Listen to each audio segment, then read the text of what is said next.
Welcome to Dynaground. Hello, my name is Owen and I'm your professional Dyna rider. Today I'll be teaching you how to ride a dinosaur and win that chicken dinner. Now, let's begin.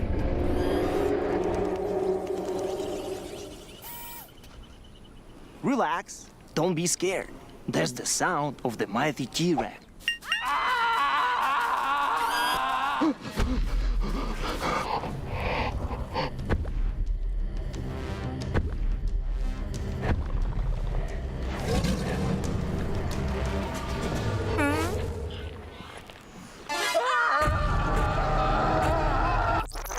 Now, here's the first dinosaur encounter. I want you to meet my girl Vicky, my sweet little raptor. Look how cute she is. Isn't she lovely? Vicky or raptors, they're the most vicious and fastest beasts in the world.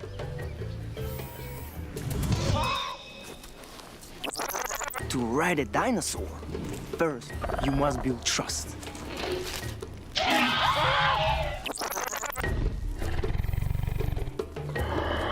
They are carnivores. They eat meat. You have to feed them off. They will think that you are their friend, not food. Once they trust you, they will be a great companion.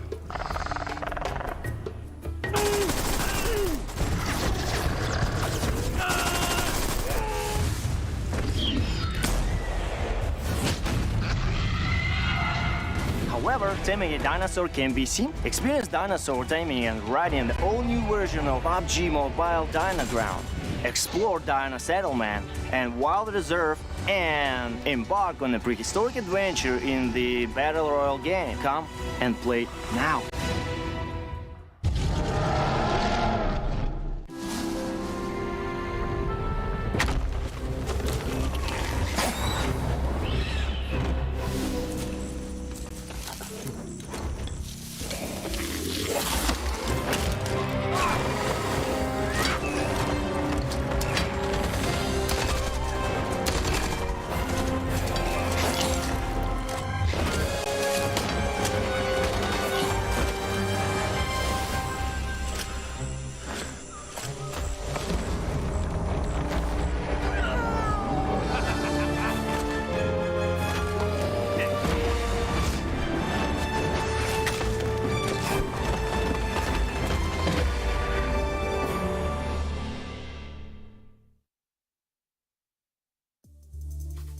Hello everyone and welcome back. This is the PUBG Mobile Regional Clash Southeast Asia versus South Asia. It's been a massive and intense 3 days and now we're here to the final day today. Which region will be supreme, South Asia or Southeast Asia? With me is Chuchu and I'm Tashpati, your host as well as the analyst.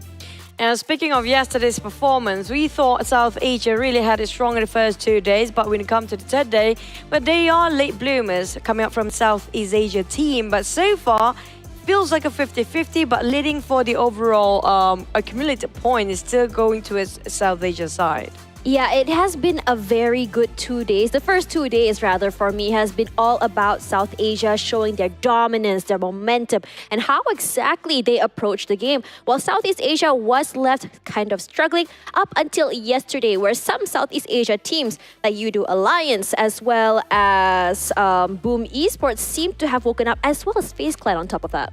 Yeah, but not just that. When it comes to FaZe, on the other hand, they are the only team with the least amount of chicken in that still maintain the top 5. That speaks a lot for all the other teams down there. But there are teams that we did not highlight enough, even though, yes, South Asia is pretty strong, but one of the teams that still struggles is going to be Leo down there. But when it comes to our overview and our schedule, we're heading towards our last day here, which is going to be July the 2nd, and we're going to play the last 6 maps today. The last 6 maps, which is going to be Sanhok, 3 Erangel maps, as well as 2 Miramars. If you guys have not been paying attention in the last few days here, the point system will have 10 points for teams that get the chicken dinner, and elimination gives you 1 point each. Now, for South Asia, I think their idea of play here is from certain time to certain time, we try and find custom rotations, try to figure out a way into the circle and try to stay as safe as possible before finally going ham and going super aggressive and getting as many of these eliminations as they can before the final circle are to come through. And in a lot of situations as well, we saw most of the rotations for Southeast Asia have been meeting up with Southeast Asia, and Chuchu had talked about this yesterday. Yeah, but I think that there might be some changes regarding last few games, especially when it comes to the last Erangel and the remaining of Miramar yesterday.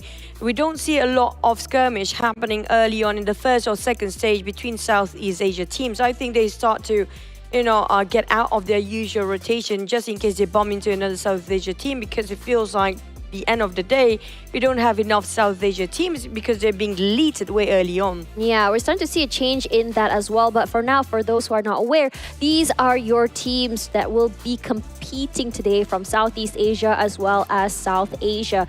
And I think that coming into yesterday, we're starting to see a rise of Southeast Asia. It took a while. A lot of Southeast Asian teams seem to follow this trend of the, I would say, a slow cooker team. Boom Esports, Alter Ego, Box especially had a really good game yesterday. Hale had a first first half of the day. FaZe coming up the ranks, as well as I think GEEK SLATE in the last 2 days managed to get a back-to-back chicken dinner over Miramar.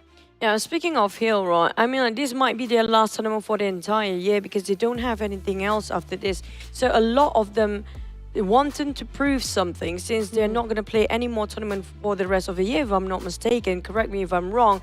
But so far, coming up from 4MV, they are undefeated and unmovable at number 1 for straight 3 days in a row. And now will they be finally shakeable by the teams down there?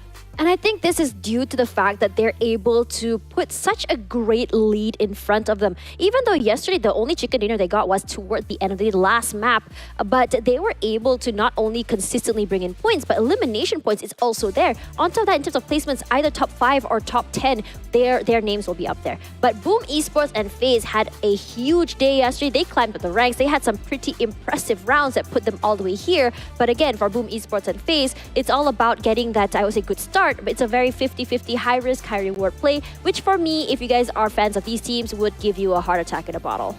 Now, speaking of Boom, they have been quite okay since day 1. They have been up there in the top 3 for the past 3 days. But the one that actually we should watch out more is going to be FaZe here, with one chicken still standing at top 3. It just shows how aggressive and how balanced they are when it comes to their rotation and when it comes to placement points. If you compare Boom with FaZe right now, definitely FaZe have it more, but it's just elimination-wise, they're sometimes a bit unfortunate. But the team's actually on the second page. Surprisingly, we're looking at Vampires, one of the best team and one of the world champions back in the days in PMWI, now standing at 15th spot. I really don't know what happened to this team right now. I think it might be the roster shuffle that is going on with the team. There has been some changes to the team. I'm wondering if that is the cause for this. Regardless, I think that for yesterday as well, a lot of eyes are on Alter Ego as well as YOODO Alliance, because if you saw them toward the end of the day, they were up there, definitely up there. On top of that, I think they managed to get second place for YOODO Alliance, I think twice. So it does show that the potential is there, but the question now is whether or not it's too late for them.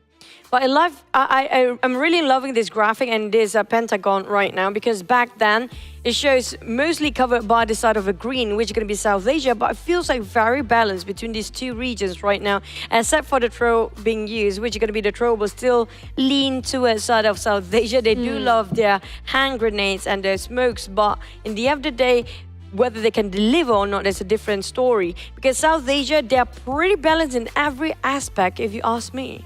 I think it's more of like every single thing they do is with intentions, it's very deliberate compared to Southeast Asia, which is more of like, kind of like thinking like, okay, there might be someone there, let's just clear it with the nade, instead of making sure there is going to be someone there. So it's a very different style of mentality and play, but I think for South Asia, this sort of deliberate plays and this sort of caution and making sure that you can manage your resources well is kind of the reason that puts them ahead in terms of clinching that chicken dinner in the end. Because sometimes I think the difference between life and death is whether or not you still have a smoke, whether or not you still have another nade.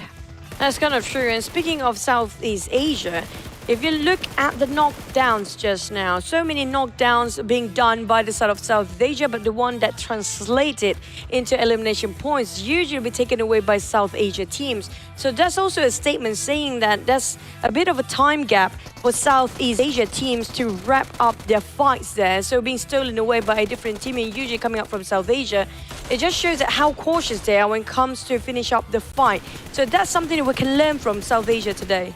Let's talk a little bit about adjustments. I think yesterday you highlighted a lot about teams like Boom Esports and FaZe, how they're able to really adjust themselves from day 1 and 2 all the way to day 3. Can you share with us a little bit about that, Chichu?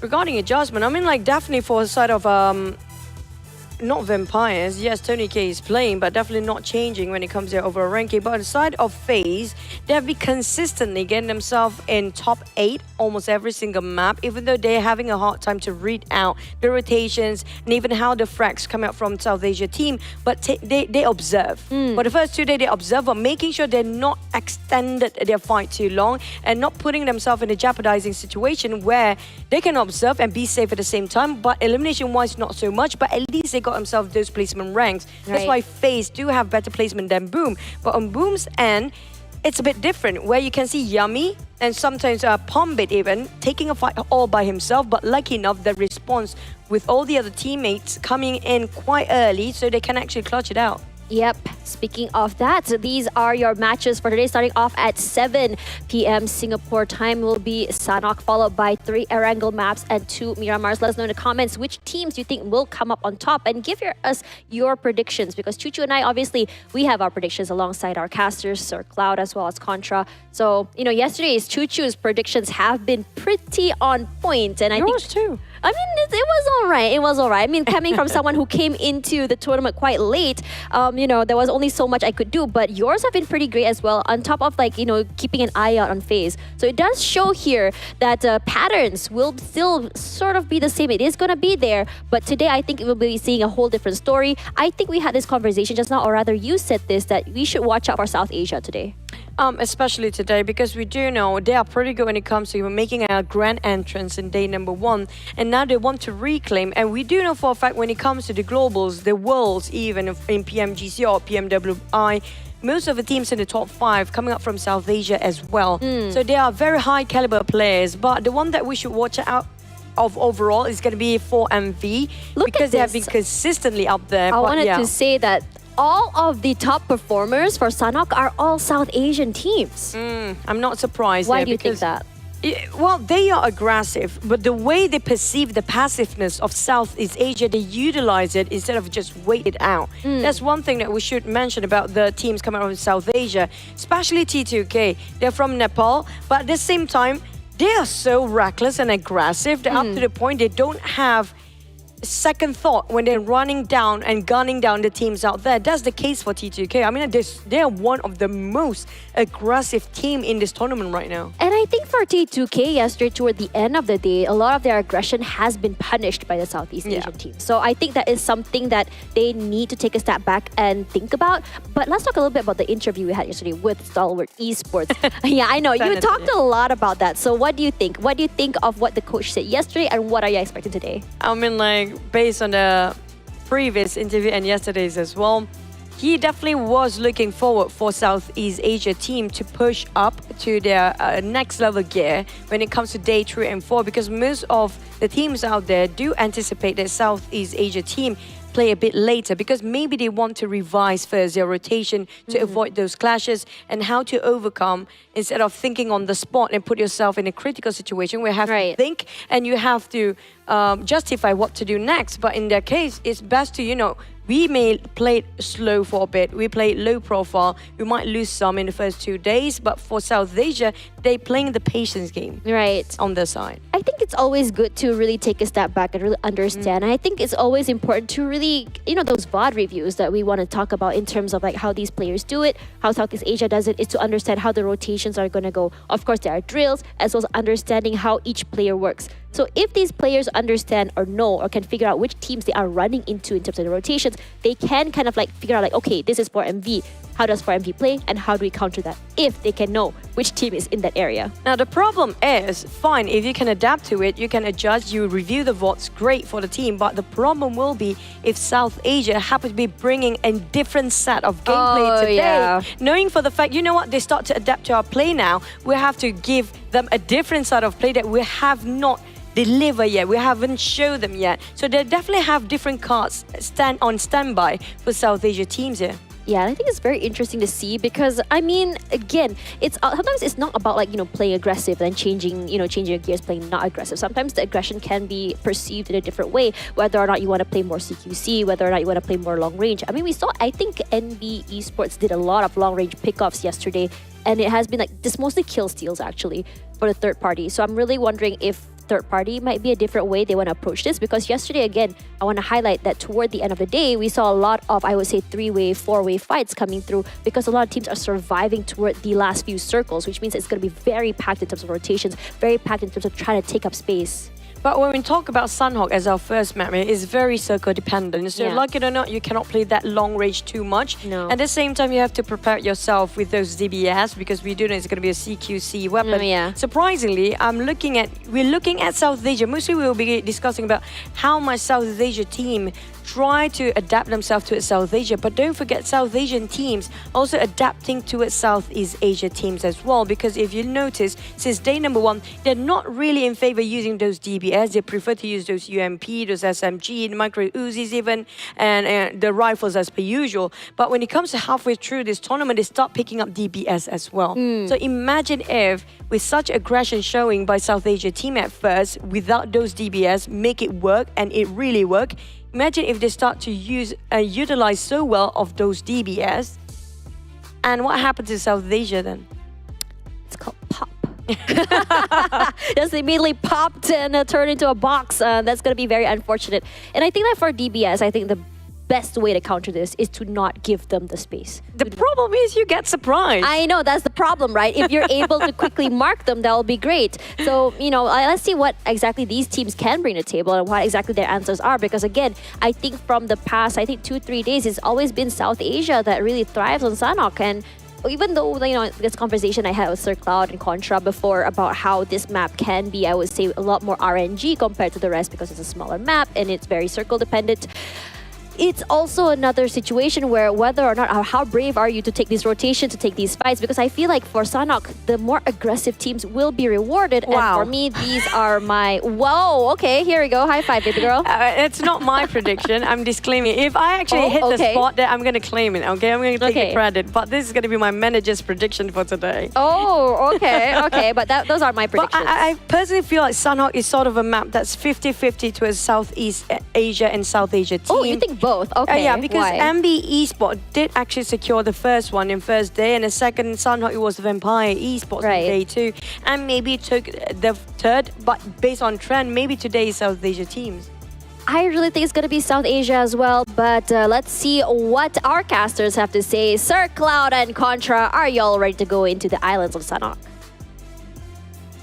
Oh, absolutely. And of course, it's a great breakdown of all the things that have happened for the past 3 days. And high five, baby boy. High five before we go. Yeah. Baby boy, I'm so not used to it. Please don't. But they say baby girl, so we can't say baby boy. Yeah, because baby man sounds weirder, right?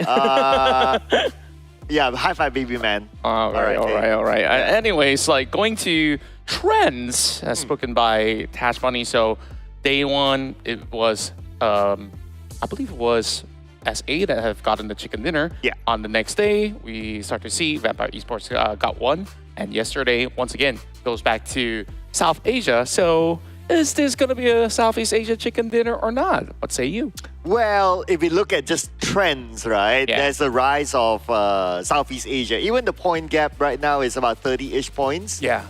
At some point it was like 70, and then it was like 100, and now it's like 30-ish. So I don't know. But there was also mentioned during the analyst desk when you were paneling, I believe it was day 1 or day 2, that it was mentioned that Southeast Asia teams need time to warm up. So I guess if any warm-up time, it's already passed, and this is the time where they will really show their stuff. However, if you look at the trend, there are only, out of the 8 Southeast Asia teams, right, the ones that's really carrying the points for Southeast Asia, realistically are teams like Boom, teams like, not even Vampire, Boom, Alter Ego actually, carrying majority of the points. Exactly, and we were looking at the charts earlier, drastically, it was a shift of gears hitting the day tree where even the damage numbers have surpassed some of the teams out of South Asia, but they have not translated that into elimination points. So let's see if that's going to happen here as we kickstart our first match of the final day of PUBG Mobile Regional Clash, Southeast Asia versus South Asia.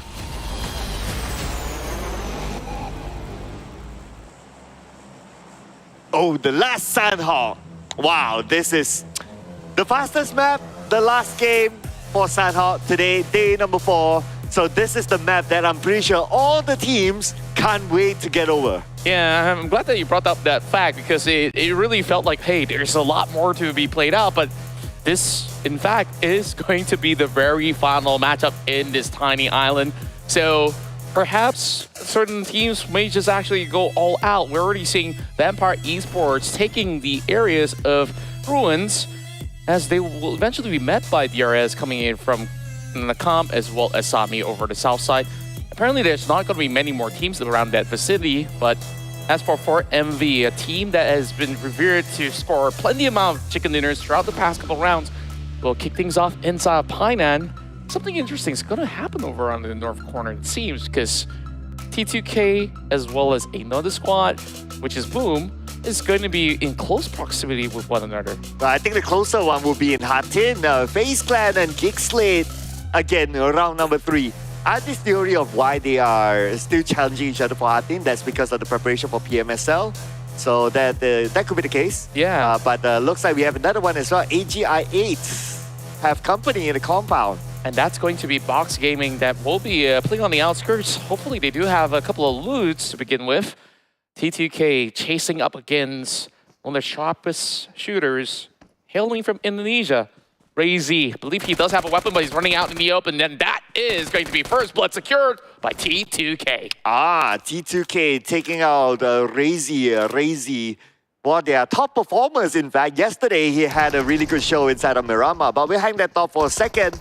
Now, Hail Esports onto AGI8, but Tiger is down. It's definitely going to be a tough challenge. And that DPS shot is so nasty. Falak, he didn't even have to even bat an eye. Only taking down Flash, but he has to actually clear the compound. There is going to be Get Slow. Suppressed by the corner wall with the Thompson. He does nail one down. Falak is going to be pretty low. Tag team on both ends to go in for equal trading. Tiger initiates, brings out the UMP. They're taking position right now. Falak could basically go for the jump shots. Tiger's got to be absolutely careful. Oh, but the DBS is in the hands of AGI8. If only they can find the right angle. They're trying to land the shot, but Tiger really, really smooth, but finally coming in from behind, sandwiching Tiger, Hail Esports out. AGI8 with their aggressive plays. You see how tactically executed that was as they took their sweet time with Falak really clearing up so much room for the entirety of the team to be able to do more. And it was unfortunate for Hill that they were kind of segregated and they definitely took a while before they can trade back. Meanwhile, YOODO Alliance heard all those form of noise and they won in. Tried to pick on a slightly weakened Aegon I8, but I think they still stand a chance on this fight. Olio took down by Box Gaming. The rest of YOODO Alliance, I guess they're still looting because it's still early stage. But with Olio currently down and the rest of YOODO Alliance only appearing now, I don't know if they'll be able to make it in time. Yeah, it definitely will be pretty difficult, but Shamil's already on the way. Black's going to be up by the corner of the hill, so they will be able to take multiple angles to hold out against the rest of Box Gaming if they want to.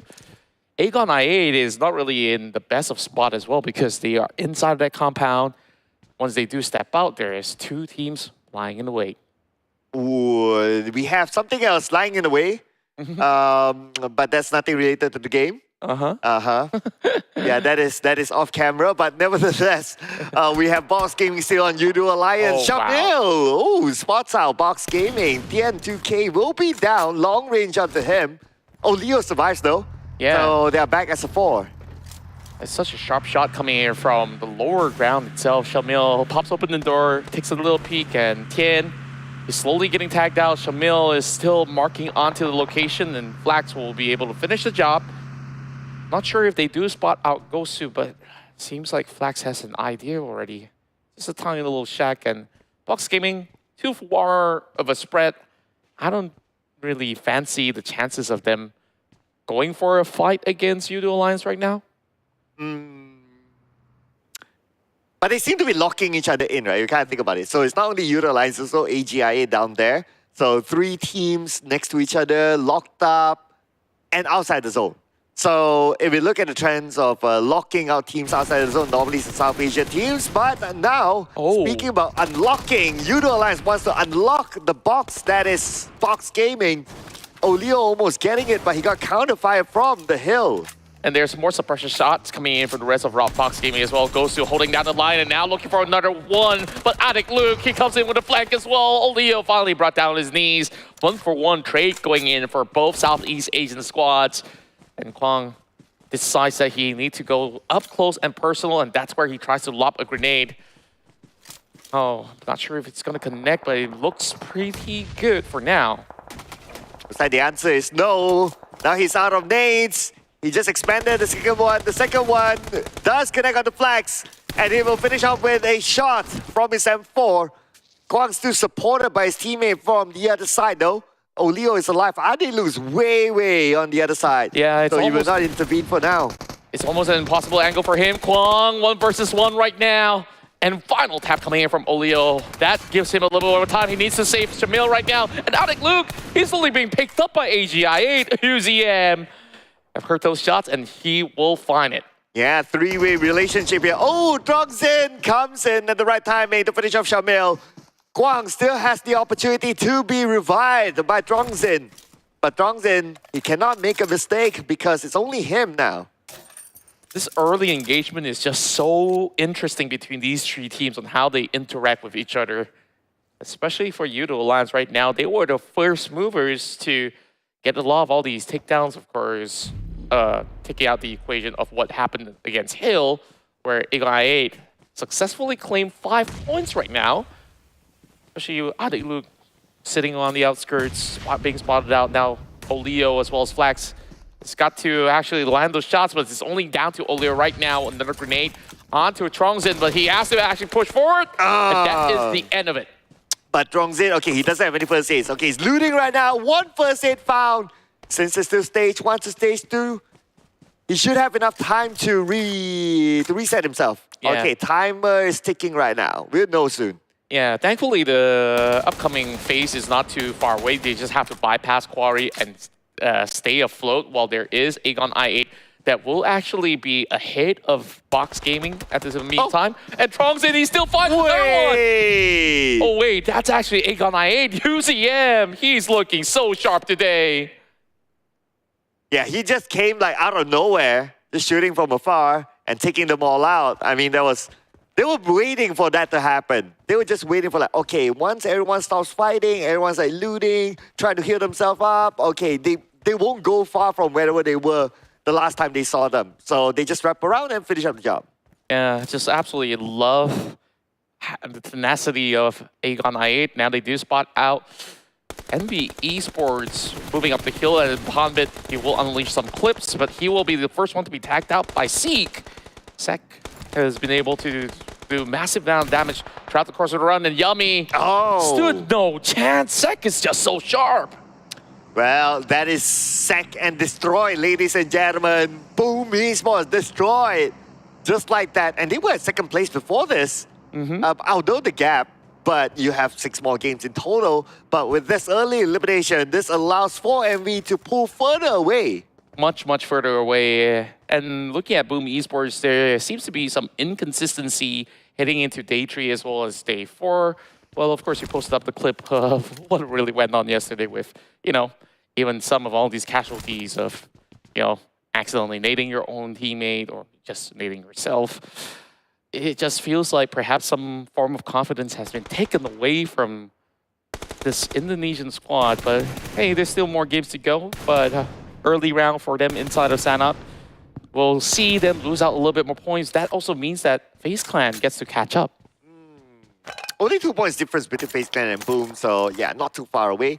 NBE as well, at this point, they are 4 points difference than Boom. And then you have a little bit more gap with STE. For now, it's 12 points. So I would say yes, but to catch up to 4MV itself, it's going to take a few more rounds. Yeah, they definitely do need very massive wins in order to catch up to 4MV. And also at the same time, they need to also hope that 4MV gets taken out early, which is very rare of an occasion because for MV, they play a very stable game in the early rounds. Meanwhile, Octa, out of Alter Ego Esports, spots some of all these players out of NBeSports over on the opposite side of the hill. They'll be playing across the ruin sector, where there's still many of all these teams for them to deal with from the back as well. Speaking about teams coming in for the back, right? So T2K, one of them, since they're tanking the blue, 3 first aids onto Rig shouldn't be a problem. But I wonder which team will they bump into. We'll have some sort of an idea in about 20 more seconds when the circle starts to close, and that's where we'll be shown the map. It'll be interesting to see like how many teams still choose to be on the main peninsula or on the Ruins Island, because the last we saw the circle, it was still 50-50 between the two. Yeah, and I want to quickly point out that T2K, we started with the team arriving at Cow, and imagine how far of a rotation they've actually made by journeying their way in towards the southern side and now still tanking on the blue zone.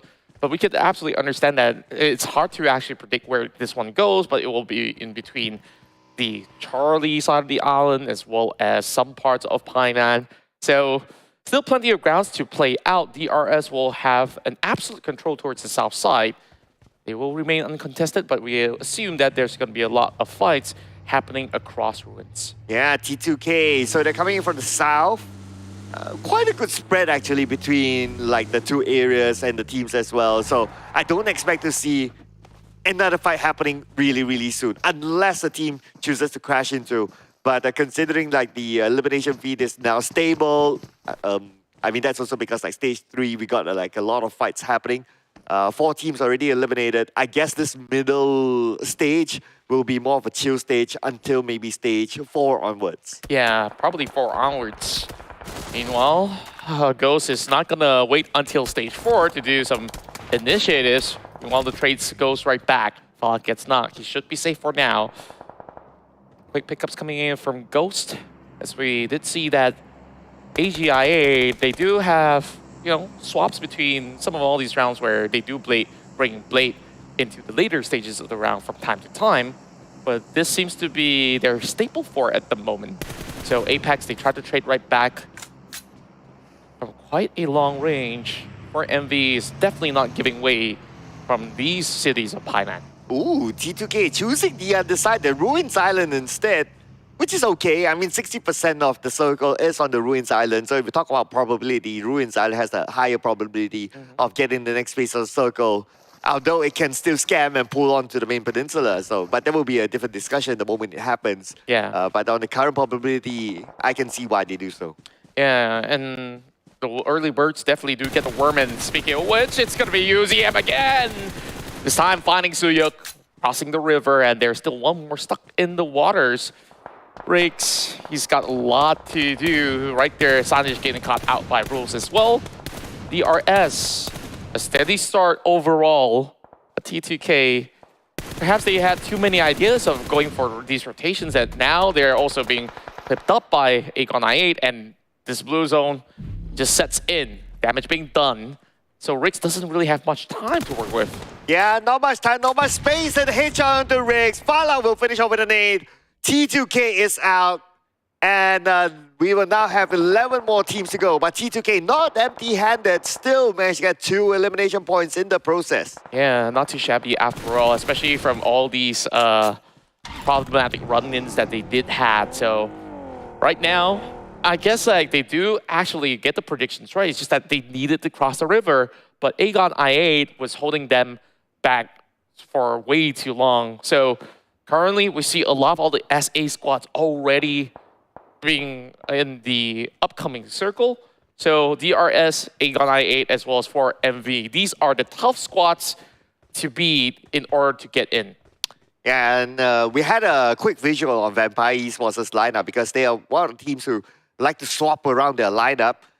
This time around, Stone as well as Fluke is taking a break, and I can totally understand why. It's because they are keeping their lineup fresh in preparation for the PMWI next, so they don't want to like, okay, one whole lineup to play this entire one and then the same lineup to play PMWI again. So they are not only, they are taking this opportunity to refresh as well as to experiment on the different types of lineup. Yeah, the dynamics definitely do differ. Tops sees one running target, immediately takes him down the vector as well. This boy is going to be knocked out cold, but there's still more troubles ahead for Mondo. They need to take Tops out of that position, and he's going to cook up another grenade, but he's already flushing right in. Point blank, he will be dropped nonetheless. Mondo, much swifter with the UMP. Wow, because he had cover fire from the back, from Arcas especially, so they work well as a team. Now, Nurse is just going to go in as a cleanup crew. The rest of STE still can be revived, and this compound can be theirs. Only one more left to go as Arcas comes in. And Arcas, can he be the one to do it? Arcas 1v1 right now, dancing around with a UMP. Jump shot onto him, but the shots will not land yet. Arcas going for the reload, going in with another jump shot, and the blue zone sets in. Whoa! Does get the takedown at the very end of it, but he's got to make a run for his own life before saving his teammates. But the shot right underneath these houses will secure it for STE. Well, action's not over yet as we have action now on the other side. Alter Ego and Vampire Esports. GEEK SLATE as well from behind. But Alter Ego putting more focus on the GEEK SLATE. DBS in the hands of Fnatic. The nade will be evaded by Fnatic. Good for him there, but the second nade will connect onto him, taking out 30% of health. And Fnatic still needs to win the fight with the DBS. GEEK SLATE, they tried to reposition. They've been able to actually form this chokehold against Leo, but damage being done. They need to also get Damrud back on track. New zone will appear, but Sonics will be able to suppress Fnatic at the very least. Meanwhile, one member being knocked out outside the play zone, that's going to be STE. I see Alter Ego does not walk out of this game with any points at all. Ooh, play zone taking out Liquid from Leo. So some of them still caught on the outside of blue. But speaking of being caught, Dami caught as well. Needs to take the fight before moving in, but their fight is not going to be easy as they will be facing the full squad of Vampire Esports. And this is definitely going to be a tough battle for GEEK SLATE.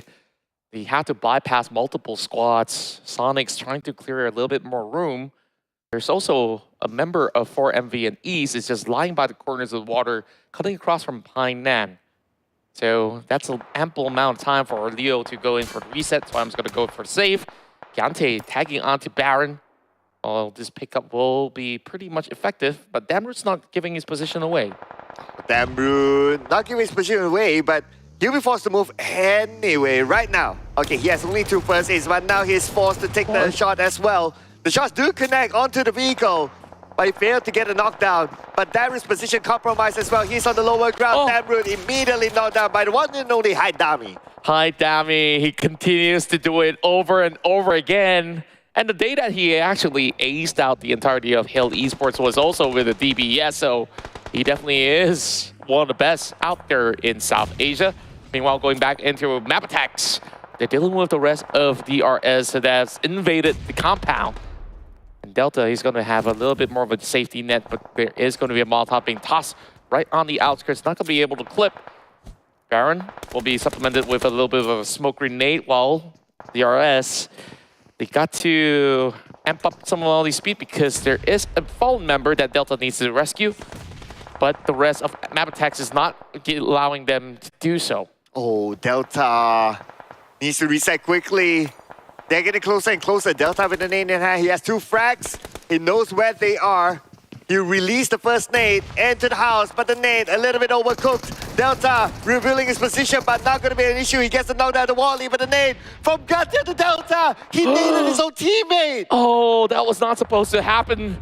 And Gante, he was hoping to actually help out by priming it into the door, but it does buy a little bit more time. He can still go in for the safe if he wants to, but needs his teammate to crawl out. And I don't think he has much time. And the Kese, he's going to go in for the chase as well. Gante, he's got to deal with the rest of Vampire Esports that have just arrived to the scene. Oh, man. I mean, this is like, hey, I want to help, but oh, you know, that sort of scenario. And because of that, DRS got eliminated. I mean, not really because of that per se, but that fight maybe could have gone another way if that self-nade didn't happen. Yeah. Then I guess it's just a little bit of a tough scenario where you will need to do something in those instances to try to get advantages, but there's just not a way out for DRS in that moment. Now in the top 4, 4MV has the most in numbers. Vampire Esports playing from the back side of the hill. Over onto his spine, this is where Mabetex runs out in the open and gets caught out by the rest of Aegon I8. Newsy, he's gonna have a shooting spree going on, and Cassie's the only one left standing in the way and will be cleared up. Yeah, there'll be pressure for the blue anyway, so it's either the blue or Vampire Esports. And it's gonna be Vampire Esports with 11 eliminations at this moment. Whereas on the other side, 4MV, still a full squad, not worried at all, unchallenged at this point. But for Ghost, this will be his next challenge. He's crawling into the circle, but he might expose himself soon. Yeah, he's just going to tank a little bit more of that damage, but he should be able to arrive just by the very edge of it. Oh, he does not have time, and Ghost, he will be defeated. But that is 11 elimination points for Aegon I8. Yeah, 11 with a 3rd place finish. I mean, that's impressive enough. But now, let's see if 4MV can do it again, as Ravenclaw now will be shot at. Ravenclaw living by the slither of his health. Oh, I don't think he has time. He's got to make a move.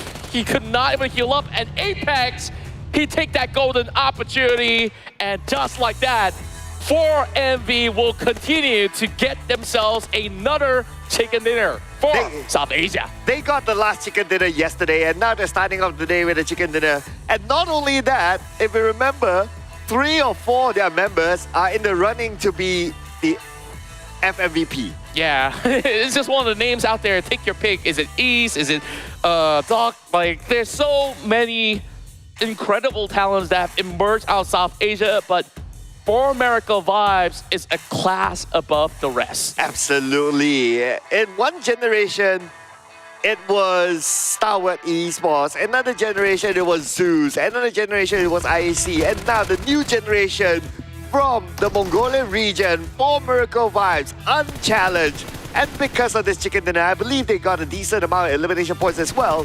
They might have hit the 200-point mark. Yeah, probably will be the case. And that leaves this competition hanging in the line where other teams, do they have what it takes to even catch up to the rest of 4MV? Though we did actually get a lot of all these early contests in these matchups, I think like it didn't really do too much favor for some of all these teams of Southeast Asia, where we see YOODO Alliance as well as Box Gaming collide. But Aegon I8 were the biggest survivors out of those fights over on the eastern side. Yeah, Aegon I8, I mean, their game plan was to play aggressively, and I believe it didn't work because they managed to get 11 elimination points, which was pretty decent. It's just that they haven't got the chicken dinner yet, just to like, yoo-hoo, chicken dinner, right? But anyway, how can you complain with that amount of elimination points? Yeah, we always see Aegon I8 clinch so many of all these elimination points as if that they've already got that reward of a chicken dinner just by earning takedowns. So that's definitely something great to watch. But I think that there's a lot of things that we have to discuss, but we'll leave it to the analyst desk. So of course, we will get back to where Tash Bunny as well as Chuchu's at. What a start here for 4MV. Thank you very much, casters. We're back here at the analyst desk, and I think it's something that Chuchu already highlighted earlier today, that we have to keep an eye out for 4MV. Given today that is the last day of the, I would say, the PMRC. Chuchu, what are you thinking? I think 4MV just adapted to how Southeast Asia and South Asia both region plays now, because we're going to talk in depth after this. Before that, we're going to have 9 eliminations for 4MV, but look at Vampires and Aegon I8. I agree, Aegon I8 played their heart out for this round and this particular map. Not just that, they've been gatekeeping the teams come from the northern side of the main island just now. And because they have been playing around the rim of a circle, so it's easy for them to farm those eliminations. But on the side of 4MV, you mentioned about the question just now, right? Yes, we saw first day a lot of teams, especially South Asia, have been playing alongside of the white line of the circle. And for them to actually adapt to this, they play a bit later for South Asia so they can find those eliminations at the border of the circle as well. They're playing a bit slower than usual. But yeah, this is going to play of the match. East, we do know East, the only one actually not on the top play or the MVP The performers, it's yes. going to be just refused for now. Yeah. Yeah, still East Apex, and Doc is always up there. Now for MV, what they adapt to this is they play the center. Since they know nobody else is playing around the center, now we take the center because they know all these teams have this mindset. Everybody wants to farm around the circle. We might as well just play in the center because there's nobody's there. Yeah, I think it's a good adjustment coming into the last day. That it means they've already done their homework. They're understanding how each team would be playing. Regardless, coming into the overall rankings, the gap between the first and second place is still going to widen today with 5 chicken dinners already for MV. Now, we can see that for AGI8, it's interesting because they're in 6th place. They're climbing up the ranks, but they don't have a single chicken dinner. But if you look at the overall eliminations, they're definitely up there. They actually deserve to be on the top 5 if compared to even STE. Because of this placement, they can secure themselves in the 5th place. So, Egg and I, they have this mindset they want to go for elimination. Their main objective is always going to be those eliminations. They don't care about the placement. It's going to be a bonus for them if that happens because it's more easier in this format right now to have more eliminations than those placements. I think in a lot of situations as well, it's not uncommon for you to get more eliminations than the first place spot, which is the chicken dinner. Regardless, let's have a look at the predictions for our first Erangel map. And okay, I mean, yours I was a little bit off the mark, but I think it's gonna be. I really think it's gonna be for MV once again. Again, as you mentioned before, I think the same sentiment has been shared between you and I. How for MV, because they're so far ahead right now, they want to make sure they can dominate the entire rankings. Because sometimes you think about it as SA versus SEA, but I think for these teams as well, it's also a statement to make to not only Southeast Asia but also the other teams in their region. Like, hey, look at how far away I am from all of you guys. Well, they are the champions for their own respective PMPL for the side of South Asia, which is going to be for MV. So they have to maintain their stature, knowing the fact they are the champions from that region, and they deliver. So you cannot deny that anymore. But for me, Boom do have the potential because they're willing to take the risk. Yeah. Especially, we do see some blunders happening to Pombit yesterday, but it happens for most of the teams that we watched even just now. Some team happen to be nading their own team members. Let's talk a little bit about FaZe. I think you were saying keep an eye out on FaZe coming into today. So we're going to put them head-to-head with STE. What are your thoughts? Well, it's a very different playstyle between FaZe and STE. While FaZe, I do see they're trying to adapt and trying to go as aggressive by pushing some players for their flanks to try to find some information. STE, on the other hand, they are very observant if you compare to FaZe. If you look at STE, I feel like it's not the usual STE you're used to know them. It feels like a bit they feel like they just pull back a bit their potential here. I'm not sure what's the game plan coming from STE, but it's more about them not being as aggressive or being more adventurous for their territory, but instead they're playing as safe as possible. I mean, the coach did say to us that they're trying out new things here at PMRC. They said they're trying to change up the way they play, they're trying to test out new things, and they weren't happy with a lot of the outcome, according to the coach. I mean, we did ask them what was their goal here, and they said until their strats have been perfected, that will be the outcome they want to see. But so far, they haven't seen that quite yet. But for those who are at home, match 2 about to happen in a few minutes here. We're going to see 3 maps of Erangel. So Chuchu and I will have a very differing team predictions here, where Chuchu is going to go for Southeast Asia. I'm going to go for South Asia. I feel like, again, Southeast Asia, my predictions are going to be a little bit later because I always feel like Southeast Asia tends to warm up a little bit toward the late side of the day. And coming into the top map performers, we're going to be seeing the same suspects again, with the only Southeast Asian team being FaZe today. I think Chuchu has pretty much shared her sentiment about FaZe, but what about NBE? I don't think we talked about them yet. NBE, as long as you don't actually try to fight them in CQC, I think that's going to be fine. But NBE, or NBeSports in this case, they are sort of a team that very opportunist. You know, when they see a situation that they will favor towards their victory, then they only partake towards that sort of fight. But if something is too risky for them, sometimes they just take a step back and see what's more benefit. Is it going to be going against the blue zone beneficial for them just to fight those teams? They know when to just walk away from this fight sometimes. You know, they are more tactical in that sense. I mean, when we talk about tactical, I mean, we talked about how STE can be tactical. We talk about how, you know, DRS or even for NB can be that same. But the thing is, like, whether or not these teams will still be maintaining that momentum. I think for STE, the coach said that, you know, times have changed. Southeast Asia hasn't adapted to the new South Asia quite yet. It's been very different since, you know, the last clash. And I'm really curious to see whether or not this past 3 days has been a situation or a teaching moment here for the Southeast Asian teams. So whether or not it's going to be the case, let's pass it over to our casters, Sir, Cloud, and Contra. What do you guys think? I think... Welcome back, baby boy. Okay. I'm still thinking about, Yeah. you know, like how dominant this 4MV team is. I know Tash had her one prediction to be a little bit late to celebrate with that. But right now, 197 points is just so hard to beat with only 5 more maps to go. Perhaps this might just be that perfect moment. If 4MV can actually get one more again, it pretty much seals it for them. Yeah, even if I want to say like, someone would catch up to them, it has to be a disaster for 4MV at this point.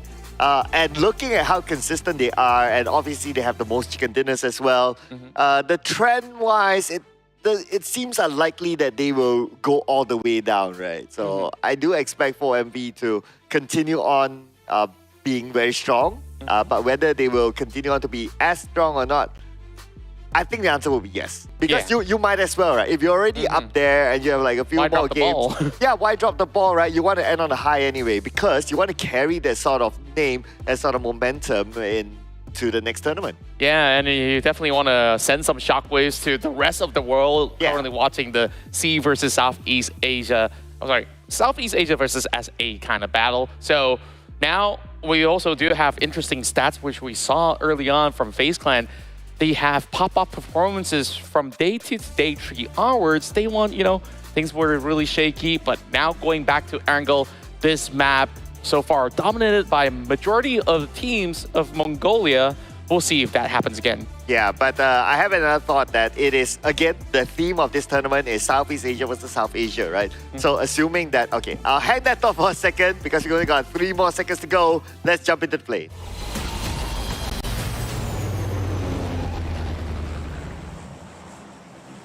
So, as I was saying,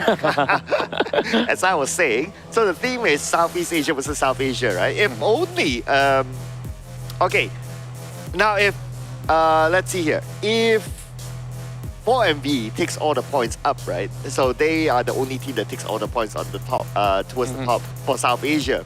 But if you have a few Southeast Asia teams also taking a good amount of points and also up there, and you total up the scores, you tally up the scores, you might see at the end of the day, Southeast Asia might catch up to the points of South Asia. Yeah, that's definitely a stat that we hope to actually see have a certain close margins when it comes down to the very final day, because it was a gap that has been widened since day 1 that South Asia have not let go of that form of a lead. But that lead seems to be shortened up already in these past couple of rounds, especially from yesterday with those multiple chicken dinners going to Southeast Asia. A lot will possibly change, but we'll definitely have to see what turns up here in our very first phase, where we still have any clue of the whereabouts of the very first circle. 2 teams will remain on towards the island, whereas everybody else will be on that mainland. And it's also good to see that some of all these teams are also vying for the northern drops, such as 70, where we're looking at both T2K as well as Vampire Esports next to each other. As Vampire Esports, they would prefer to be around the shooting range. Speaking of shooting, Haidami opens up the shooting, but couldn't land the shots. But it's okay, it's okay. If it was Haidami, honestly, I would have expected him to land the shot and get a knock and Yeah. If a DBS can tied up. travel all the way up into the sky, No! that would have actually been his, right? In the words of Tash, nah. Nah. That don't happen, okay? If the DBS can do that, I'm out of here. That's the reason why it was nerfed to the core, isn't it? But hey, it's still relevant, very effective weapon for those close range combat that has won so many battles for 8 Dami.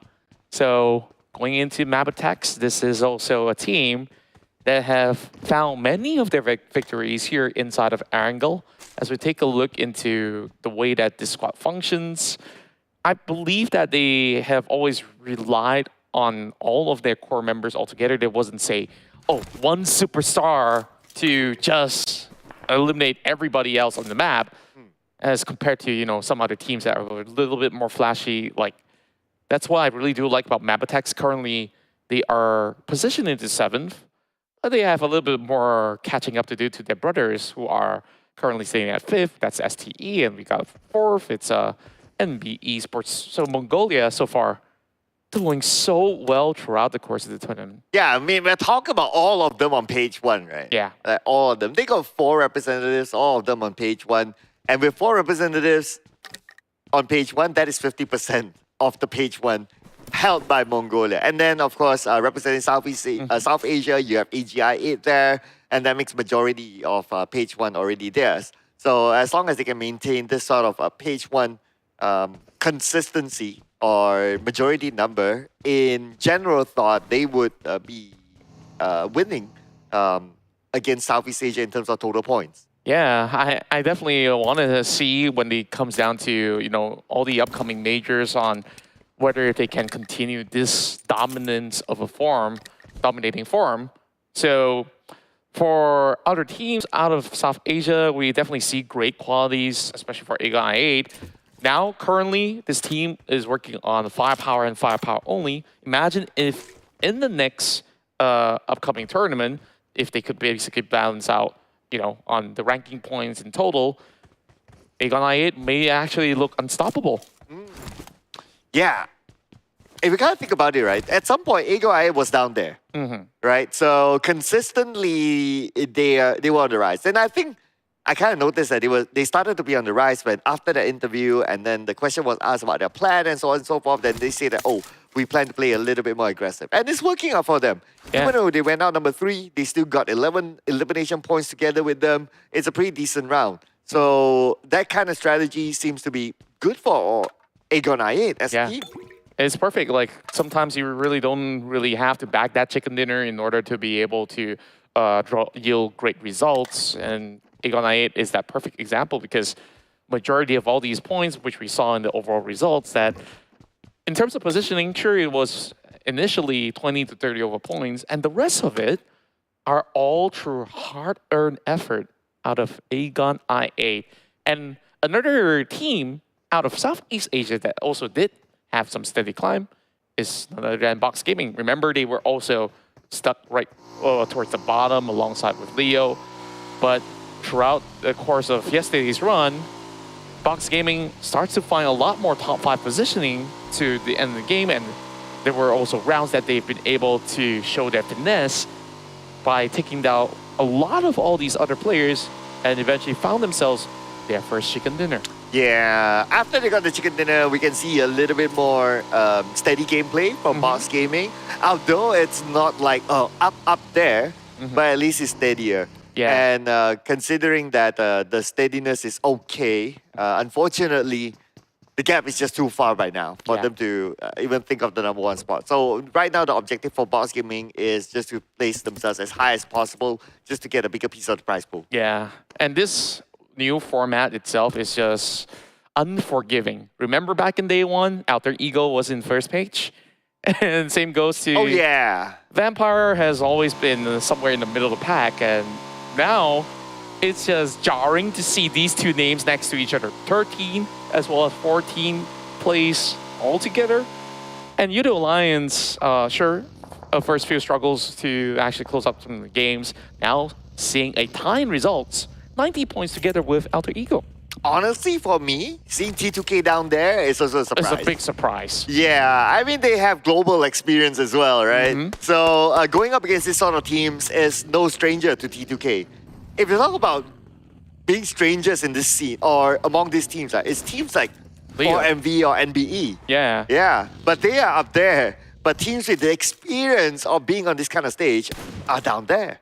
Yeah, I would say that perhaps Leo, maybe they do not have as much of those kind of international experiences, so it is a lot more of a bigger learning curve for some of these teams to adapt to the tempo of play, which is understandable. Same could also be said about Hill, which, you know, some of the members were hailing from Buram United previously, but not all of them have played all together, so this is definitely something new for everybody. We spoke about T2K. It's Suyok now, taken out by Trunks as Box Gaming finds their first blood. Yeah, Hale Esports as well, securing the one elimination in the area of school, taking over the compound from Alter Ego. And I would kind of expect that school will be one of the focal points as well, just because of how the circle is. It's either the school compound or the hill on top of school. Both areas I think is pretty nice, but for me personally, if I get to pick one, I'll pick the high ground on top of, just on top of school. Yeah, I think like that also allows a lot more room to rotate into other sectors once the circle appears to be much further away. Speaking of the circle, it will not require any of these teams around school to move about because it will be directly into the area of play, and we will expect maybe a little bit more teams to be visiting Rozak later on. Meanwhile, Northern Point, Vampire Esports is the only team that's going to be able to have a lot more of that safety net from the top. T2K is about to join them later on, but Box Gaming wants to take out more members out of T2K, which they've already eliminated one early on. Chongzin still working hard for that, but haven't been able to actually pick one off from afar. 50-50 circle, it could still go up, and it could still remain in the main peninsula. And I understand why T2K picks that spot across the bridge. It's so that in case the circle does go up, they'll be there to stop all the teams from rotating up there. Basically, they're the guardians of the choke point. Yeah. And that is where they can farm eliminations. And same goes to the teams over the south. And speaking of Leo, they will be able to find Tony K, superstar out of the members of Vampire Esports. And this is definitely going to be a pretty tough fight for some of the Mabetex members as STE is about to crash down the compound. They will move off with the Dacia, so steady as it goes. They try to get along the way, but Leo gets clipped out by Icy.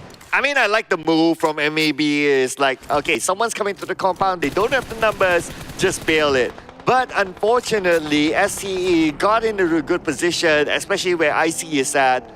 Open enough for him to take that final shot onto that one member from MAB and still secures that 1 point. Yeah, and as much as Mabetex have found themselves a great area of play in between the forests of Yasnaya, they will also be met with a little bit more of that pressure later on with another team being pretty close by. STE now dealing with some long-range shots back from MAB. They're not going to let them slide with that takedown early on. A little bit of pressure onto the vehicles is just about good enough for the team. But at this current position, it definitely is, like what you say, 50-50, right? But there's so many teams over the south side.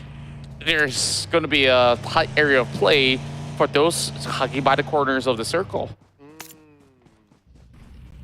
I'll be interested to see, like, for those teams, like, really at the corner of the circle or at the sides, like, are they going to go for the locking gameplay of teams outside of the circle? Like, we saw a couple of that kind of move done in the past few days, especially from the South Asia team. They really like to do that. If they know that, okay, the circle is just right behind them, but they are not in the circle, but there's someone on the outside, they will lock them out to the maximum. Even though they don't get the eliminations, they will make that other team suffer before they go. Yeah, that's what we call mental warfare, right? Like, you need to destroy them in any way possible, and that is possibly one that is just the most amount of damage, psychologically at the very least. So, currently as it goes, circle pulls towards the eastern part of Rozak. So, majority of the teams are already there, but GEEK fam, they got a little bit of journeying to do. They have to bypass Vampire Esports as well as Leo. For MV, this time moving a little rather late, and they are hoping to actually cut across from the south side, which gives them a little bit more of a breathing room as compared to in the direct center, which they will assume plenty of teams to be there. Leo bypasses the rest of Boom Esports, opting for the waters instead. That will keep themselves alive for now. Oh, but not alive long enough as Yummy will take down Slipknot. Leo, only 2 players left as the rest of the other 2 players arrive in the same compound as NBE. The unwanted neighbors for them. Yeah, they just have to deal with it. I mean, like, if you already got this real estate, you really don't want to let it go for now. So Yam, though, dealing with a lot of pressure coming in from Boom Esports. A prediction coming from Choo that Boom will be able to recover in this game. They definitely are in a great position inside of the city. Yummy is just going to wait for somebody to appear, but there is already shots being fired from the north, seemingly coming in from a Thai squad or perhaps even GEEK SLATE. But for Yam, there's no good spot for him to hide. He's going to have to pop a couple of smokes with 1 HP left. Oh, okay, this nade from Yummy. It looks juicy. Yummy should be able to land it, but Soyam managed to evade that. Waiting for a swam. Yeah, he's definitely got a lot of swamming to do. Yeah, that is a lot of swam. Yeah, I don't know how to continue that. You better go on. All right, I'll take it over from here. Yes. Mondo now had a nade lop over on his side. Oh boy. Oh! Did you just see that? Okay, at least this nade came in from NBE, but it almost looked as if that Heidami might have actually naded himself. But the rest of Leo, one trouble after another now, needing to deal with the entire squad of NBeSports. Oh, to the left. Liquid. Oh, that was scary. Mondo, he notices it. And now Liquid is going in. Liquid gets the knockdown. He will finish up Mondo, but the rest of NB is coming in to clean it up. And he still managed to get one before he gets eliminated. Yeah. It's swift thinking coming in from the final member of Leo that was in the compound. Meanwhile, Soyam is the ultimate survivor. He's underneath the bridge. And all those swimming definitely has paid off. Meanwhile, Anson's burning up. Closing into the compound where Boom is at. Yummy tries to deal with all of them. Mormon gets naded up. Anson's holding down the walls. Close quarter combat, and Bella gets fragged instead. Yummy sees this as a perfect opportunity, but the push is set in. Anson's bring them one after another, but that is not enough for FaZe Clan. 0 points, taken out early. Oh, they were not done with the action yet. Now it's going to be Hell Esports and Vampire Esports, the 2 Thai teams. Going against each other, we got Newsy to get the shot still alive. Shots with a nade in hand. He will toss it onto the lower ground. It does land on Get Slow, but Get Slow managed to reset himself. Newsy will reposition himself, but the nade came from nowhere onto him. Oh, that was a perfect nade, and all hell breaks loose by the corners of the compound. A Thai civil war about to happen right across these corners. Shreps tries to cook it up and will be able to land that nade, but he's not ready for Get Slow. Marching up with the DBS. Yeah, surely ain't slow there. Took it at the right timing to secure that win in the compound. But STALWART Esports eliminated number 13. 3 elimination points. Not too sure what happened. Oh, no idea at all. Meanwhile, after this fight have settled against Vampire Esports, a new challenger have arrived to the scene in the form of NBE. Akas opens up with the first nade. They do not have any form of vision, and C-Sky only is basically seeing clouds right in front of him as their health bars are slowly being chipped away. NBE fancies their chances right now to push on together. Akas, he's going to find Tiger X. Oh, with that opening, that could be the opportunity to go in. But NBE still holding their ground. Maybe because they are playing as a trio, that's why the confidence level is not really there just yet. So they need more than just one knockdown. At the same time, 4MV might lose Doc to the zone. Yeah, 4MV definitely had their own struggles from the southern side. But, of course, most of the battles are happening around the center zone. It's a smart play coming from MBE as well. They understand that over at the back it's a lot safer, so they don't really have to fully commit. They pull all the way back, gives a little bit more sort of that spacing over to the hands of Hill. And with no idea of the whereabouts of MBE, a lot of all these utilities is being taken out from the side of Hill. And I think like this is going to deplete them in the long run. Probably it's necessary though. We need to have a good visual onto them at this point. But for 4MV, only 2 players left. For them to repeat a chicken dinner is going to be hard this time. But GEEK, SLATE playing by the edge of the circle. Now this area where they're at, if you kind of look at the minimap, they need to cross the road. It's very likely that the circle will move away then. And when it's their turn to cross the road, there's another team waiting for them on the other side. Yeah, it's entire open ground throughout Rozhok School.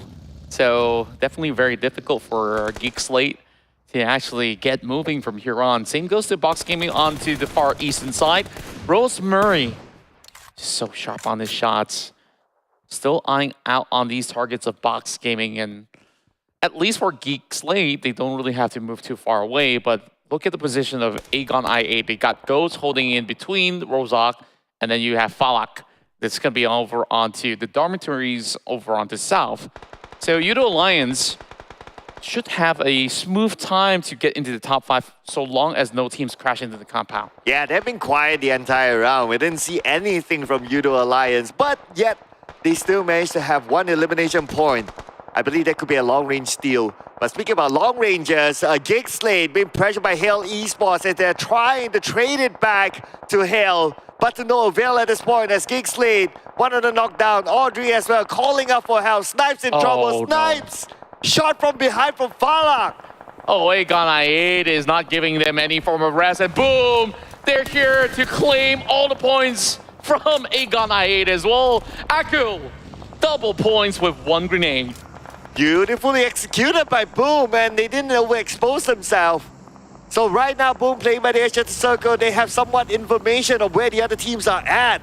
But now they need to make the decision where they're going to go next, because all the compounds in front of them are all occupied. Yeah, everything is being claimed right now. Meanwhile, DRS is playing it slowly by the edges. They're still Trongzin, tanking out some damage by the blue. This is currently stage 5 at the moment. So I'm not sure if he's still got much left in the tank, only down to bandages, and I don't think he will be able to pull through.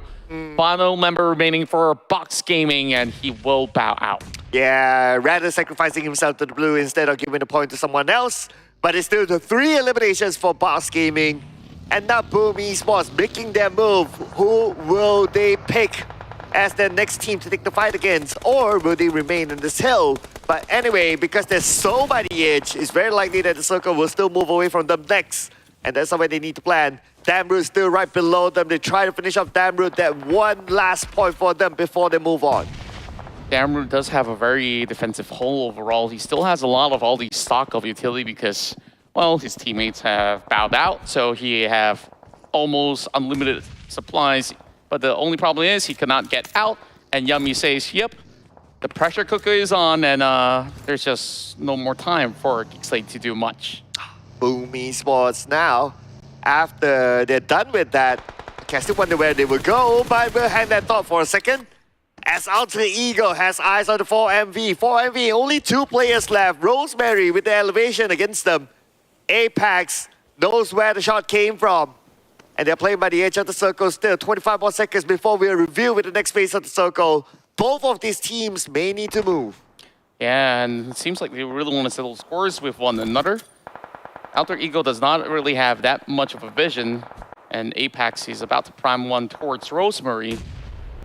A little bit too far of a toss. We would reach those corners. DRS being forced to enter into the center of the zone. But some of all these areas are exposed, especially their backs against T2K. These nades are flying in, coming from Octa. If he does connect one, this will be huge trouble lying in wait for DRS. Oh, Octas, he has a nade on his own though. So I believe he tosses it on to DRS, but maybe it's too far away. Okay, it landed on the killer, but no knocks.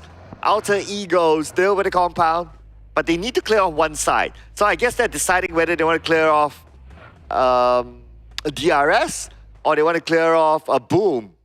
Yeah, either one of these fights is still going to be rather difficult. If you tunnel into DRS, you're also exposing yourself into another angle as well. Meanwhile, Hill have stabilized around that compound. That is a space that will be eventually occupied as the rest of the teams are looking to crash into this same area of play. And how many teams have suffered casualties from here, listing from some of all the Thai squads that have bowed out. But Pump has found a little bit of a room to break into. Oh, here we go. Boom Esports must take this fight, and they're taking against Hill Esports, but there's another team on the other side as well. Basically, 3 teams in the same area. NBE is the one. NBE could be the third party. They're waiting for the elimination feed to roll before they come in, because NBE needs to win the fight as well to come into the circle. This is definitely going to be a tough fight for some of all these squads, but NBE, they were around before. It's just that they have given this space over onto Hill. So perhaps they might be looking for opportunities to third-party Boom when Hill actually goes on that full engagement against this Indonesian squad. Meanwhile, YOODO Alliance sees a visitor by the outskirts. UZM, Aegon I8. They're about to arrive to the scene, but the moment that goes, landed on the corner of the wall, he will receive a couple of nades coming in from Adek. Oh, Adek knocking Ghost. But they have the rest of AGIA to deal with still. UZM as well as Farlak. UZM with a nade. By toss out to the second floor. Adek is currently down on his knees. That nade will not finish off Adek just yet. And now UZM is going to go on the other side. His teammate is currently down. He is the last man for AGIA. We have so much more going on as the rest of NBE decides to challenge DRS up close and personal, but the DPS is ready for DRS. Oh, that's why they are Darnell soldiers defending their ground against any incoming team, including NBE. It's not going to be a problem for them, but somehow DRS, what happened from winning the defense to being eliminated at number 7? A huge nade coming in from Fnatic, wipes them off clean.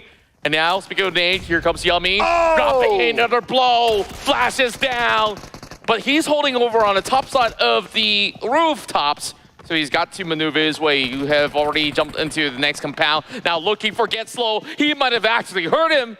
And Crazy, he's going to supplement from the bottom, but Yummy, he's got to find a way to break in. Too many of all these smokes holding them back. C-Sky only having Tiger dropping right in front of his eyes, but C-Sky only goes in for trades once again from the back. Boom Esports slowly calling their way out. Slow final shot takes out the rest of Boom. Oh, Get Slow has definitely been on point today. But now we move back onto UZM, the last man for AGIA, going up against the entire YOODO Alliance. Oh, flags. I mean, he just casually came out, see him proning down and just shoot. Yeah, it seemed like UZM wasn't ready at all. He was already proning on his belly. Even if he does stand up, it does take a couple of seconds for him to be able to point that direction. Alter Ego now going for the restock after taking down DRS. Looking for members of Hill. And that is definitely a key position that Hill is holding on to alongside with YOODO Alliance having possibly the best angles. And Rick out of nowhere takes out Flash, the final member of T2K, having his last stand. And he's got to buy more space and time to get even further, but that's all that T2K has. But you know what? This is a rare occasion. In our top 5, no Mongolian teams.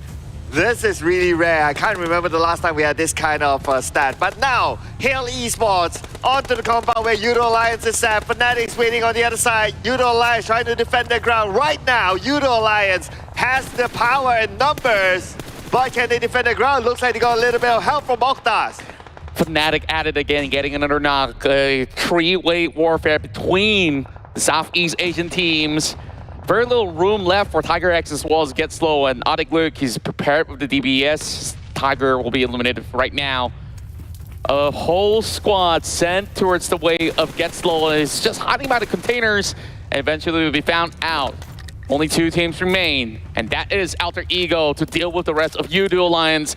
This may very well be the best chance that YOODO Alliance has for a chicken dinner to claim for their own. Yeah, we still have another stage of the circle though, so let's see which team will get the circle. Right now, Alter Ego spreading out, getting control of majority of the circle. But in 5 more seconds, we'll know for sure if YOODO Alliance has the circle. If YOODO Alliance doesn't have the circle, getting across is going to be hard. They need to fend off Fnatic, who is at the forefront right now, and looks like the circle. Still a little bit of space for YOODO Alliance, but that also means they need to come out of the house. Yeah, this is a difficult position for them. Look at the widespread coming out of Alter Ego. They're taking 3 corners of the map and just suppressing YOODO Alliance that's currently inside the compound. They already know that they will have to run out, so all Alter Ego has to do is just to wait for them to appear, and the first casualty will be Oleo, but traded with a nade. Adekluk lands 1. Oh, make that 2 as Rosemary is down. Only Octa left. And Octa is on the outside of the circle. He'll be forced to move as well. Now it's chance for YOODO Alliance to take over the circle. And now that he's landed some shots over onto Adekluk, they all know that he's going to be very far towards the edge of it. Octa just spying more of these areas of play, and perhaps if he can go for individual pickups, there is still a slight chance that Alter Ego can change the course of the battle, but it's a full squad that he has to deal with. Flax taking his sweet time. You know that Octa is going to be somewhere out there, but the smoke's negating any form of vision, and Fnatic's still alive, so they could basically play the long game. YOODO Alliance should have this one going for them. Yeah, it should be sealing the deal for YOODO Alliance. Everyone pointing out the Octas. They know exactly where it is. And finally, YOODO Alliance land their first chicken dinner in the last day. And with so many challenges along the way, there's so many times that YOODO Alliance sees himself ending up on second. This time, make no mistake, the Malaysian squad have been able to find their glory of their own in the final day of the PMRC. YOODO Alliance, a team that's known to do comebacks in multiple seasons. They always perform in the last day, including in the recent PMSL and even like multiple PMPRs. I mean, there's just so many of them that when it comes to the last day, YOODO Alliance, they always get it right somehow. Yeah, and I'm glad that they've already found that perfect rhythm as we see them simply climb the charts over the course of the past couple of days. And throughout the battles of Erangel, they've been able to also book the best spot possible. In most instances, they were left uncontested as compared to all of the other teams, where you saw how much pressure was actually being set upon a team like Hill Esports over in the north. Yeah, and honestly, it was not an easy chicken dinner for them because like how Alter Ego had control of the circle at some point, and it's because they got the first knockdown and then the second one, and that's where it just goes all the way. If they fail to get the knockdown, then it's still going to be them being pinned to the corner by Alter Ego. Yeah, they really have to thank Adekluk for that massive grenade that actually creates that opening for the squad. And that's the thing about having a widespread when you are taking on the very final fight. You have no teammates to back each other up, and I think that is definitely a lot more problematic from that point onwards for Alter Ego to salvage their chance at that chicken dinner. Yes, so finally, YOODO Alliance, chicken dinner, and the last day. So at least they have that one winner chicken dinner poster, and of course their social media can do all the postings that they want from this. But you know what? Next, we're gonna get on to our analyst desk, whereby they'll break down how did YOODO Alliance finally land their chicken dinner. What took them so long? We'll pass it on to Choo Choo as well as Tash. If there was a definition for comeback, YOODO Alliance would definitely be there in the dictionary. Tash, Sherlock, Choo on the analyst desk. Thank you very much, Sir Cloud and Contra, for the amazing commentary. Now, coming into today, I think both of our predictions were wrong, but yours was almost there, honestly. For Boom Alliance, came pretty close at 5th place and with a whopping 10 eliminations. But for now, let's talk a little bit about YOODO Alliance. Again, Sir Cloud's question is, what exactly did YOODO Alliance do right today? Well, they know the spot that they need to take away, which is going to be the rock in the center. If they manage to secure that rock as a structure to barricade themselves, they can actually get any sort of information from that standpoint.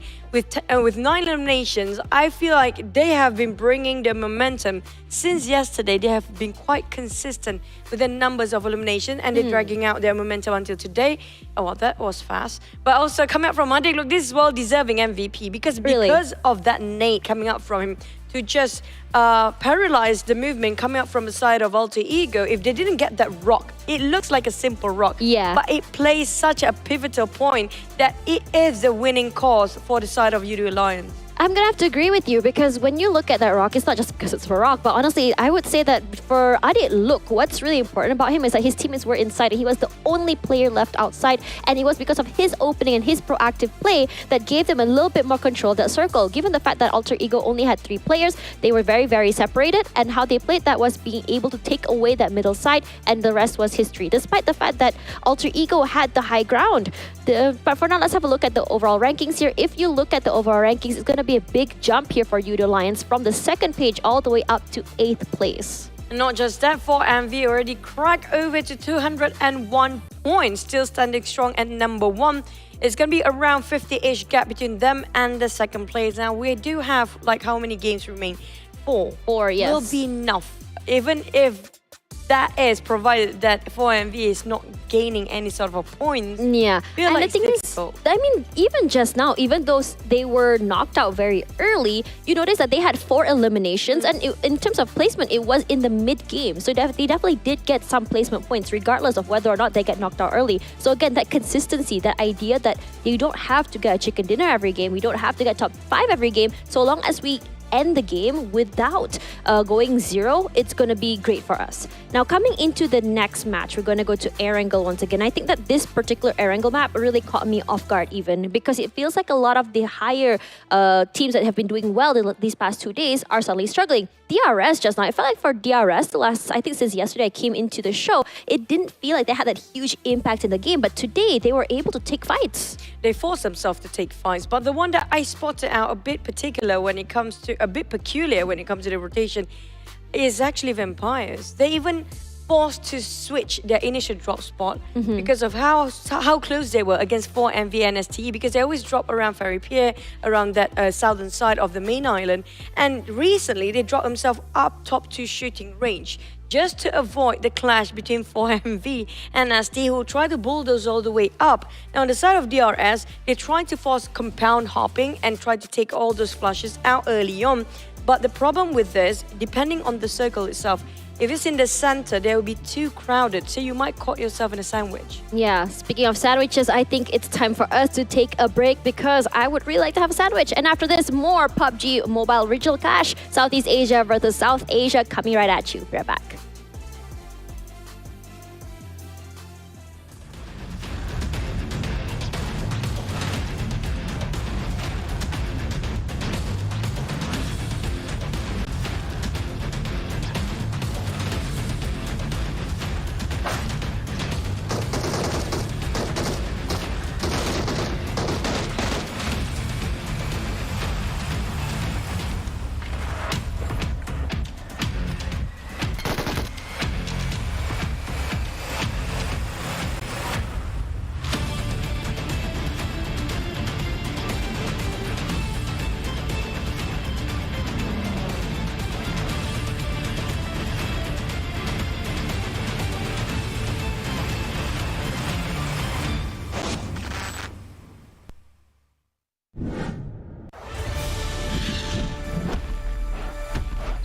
Welcome to Dynaground. Hello, my name is Owen and I'm your professional Dyna rider. Today I'll be teaching you how to ride a dinosaur and win that chicken dinner. Now, let's begin.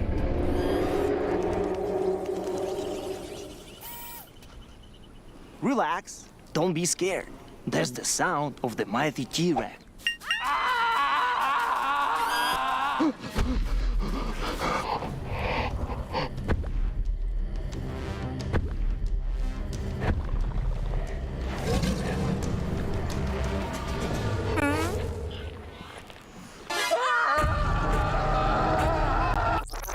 Now, here's the first dinosaur encounter. I want you to meet my girl Vicky. My sweet little raptor. Look how cute she is. Isn't she lovely? Vicky or raptors. They're the most vicious and fastest beasts in the world.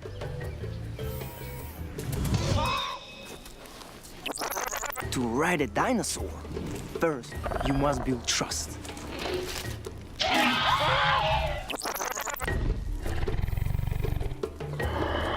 They are carnivores. They eat meat. You have to feed them off. They will think that you are their friend, not food. Once they trust you, they will be a great companion.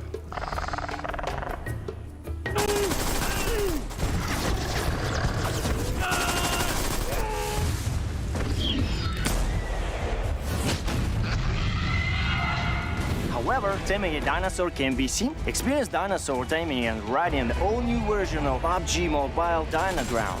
Explore Dino Settlement and Wild Reserve and embark on a prehistoric adventure in the Battle Royale game. Come and play now.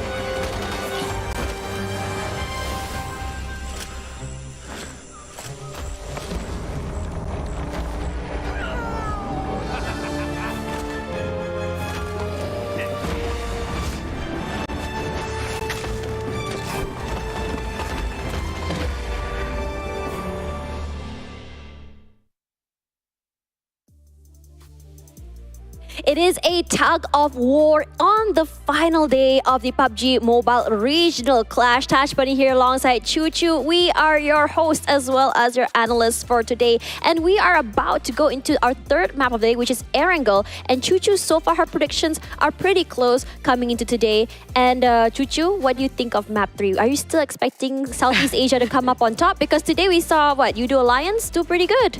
For me today, it based on the circle. I'm sorry to say that, sorry to disappoint you guys, because so far in game 1, game 2, I think it's kind of obvious. Whoever got himself in the circle first and in the center, usually the one in the center that stays longer have a shot at the chicken dinner. Oh yeah, obviously. That's kind of true. I mean, I think it's more of just holding on to their area. Again, you have to be very strong to be able to hold on to that compound or even the high ground. And again, if you're quickly getting into that circle, you're able to get the best area. It will give you the best chance to win. Regardless of head-to-head right now, it's going to be 8-9-4 to 9-2-5. And how close these points are today compared to yesterday, where Southeast Asia are just coming back, swinging. Even the average elimination so close. If you notice about the average time in blue just now, previous few days, it was actually more towards Southeast Asia. Right. But because of South Asia kind of adapt and learn how the rotation come out from South Asia, they try to come back a bit later to bulldoze them from behind. But the funny part is some of the team, including YOODO Alliance, noticed that, you know what, we played the center just like how 4MV did in the previous map. Yeah. They placed themselves in the center, they got themselves in the center and just easily, farming all those eliminations from the sidelines. Yeah, we want to see more elimination. I think a lot of teams, almost all teams, have adapted that more aggressive playstyle. And I think this comes from that idea that this is our last day, our last push. What can we do to really, really maximize our points? And there's no other better way to do that than to play aggressive. Boom Esports has been doing this. We're starting to see 4MV do that as well. But let's see which other teams will be doing and playing as aggressively as they can as we go into the second Erangel map of the night. Throw it to our casters, Sir Cloud, as well as Contra. Well, I'm going to catch something out from the other side. I like how we did that without discussing that we're going to do rehearsals, that. Yeah, no rehearsals, no. So, yeah, what I've been able to catch in the past game is that, Southeast Asia teams, they have started to get into the rhythm of things, and they've been able to also match up with not only the firepower, but now the points are only close to 30.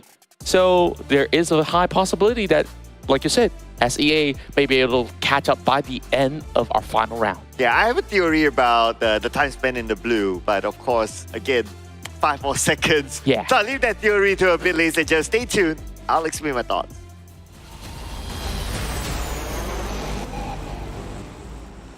So about the blue zone, right? Yeah. What about it? Okay, so my theory is that for South Asia, spending more time in the blue is part of their tactical. I think time after time when we were casting, like I did explain about the South Asia style is that they like to lock teams on the outside of the circle. So even when the blue arrives onto them, they'll still be locking, especially if it's like a tankable blue. Yeah. Like circle 1, circle 2, maybe even circle 3, depending on the scenario. So they will spend time themselves because they know that, okay, number 1, we have an exit route behind. The circle is just behind us. Number 2, they might have enough utilities to heal up and to tank. So as long as they can outlast the team that is in front of them, that is still tanking out the blue, that's part of their strategy. Yeah, and I think like a very good example of a team out of South Asia that does not really fully commit to the blue zone or so has to be Aegon I8 because they just play by the edge of the zone because, hey, I know some of our teams back in SA like to come in a little bit late. I think like we can be able to match that in terms of pressure, stop them from the outskirts, which you brought up that valid point. Yes, playing from the outskirts sometimes actually gives you a lot of all these advantages of maybe booking into another safe spot by rotating maybe slightly further. Meanwhile, as we start off our match, we will have Boom as well as Alter Ego engaging very early on as this Indonesia battle will have to be concluded in the jiffy. 1v1 now. Razy now drops a grenade, won't be able to catch up to Potato. Potato's got nothing. Yeah, He's not holding on to anything. not at all. Only a level 1 vest, so he needs backup for sure. But his He can't backup is loot. looting as well. Razy's like, okay, I'm gonna take everything. I got the M249. Where are you gonna run, my friend?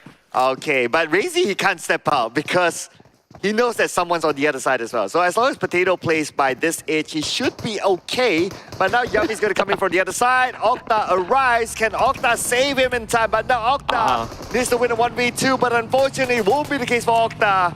Boom Esports happily takes the elimination points away. Wow, did you just see the snap of a shot coming in from Razy? He will be able to find the player over on top of the roof where Yummy did actually go in for the trade. Now there's only one member left for Alter Ego. Oh, such a rough start. I guess there's a little bit bumping onto Pombit, but from second place to only one player alive by what, less than a minute. This is something that I do not expect out of Alter Ego, but as it is, it's just unfortunate luck. Yeah, and so happened, right? They are like Siamese twins. It's always Boom and Alter Ego meeting with each other, even if it's like the later stages, if it's like top 2, top 3, it's always them for some reason. Yeah. I don't know. Maybe they have like a banter between the both of them. You know, sometimes Indonesian connections, right? And you want to see like, okay, who's going to be the better Indonesian team at the end of the day? Maybe Boom was like, of course they were part of the past match, right? Like they got wiped out much earlier. And then Alter Egos against number 2 is like, hey, brother, you had your chance and you didn't take it. This is the time that, you know, you move aside and let us have our go at it. Adik Luke will be invaded by 3 members out of 4MV. So whoever won the last game, whoever was close to that chicken dinner, are starting to get punished. And YOODO Lions, well, Adelu obviously their main fragger. And He was all alone here.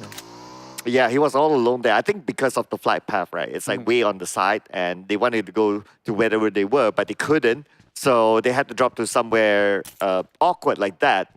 And you know what happens after that. Yeah. Exactly the scene a couple of seconds ago. Meanwhile, STE is a team that always drop into the southern side of the islands. Over on the corners of Noi is plenty of loot, spot for choice. Nerzy says, okay, I'll pick up mini 14s. I'll restock with those 5.56 and another great city to actually start off with. You guys, whether if you're new in PUBG Mobile or so, I think Georgia Pole is definitely a place that does not go wrong when you're looking for great weaponry as well as utility, because there's plenty of compounds to work with. But journeying from that corner of the map sometimes can be rather tricky, I would say. Yeah, but I guess the trickiness will be, because the circle is like way on the left, right? I guess the trickiness will be like the teams will move in the same direction pretty much at the same time. And that's where we'll see a lot of clashes. So I guess this is where teams will need to kind of anticipate based on the data that they might have discussed with their coach and analysts to be like, okay, how many teams like to move faster? How many teams like to move slower? So that can be a point of conversation as well. Because the circle is way on the left, everyone would go to a similar direction. So it's just a matter of timing of like, okay, do you want to let other teams go first? Or do you want to be the first team to arrive in the circle in order to evade those early fights? Yeah, it's definitely going to be a conundrum for them to decide.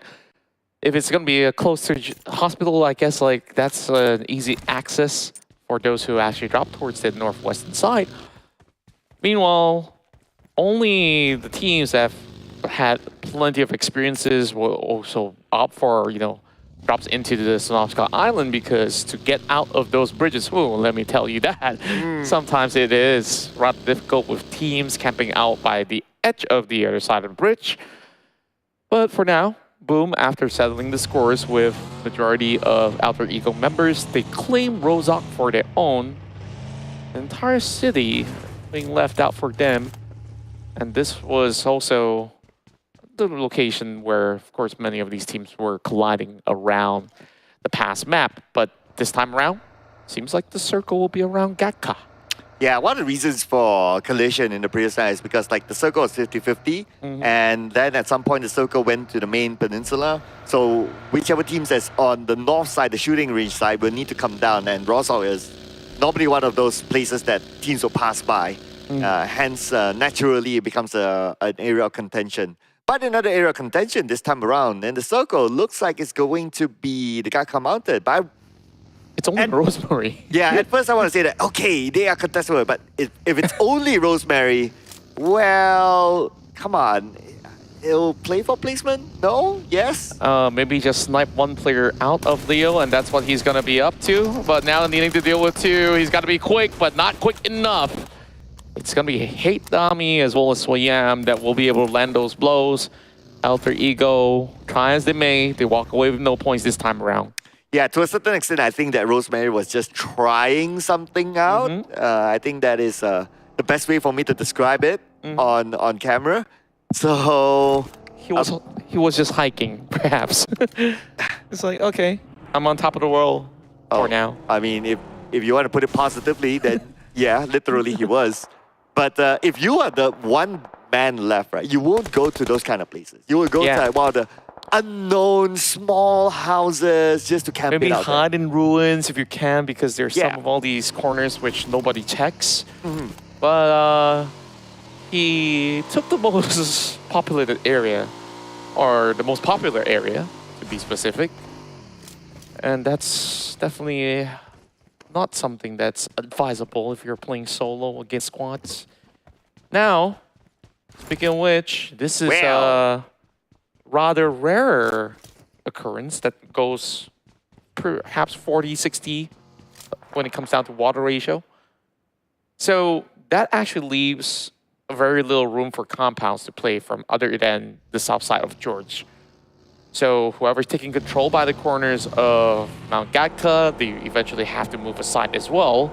And you see every team is on wheels right now.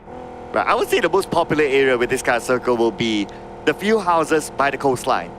But they are very limited houses. It could probably fit like another 2 teams, and that's about it. And the rest of them who wants to come in, well, obviously they need to take the fight. And taking the fight at a compound is not going to be easy because it's a lot of open space, and that is how coastlines work in PUBG Mobile. Yeah, great tags coming in onto the vehicles of Box Gaming. Kwang loses a tire in a sec. Continues to apply pressure. Meanwhile, Vampire Esports are stuck by the corners of the bridge. In between both North and South George, Damroot Tries to find Newsy. There's so many smokes that's been set up. He could continue his journey with his Zacia. Spots him out. He should be able to get traps up, but will the tires puncture? We'll have to see how much pressure that GEEK gives towards Vampire Esports. Oh, I think they're gonna pedal to the metal here. As right now, Vampire Esports pretty much stuck there. GEEK might want to take advantage. Damroot getting closer and closer, but because of the smoke, he doesn't have a clear shot. So he's just trying his luck here, just spraying down in that area. And Vampire Esports, thanks to the smoke, they managed to relocate themselves. I love that Newsy, after driving past, he's thinking of, okay, maybe I can climb up this bridge and get a look at GEEK. Another attack being shot from Damroot that does connect, but not able to drop Newsy just yet. So GEEK eventually have to join the rest of these groups into the south side, or should I say, the west shorelines for now. Maybe if there's a boat, they may consider. Also not the best way to go about in this kind of a terrain. But for the time being, FaZe Clan as well as NB have found those few little compounds that we've talked about earlier. You said it can only fit 2 teams. So does that mean that other teams now will just have to fight their way out to claim it for their own? Yeah, so that's definitely going to be the case. But if they want to do so, it's not going to be easy because of how much open space there is around the coastline compounds. So if the scouter is able to get information that, okay, there's a team already there, it wouldn't be the best case scenario if they try to challenge it. It might as well go to, there are a few other areas that they can play with. I believe it's on the right side, across the road from the coastline houses. So that can be a secondary spot. But for Audrey, going to be a primary spot for him to try to get those elimination points. That knockdown can open up space for GEEK to come in, but unfortunately, Audrey counter-fired and he will be knocked back. Yeah, and they're by the blue zone as well. This is looking pretty dire for both sides of the squad. They need to settle the scores real quick, and they're going to take each other out by the course of the container. Wally tried to climb over onto the top end of these staircases, hoping to find those elevated angles, but this is going to be a little bit tricky. Meanwhile, T2K takes on the rest of Box Gaming, finds 10. It's only going to be up to Kwang to turn this one around. Damage being done, and they're going to be packed all the way from the back. Rake settle it up. Meanwhile, Boom, they're overlooking to the hospital grounds as well. So T2K, they're happy enough with the results. Okay, T2K, they'll be happy if they can pick up their teammates, because right now it's a little bit of a risk. Box Gaming is still there, Boom is still there as well. So if Boom and Boss Gaming, they could take advantage of it. But first, it's going to be Yummy securing that elimination point onto Gosu. So that's another point in the back for Boom. 4 right now. 4 points so early on. Majority of it, of course, you can say it's freebies coming in from Alter Ego to start off with no weapons at all. But this is an area where Boom have always mastered around Gatka. Though this is skewed towards the further east-western side. Still going to be rather difficult for the team. Snipes, as well as Damroot, the only 2 remaining members of GEEK, but we see a lot of all these aggressive attempts favoring GEEK, and Damroot's going to take Leo out of that vehicle. Akul, Yummy, they're about to surround the rest of Box Gaming. Not that it's needed with the beautiful nade tossed to the top. Arguably, that's one of the best nades we've seen in the PMRC. I mean, considering the angle, considering that he doesn't have full vision of where the opponent was at, that nade was just pinch perfect. Sublime. Perfectly timed. And now Snipes continues on with this battle, still by the blue. 2 first aid kits left for Snipes. Damroot holding into the middle ground, but Baron is about to go in for a challenge as well. Leo's got to heal up. Same goes to Snipes. It's about who actually initiates quicker. So let's see if Leo can actually do this with that grenade. Gonna force him to push out. UMP in the hand of Leo. He gets the initiation. Takes down Snipes. Damroot eliminated.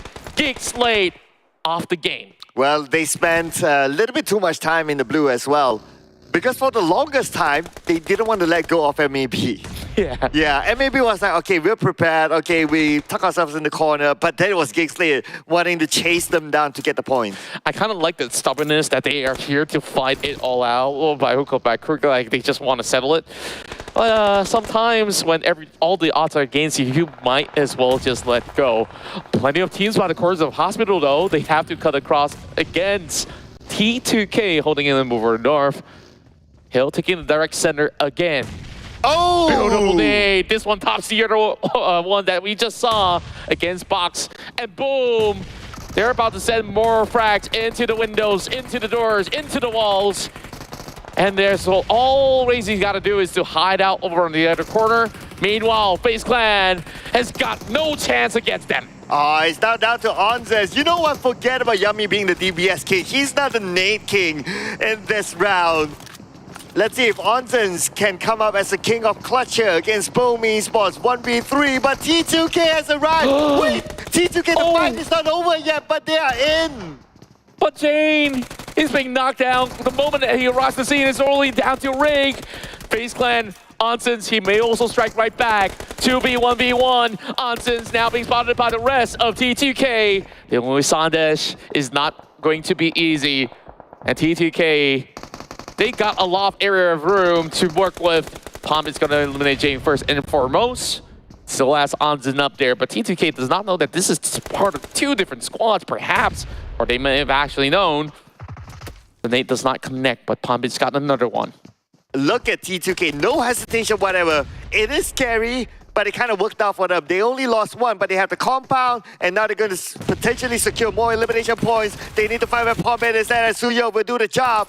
And right now, the compound is theirs. With the amount of points in the bag, I mean, it worked out to me. It's a worthwhile trade for T2K. Yeah, great trades, and I love that full flush that they've sent in their way. And they only had to lose Jane on that form of an attempt. Meanwhile, as we saw Boom charging into so many different types of fight, they managed to walk out at the very least with 8 points, despite not having any ranking points to book out of this round of Erangel. So, good going for Boom, but Chuchu probably upset with that particular. Well, I think like Tash was the one that take Boom this time around, was it? Oh. Either way, it was the analyst curse. Yeah. But you know what? Whoever picked it, right? But to Boom's credit, right? 8 elimination points at that moment where they got eliminated. It's actually pretty good. Yeah, I just love to see these teams thrive in battles. And speaking of battles, Killer YT always so sharp. She is carrying those DP into the action. At a certain point, the DP was the most lethal weapon in being brought popular by the PL squads. DRS have also mastered it for their own. Yeah, until teams kind of realize that it takes 50 years to reload. Yeah, yeah. That is the main problem. That is the only problem with the DP. Yes, a lot of bullets in the chamber, but 50 years to reload. So that's why these teams who like to play in a high tempo, they don't really favor that. But I'm not gonna lie, the PL teams, they have mastered like the timing of reload versus the usage of the DP to the core. Yeah, and the thing about the DP is that you don't always just have to spray with this weapon. You can also tap it like it's an M16. So it is definitely multifunction in that sense that you don't need to worry about that. If you finish those bullets, sure, if you've got a Mini 14 or whatever left onto the second slot, you can always switch it up. Meanwhile, AGI8 this time, we see them being a lot more quieter in the early game because they finally found themselves that sweet spot directly into the middle. They're going to be a little bit more accompanied by teams like Vampire Esports as well as Hill. Not much progression for those who are inside the circle, but I want to be keeping my eyes on the teams that need to journey their way in. Ooh, just like for MV right now, the #1 team in our overall charts. Their closest contender is another Mongolian team, NBE, and the point gap is just huge. I mean, with the amount of rounds left, I'm not too sure how can teams catch up to 4MV. It has to be a big disaster for them at this point. But speaking about disaster, it could be for IC right now. It's been knocked down by YOODO Lives, but the counter from Apex onto Oleo, who spent too much time peeking on top of the roof. You deal with one Mongolian squad, you deal with the rest of the Mongolian squad, it seems. So far, 4MV have never really fallen flat without any points to go, and take a look at that. They already have hit 201 points from the past round, added with 2 more right now. They're looking for a lot more. Killer YT will have to go for the 50-year reload. Yep, still taking his time. Meanwhile, DRS having one member being needed out. So exiting that swamp area, rather difficult as well, with a little bit of water terrains. Meanwhile, NBE is not letting go of their grabs around the southern side. Wow, NBE in the middle of the circle right now. But we move back onto STE. They not only have YOODO lines to deal with, but NBE as well seems to take a shot down to them. And now right then the nade being tossed up by Shoyum on the other side. DRS in the crosshairs of Shoyum. Wow. And eventually get a knockdown to killer. And that's a spray through the smoke as well. Another great nade coming in from Ease is going to find two members of NBE. Down towards Fistboy. But what can Fistboy do? As much as they've been holding on to this part of the circle, 4MV has infiltrated this area and will be able to strike one member out. IC getting knocked out again. And STE is a squad out of Mongolia that did not receive any points this round. But you wanted to keep an eye on teams on the outside of the circle, right? For MV, they were on the outside circle at some point. But now, the moment they go in, they clear up teams. But speaking of clearing up teams, Leo will need to clear up one DRS member inside. It's going to be Gante, but Gante surprises them. Can he get the second one? Yes, he will. Two knockdowns back-to-back for Gante. Sick decision making in such a small window of a frame. And he does the trick, taking two members out, Cole. NBE did survive with only Sec remaining inside of this shack, but the rest of the squads are keeping their eyes very closely onto this Soul Ranger, and it's holding out. YOODO Lions now crawling their way in. They will have to pass two squads for MV as well as these players out of DRS as well as NBE. But it's definitely going to take a while before they get there. Circle shrank. That means all the other teams are on the outside. YOODO Alliance, they need to somewhat cross the road, or maybe not. But anyhow, the moment they come out the dish, they will be exposed. But now we have a vision on the circle. We got T2K on the outside circle still. But T2K must fight against Vampire Esports to come in. Yeah, T2K playing on those open grounds as well. They definitely won that fight up north earlier. Now needing to invade Vampire Esports, but they're absolutely ready. Nuzi has already dished out damage. Schweppes knocks down Suyuk. Now looking for his target onto Rake. Tony K has another nade being prime as well. Perfect timing coming from Schweppes. Wow, beautifully done. I mean, this round is just full of Nate Olympics, if you ask me. Everyone's just being stylish. Like, style points for all of you guys out there with the Nate eliminations on Nox. And now T2K only left with Sandesh left. This Nate has to land onto Schweppes. Will it do so? Yes, it will, but not enough damage to knock him out. Yeah, speaking of Olympics, right? Like, maybe they could participate into another different form of event, like throwing putt, if that's the name of it. What's throwing putt? Lontapaluru. Do you call throwing putt? I'm not too sure. Okay, we honestly. gotta check the dictionary then. Yeah, but I think they might actually excel at it, like throwing a cannonball at each other. And speaking of which, another one bites the dust, going out with a bang. T2K at least has 6 points to end the round. Yeah, 6 elimination points for T2K this time, but it won't be enough for them to catch up to DRS, as DRS is still alive with 5 elimination points to their name at this moment. 4MV onto YOODO Alliance, knockdown for Shamil onto the east, and now the rest of 4MV will need to back him up, but YOODO Alliance will not leave east from their sight. Apex? He's calling his way in. I don't think they know. They don't. Olio, he's so close in the smoke. Just a matter of inches away. And look at all the bombardment coming in from the rest of the squads as well. Apex decides to pull back. And Apex! A double with the nade against YOODO Alliance. And now it's only down to Flex. It's as if all these players try to top each other on who has the most stylish nade in the entire PMRC this round. But now our fight's not over yet, as 4MV will need to reset. Refuse currently downhill, has 2 down as well. But they need to do it quick, because Get Slow won't take it slow as he starts the smoke bridge to save his teammates. Well, I want to see more and more of these graphics of grenade elimination because Gante is the next one on the list. And then Apex, he's still surviving all by himself right here. Dealing with Tiger X, and Tiger X says, hey, I got a grenade of my own too. We might as well just remove all the other weapons and just leave take all these for this weapons out. round. No ARs, no DMRs. Nope. Give these guys 20 grenade each and let them frag out. Yeah, because it does seem like, you know, this round the weapons don't matter anymore. Not at all. And I could see why, because there's a lot of flat ground with a little bit of crease in between the terrains. The best way to actually take these porters out, because they're not really moving all too quick, is really to pop some of all these fragments, right? So Aegon IA, they've taken control of the center, so the other teams will be fancying some chances to look for an invade, but none of them are on wheels, so that is particularly the problem in Sec. I think he's been cooking something inside that shack. I wonder what he's cooking. It's been so long that he's moving over on the corner, and Slipknot's about to change that scenario, dropping a nade over onto Sec. Well, Slipknot will be smelling what he's cooking, and he smelled it. It's just that he cannot find out, he cannot tell what the recipe is, and he decides to get away because the circle is just right behind me anyway. We're talking about stage 7 of the circle. Sec spots him out. Slipknot gets into the circle. I wouldn't say it's safe as Tiger is there to take him out. Tiger striking back, and IQ is already receiving a little bit more of those shells of bullet over on his back.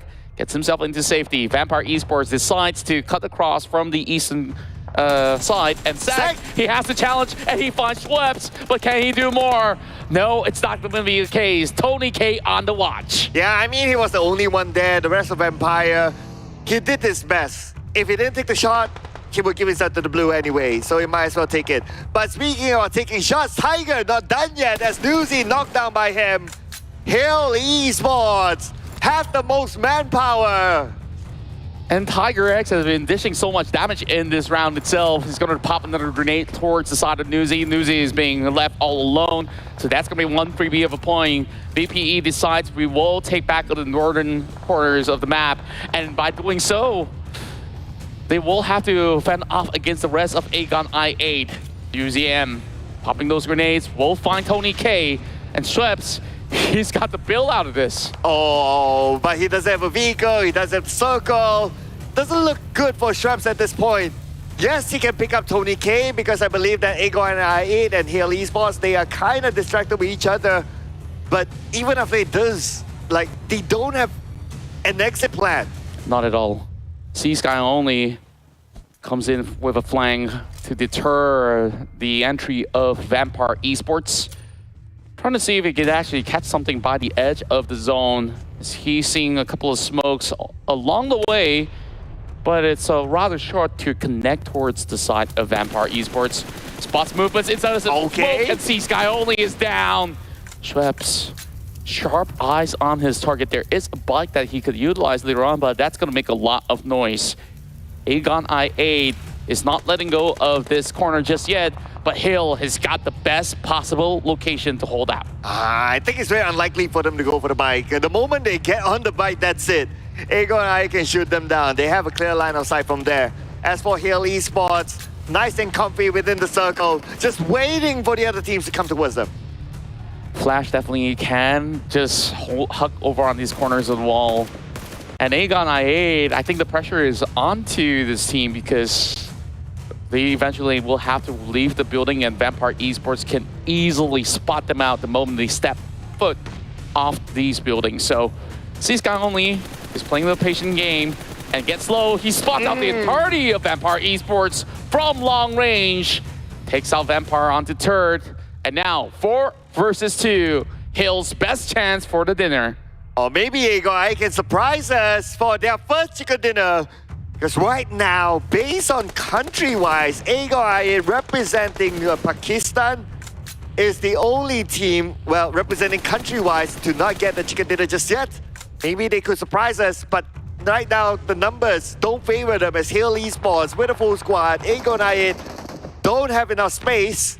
So Hill Esports will take advantage, they will start to move. They're sick and tired of waiting right now. They're going to send C-Sky only into the corners of the smoke. They are taking some of all these stones, not allowing any more room. IQ hunts out for Flash, and they're basically taking each respective corners, but UZM's pressured by the zone already. Has to push out. He sees one moving into the crate. C-Sky only is not planning to restock, but he does have those level 3 gears. Damage being done right now. Aegon I8 having IQ knocked down. Huge nade coming from UZM. He's inside of the smoke, but it won't be for long as the smoke subsides and C-Sky only lands the final blow. Hill Esports with a winner chicken dinner. And Hill Esports here getting the chicken dinner for Southeast Asia. Ooh, and this round, among the members of Hill Esports, I would say Get Slow was a standout. Yeah, absolutely. And not only Get Slow did so much within this game itself, you saw how Tiger X actually takes controls over the hill, and there's just so much damage being done by this particular player here inside of the angle. Although it was mainly Nate Olympics throughout the course of this whole battle inside of Erangel. Yeah, Nate Olympics. I mean, if we have a highlight only for Nates in this round, it would be good enough to make up the I won't be highlight. surprised. I mean, the highlight's coming in a couple of seconds, so we'll see who actually has probably the most practice with Nate. But the last we saw, Boom actually got a lot of it. Yeah, Yummy. So who needs a DBS, right? Like he always says, you always say like, oh, Yummy, DBS and whatever. Nah, he still shows that he can do without a DBS. Remove weapons for him, he can still work with Nates. Yeah, but remove weapons from Alter Ego, well, that's a very different story, Yeah, right? that's a whole different conversation, all right? We did not talk about that. Yeah, that's a different multiverse there that we won't talk about. But anyway, so I just want to point out that because of the kind of circle, the houses on the left that I mentioned, and that is actually one of them, that if the teams are able to get that, and of course you got to have a little bit of circle luck towards the end, you are in a good spot to get a chicken dinner. And that is exactly where Hill Esports plays himself. Yeah, and this being a familiar ground for some of these teams, because one of the maps being played throughout the course of the past couple of days had a very similar circle as well. So Hale definitely has a hunch of it, which sees them being placed into that area of play. And because of that as well, you also see teams like Aegon I8 prioritize position in this round rather than take those endless fights as compared to the traditional way that Aegon I8 does things. Yeah, if you notice that there's also a reason why the teams don't really challenge the compound where either Aegon I8 or Hill Esports was at, because it's very difficult. There's too much open space. The space is just too open. The moment they drive to the house, they can get shot. So that's why they're like, okay, there's someone there. Okay, nope, we'll leave that house for now. We'll just focus on the other areas, which is absolutely fine. But because of that final circle, stage 8 and stage 7, stage 8, with still in the current scenario, that's why Hale was in the prime position to seal the deal. Yeah, I think that is an absolutely great point because so many other teams were on the outskirts as well. Well, we'll definitely have to discuss later on, but we'll leave the discussion to our great analysts. Over on to you, Choo-Choo, as well as Tash Bunny. Troy, back. Oh, did you get it? Did you get it? I missed it. You It's missed on it. the floor now. Oh, no. Sorry, guys. Welcome back, everyone. This is the Endless Desk for the PMRC, Southeast Asia versus South Asia. We saw a massive game just now, which is game 3 of Erangel today. And I think that is a very interesting map because if you think of that game just now, it looked very, very strong for most of the teams, but Hale coming up on top, and I'm really liking their rotations, honestly. But what do you think, Choo-Choo? They definitely know what's at stake here. Like how Cloud mentioned early on, it's going to be scars for the compound on the left side of the map itself. Now, Hill dropping himself as the initial drop spot on top of school, realize this kind of circle have no way to go back on the right side. It will favor towards left, and there's a really little or scars compound to work with. They go straight into the compound in the center of a circle. Even in the stage 2, they already waited there inside. So we saw how Tiger X is one of the best players back in the days. Yeah. Now here it's so hard to see them these days because of the firepower coming from South Asia. I don't blame them. But how they place themselves early on, like I mentioned in the previous few match, it's all about who gets the center of the circle Right. first. If you're late, you might miss all the opportunity to get those good compounds. Leo actually do get a great compound at first on top of Gatka Mountain, but they gave it away to Alter Ego. Oftentimes in the side of Leo, they have a good compound, but they're just having some difficulty to defend themselves. Yeah, now coming back to our conversation about Tiger, I mean, I'm gonna have to agree with you that he is very good. I think Contra did highlight him as well about how much space he was able to get for his teammates. His ability to push out with his buggy and not only get those opening picks have been phenomenal. Him as well as get slow, I think is actually very, I think I would say the power spike that the team needs. Now coming into this overall rankings here for MV, while they didn't get a lot of points that particular round, but it's still, they solidified themselves. They gave themselves another 4 points moving forward. They So got it does top show. five. Yeah, sorry? They still got top 5. Exactly, now. which just really shows that they know what exactly they're doing. They have a lot of, I would say, pages in their playbook on how exactly they want to approach each match and what happens and what page to turn to if, say, they were to lose members or they were about to maybe get knocked out early. Now we're going to talk about our predictions. Yeah, this is pretty random for me, but yeah, we're both going for a South Asia team. But back towards our analysis just now, based on how Hill plays himself in the center, right? 4MV always get themselves in a place where nobody actually going through that. Because if you want to go through Gatka, there's going to be a lot of swamp area and then there's a lot of steep cliff. Yeah. That's where most of the team, I think half of the population of the game itself kind of deleted in that certain area because it's difficult for you to get into late. Right, That's why because of the ping pong rotation all the way to the left, it's so hard because the great migration's happening. Yeah, because the center, if you cut across Gatka, there's going to be a swarm, you have to climb up, and there's already some teams waiting on the other side, so there's no chance for them to climb up. So the only way for them is going to be coming up from the north or the south side. So for MV, they don't have a lot of contenders from the southern side, so they're pretty smart about their rotations when it comes to the IGL calls. But coming up from Hill, that was a difficult chicken still. Right. They're not actually putting Nuttins to play, which Nuttins is actually better in CQC in my opinion. And they actually swap into with Flash, who's actually a better sniper in that case. Right. So it's like everything is perfect for the side of field because they have Flash, who's pretty much good in long range. Device. Yeah. Yeah, I think it gives a lot of support as well for his teammates who want to play aggressive. But coming back to the head-to-head here, where Boom Esports and 4MV is currently on the screen. I think that Boom Esports, the reason why they're behind is because they weren't really around in the first 2 days, and by the time they want to pop off, it's already day 3 and day 4. There is still time for them to catch up because it looks like 4MV is facing quite a bit of trouble trying to, I would say, get the eliminations and to remain alive all the way till the end. I think it's because a lot of teams are mirroring their rotation right now, including YOODO Alliance. If you saw how they were fighting each other at the around the top 5, top 6 down there, almost in the very similar compound as well. They switch their rotation, try to bulldoze people from behind and try to be around the circle almost all the time. What I love about 4MV on the other hand, they have this buddy system that's so hard for them to leave from each other too far apart because they know if anything happens, they can toss the smoke, they can help to revive, they can do something out of it. Yeah, and coming into the buddy system, we also saw a buddy system coming in from Hale, which is very interesting because they had 2 players inside the compound and 2 players outside, which shows like a more, I would say, trade potential is there as well as a very aggressive firepower. Regardless, let's see if this momentum will be continuing to our last Erangel map of the day. Going to toss it over to our casters, Sir Cloud and Contra. Take it. This time I'm not throwing it. So we receive gently. Yeah, we take what we can get, and we've been taking 2 chicken dinners for Southeast Asia.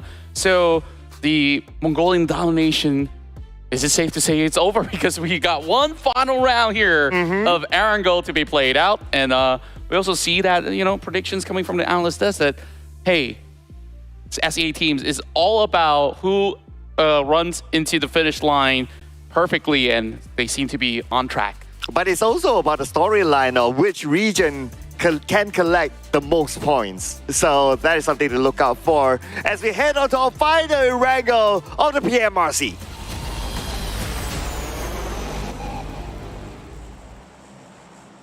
All the 16 teams will take one last look into their favorite map of it all. Most players really do love these greeneries that they do get from the plane, but of course, later on, moving into Miramar, that's where all the heat will turn up to claim glory for their respective region. And from the last we checked, it was about 30 over points that SA is ahead of Southeast Asia, but with many of all these takedowns coming from the previous round coming from SEA, perhaps that margin may be close to 20 or maybe even in the 15, 18s or so. We'll take a quick look later on, but this flight path may not give that firm access into Sanhok military base, meaning to say, teams like STE needs to go for a plan B. Meaning to say it's a good time for us to get a mid to the base circle. Oh, yeah. Yeah, I mean, there's a lot of reasons why, right? Flight path, you got the final, Erangel and PMRC. I mean, all the stars align. It just needs to happen now. Yeah, and I would say it's a fair shot. It's about who gets the first dips into the island. But the last time that happened, with a team like Vampire Esports that usually drops around very pure pre-moss, we expect this team to thrive when it comes to the island. It didn't seem like that was a perfect scenario for them, but it's a very similar look that we do have with the first phase going back into the GEEK region. Very popular spot coming into the competitive circuit, which I'm hoping to actually see a little bit more of that battle into an open ground land. And that could definitely be an epic finish, but South Asia definitely kept up with the tempo. 970 points against 941 of Southeast Asia. 29 points difference now for the regional points. So, yeah, it is still doable, reachable for Southeast Asia to catch up since we have this 3 more games, including this one. But of course, they need to maintain the level of consistency. The thing is that for MV, despite them going out fairly early than usual, they still do decently well. Yeah. And they're going to start it off again, but this time eliminating Ghost, who just landed, and he didn't have an opportunity to loot at all. Yeah, he was eyeing on that Dacia, but couldn't even kickstart the engine because he was hoping to even open the door. Doc, with those quick loot of the UMP, will get a hit. And DRS still flowing above ground. Where are they going to go this time? Well, it looks like they're heading to Milta. Yeah. Yeah, because that island is the Novo Island. So they're going towards Milta. That's why they're like gliding. So it will take more time for them. They can get better length, but longer time. To reach. And the fact that the circle is way on the left, right? So it's probably going to be a quicker loot for them unless they're prepared to take out the blue, which in the most case for South Asia teams, they do that. But if you gotta think about it again, they do that because they want to lock out other teams. If there's no other teams, then they would just hit in. Yeah, and I guess they're here for a long time. Whether or not they get some good time, we'll definitely have to see for the squad. Meanwhile, T2K, they played a lot more aggressively when it comes down to Erangel for the past 2 rounds. They managed to acquire 6 takedowns, which they only suffered defeat in the hands of teams like Hill as well as Vampire Esports into cutting into the final zone earlier. T2K should have better ideas of how to do things a little bit more efficiently this time with it going to got cut again. Mabetex, I think like out of all the teams of South Asia, they definitely are an interesting bunch. When the iron is hot for the team, they can basically strike gold with like close to 20 frags on a good day. But ever since then, I've not seen too much out of them in Erangel as well. Yeah, it seems like a power shift between MAB as well as STALWART Esports. Now STALWART Esports is above them. When before this, when we started off day number 1, STALWART Esports was the team that's like either borderline or on page number 2. But now it seems the tables have turned, and MAB, after that last round's performance, they drop onto page number 2, but still at the borderline. Number 9 with only 2 points difference for YOODO Alliance. So they could still come back onto page number 1 to join back with the other Mongolian teams after this round. And that is also important for South Asia because as a region, well, obviously they can do that. They'll be collecting more points naturally. Yeah, and you just look at the stack right now on the leaderboard. You got STE, AGI 8, which is relatively close to cutting into the top 5 as well. All it takes is a really good round for them to catch up to teams like Hill Esports as well as FaZe Clan. Hill, after that chicken dinner, finds themselves back into the top 5, which the team struggled through the first 2 days, and for now, already found their winning ways once again. FaZe Clan, they definitely are masters of battles. There were a couple of times that they were vying for the chicken dinner, came close to it, and yesterday was their first ever win of a chicken dinner. Meanwhile, Vampire Esports, huge fall from grace as compared to what everybody have expected out of them, but not too shabby to say the least. With 4 days of play, they are close to 100 points and they're sitting at 99. I would say their tempo of gameplay has been not too drastic of a change from the usual play. It's just that some of these decision making can be a little bit more efficient, and from there they could definitely take it further. Honestly, to a certain extent, when I saw the first few games line up for Vampire Esports, not fielding Tony K, I kind of have that hunch that, okay, Vampire Esports won't do well. And it's also because, like, not like they purposely don't want to do well, it's just because they're setting up for PMWI. Yeah. Yeah, they are experimenting stuff, they are looking at how they can switch up their lineup, because if you kind of think about it, when you're competing already in PMWI, you need to travel and all that, and fatigue can kick in, maybe players won't be feeling well, and there's a lot of factors. So yes, you have your main 4 lineup, but what happens if any of the main 4 is not well, for example? So they need to be prepared for that. And I think that Vampire is taking PMRC as the ground to just keep things warm for everyone. Yeah, and I do like that. And the last time I see like a massive roster with a whole lot of switching going on was like Team Secret in couple seasons ago, where they tend to actually switch players almost every single round. Meanwhile, Hale continues to stay active, and it's going to be Fnatic that drops out of the vehicle, and Octas will join along with efforts being pulled in from Akash. NBE securing the first 2 points for themselves, but hang on a second. One of them being stolen away by Hale Esports. It was Fnatic being stolen. Oh my goodness. Okay, that's a free point for Hale. Someone else did the work and they just need to finish it up. Yeah, and get slow, eyeing for the hills, forcing some smokes to be popped out very early on from the side of NBE. But the tires remain to be pretty much healthy.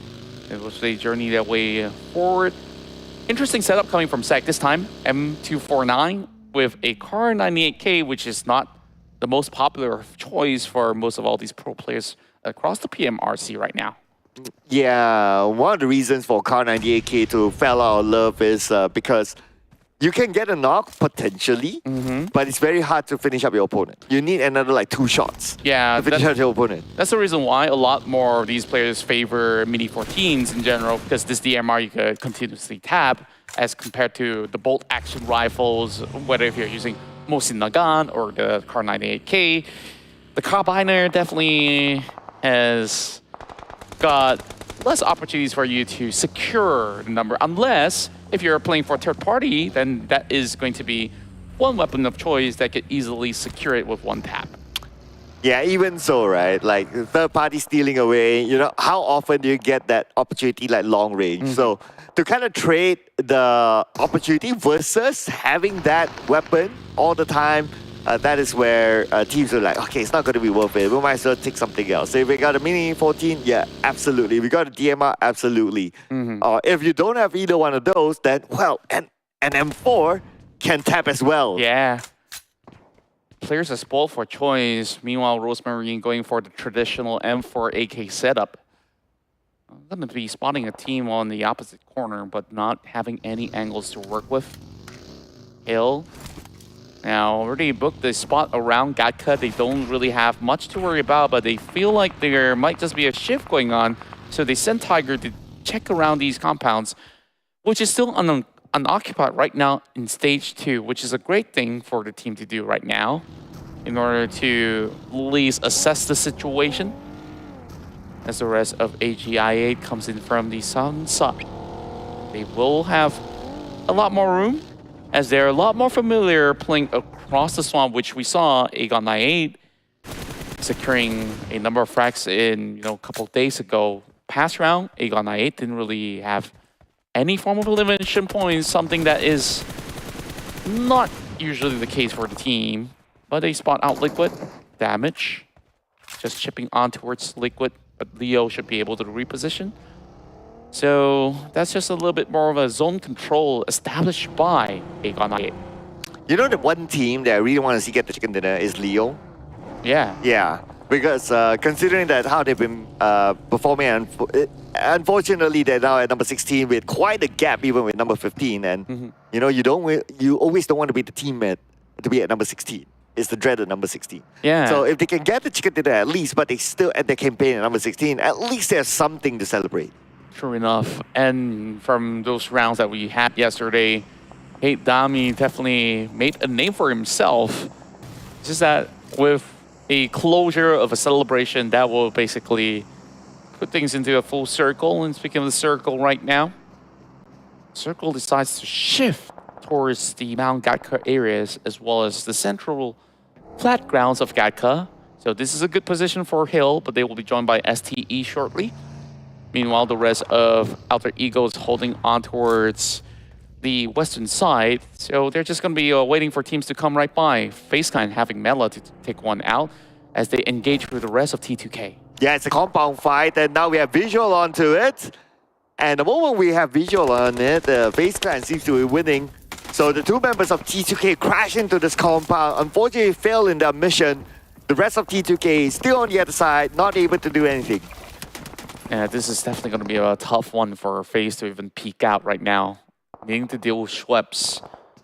Empire Esports is scattered all over the field as well, so I'm not really hoping to actually see Schweppes going in all alone, but he's going to drop a big nade, taking a little bit of health bars out of Mormon, not able to knock him out just yet.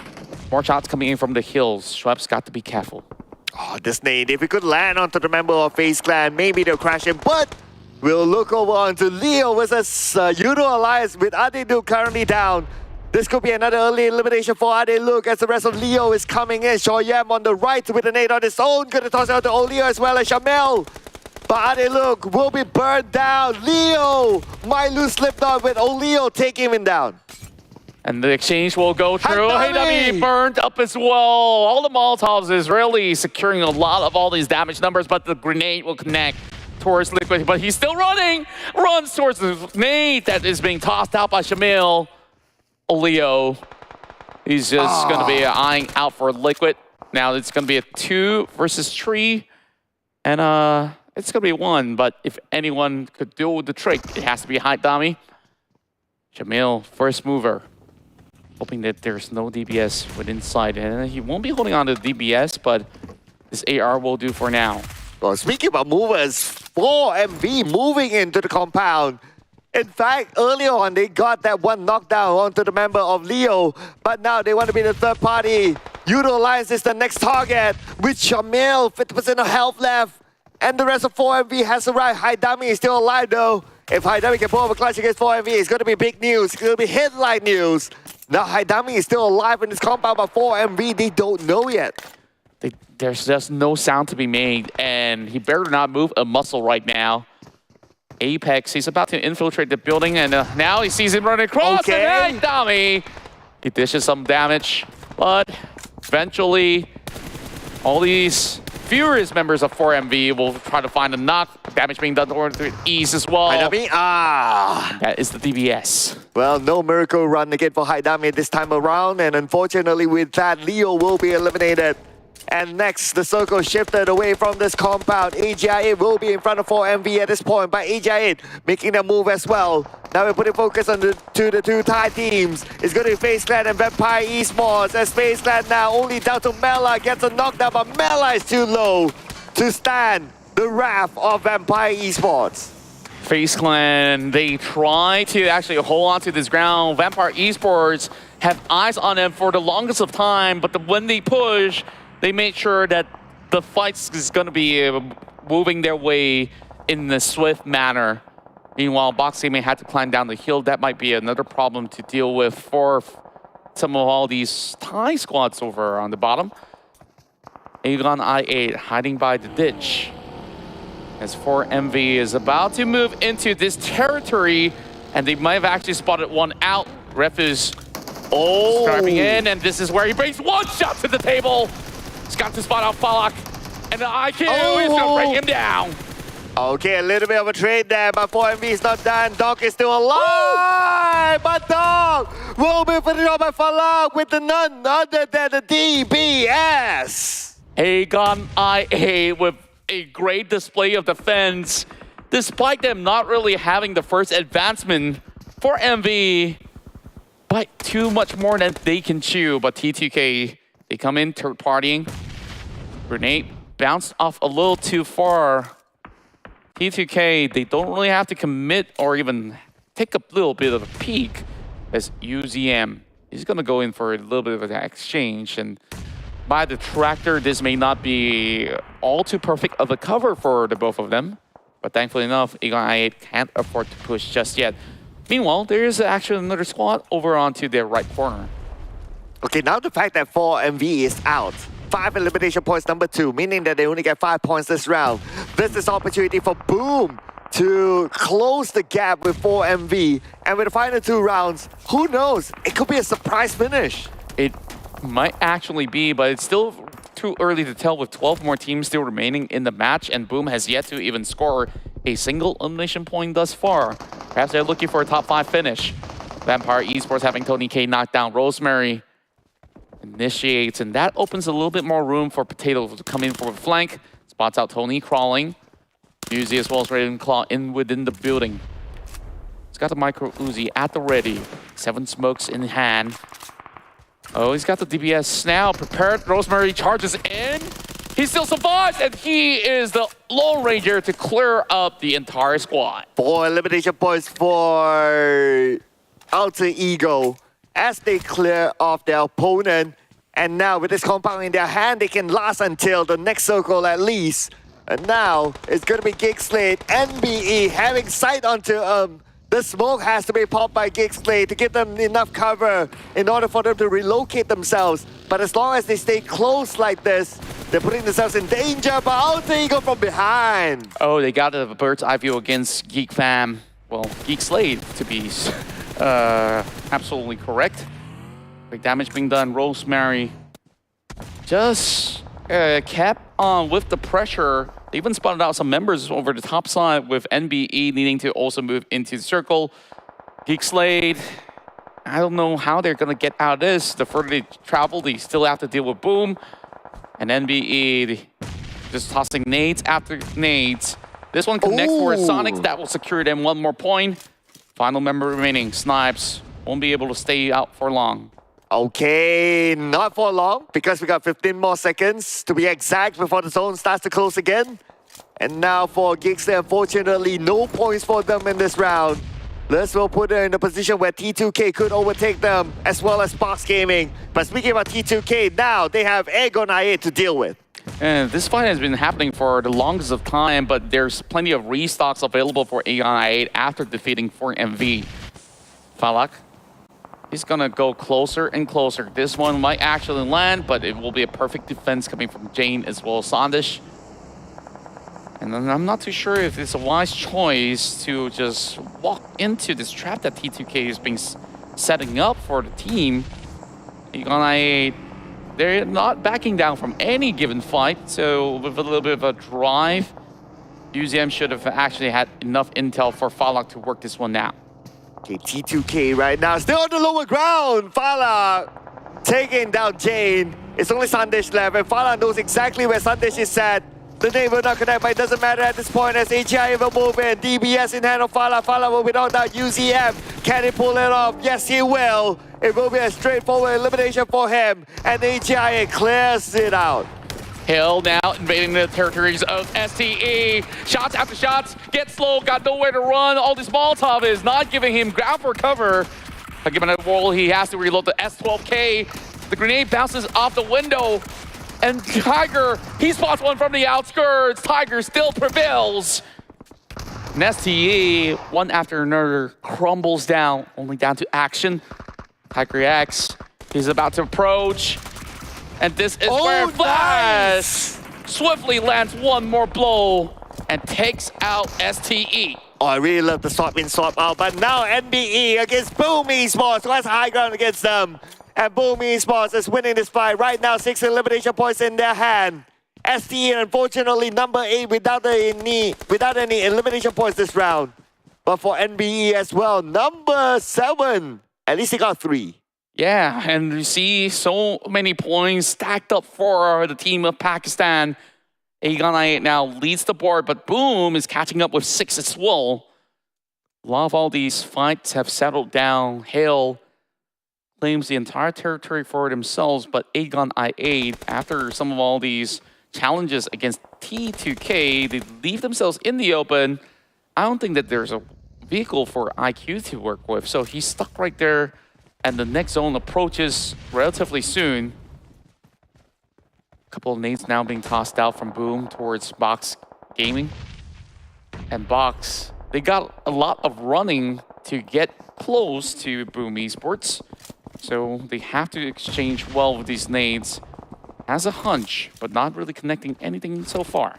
To a certain extent, that compound is a half bait for Boom, because if Box Gaming gets into the compound that Boom abandoned, they would know that, okay, in that house, you just need to toss all the utilities and Box Gaming will be put in a tough position. So that's why we can see that Box Gaming, even though maybe they have the information that, okay, the house is vacant, they don't go straight into there. Yeah, it's definitely a huge risk to take. Meanwhile, we have 10 now spotted out by Rules. Quick exchanges in order to also suppress the retaliation effort coming in from DRS. They by the corner of the zone, and now Hill is being forced to move aside to claim a spot of their own in stage 6. Uzium has got a lot of crawling as he has been able to move into the circle. Whereas Hill, what's the next plan here? They have plenty of vehicles, but they're soaking a lot of damage. They still have first aid, so it's all calculated. It's all part of the plan. And plus, right in front of them, it's going to be open. But that means that they need to be prepared with the vehicles. Probably towards that late stage, it's all about the vehicles being used as barricades. That's why they're prepared for that. But now we're moving back onto the northern side again. It's going to be Boom and Box Gaming, but DRS wants to have a piece of the pie. Yeah, I love the setups coming in from each respective team. DRS created a smoke trail, and Box Gaming is now also protecting himself with all the smokes that they do have for defense. Boom. They know that the pressure is not coming from the top side, which is why they hunt out for Aegon I8, spots Uzium in within the grasses. And just like that, now you have your top 4 with Aegon I8 taken out. But Hill, they are having the whole entire control coming in into the south. But still another top 5 finish for Aegon I8 at least. And now, again another top 5 finish. I gotta point this out. And again another top 5 finish without a Mongolian team. So very rare sight here again. As Hale Esports on the other side will be unchallenged unless the circle shifts away from them next, which might be the case. But on the northern side, 4 teams, all the other 3 teams in fact, just next to each other. Yeah, I really got to commend on how good Hill is in the past couple of rounds of Erangel. Now moving in the top 4 again. Looking for another chicken dinner as they spot out a moving buggy. Hard to trail the shots here. Tiger X on a 4-time scope. Circling around, and I think it has caught enough attention. Perhaps this buys a little bit more space for DRS, for Gante to trade right back. Another supply crate dropping in between, but that's definitely not the focus of all our 4 teams left remaining. Very good chance for all the teams out there, despite Boom having 1 member disadvantage heading to the final battle. Whereas Box Gaming, they got to pick this fight up, and they got to do it quickly. They spot out Gante, tags being fired, and that is an exchange against Trongzin, suppressing Box from moving aside. Well, DRS now has the circle, but they're in an open position. As for Boom, they need to deal with Box Gaming, who will come onto them. Box Gaming, they need to pick their poison. Are they going to go towards DRS or Boom? Yeah, they're really left out of options right now to be not moving in without a fight. So Box Gaming, they know that they have time. The circle's not too far away, but the grenades are slowly setting in. Kwang needing to heal up, but Ponbit applying enough pressure. He managed to dodge one with a leap. Trongzin trying to catch out both Akul as well as Ponbit. Yummy is getting attacked from the back, coming in from Hill Esports as well. Now they have enough smokes in order to take this fight up close and personal. So Kwang will initiate. Box Gaming creates a smoke bridge, and now they will go on to Boom. And Boom is prepared for it. Boom! They must win this fight. This is going to be crucial for them. At the same time, the zone is going to put pressure on the Box Gaming if they don't win it. Boom! Yummy with the DBS in hand, and we know Yummy with the DBS. How can he perform? But this time, the numbers not on their side. 3v4. 3 versus 4, but it has been a very solid position that they've been holding on to. I was just surprised that Hill Esports were unable to punish. There is a certain distance that does not allow them enough vacancy to breathe. And Yummy! He takes out the DBS. Yummy! He gets the first knock. Can he get another one? 1-for-1 trade. Trongs it does it all. But the nade comes in, denying opportunities off of Box Gaming. Still 2 versus 2. But now Gosu on the other side, tossing his own nades. Hoping to land on the members of Boom Esports. At the same time, DRS making that move as well. DRS getting into the middle of the circle. Gosu sees them. Gosu with his last frag grenade, toss it on the side of Yummy! Oh! Gosu! A beautiful nade, and that turns the tide. Gosu can actually clean up. All down to Tien to remove the final member. He's got the shot, and now it is being deterred. 1 versus 1. Gosu falters, and Boom survives to tell the tale. With 12 elimination points in the bag. Could this be the rise for Boom Esports to take the #1 spot? But now we're putting focus on the DRS right in the middle of the circle. Hail Esports shooting onto them. DRS now only left with Killer. Killer hunting by the buggy. He does not have room. Whoa. The buggy explodes, and Sea Sky only will deny DRS. 2 versus 2. Hale was opting to go in for revivals if they can, but Tiger as well as Flash, they're so far away. A couple of these smokes set in. Boom. They just replenish themselves, but they can't keep their eyes closed into this direction. Sea Sky only takes the drive-by. Gets low, will hold the prior position.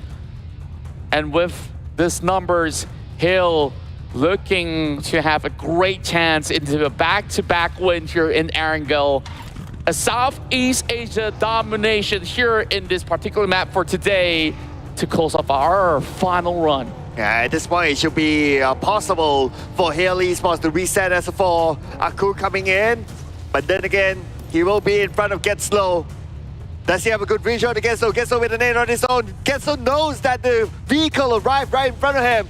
He'll definitely toss a nade on Akul, but unfortunately the nade will not connect. Akul doesn't know that Getso is there, but Tiger spots him out, and Tiger saved him. But Tiger can get a second one. Here we go. Pondman is down. Hail Esports, the second team to get chicken dinners back to back.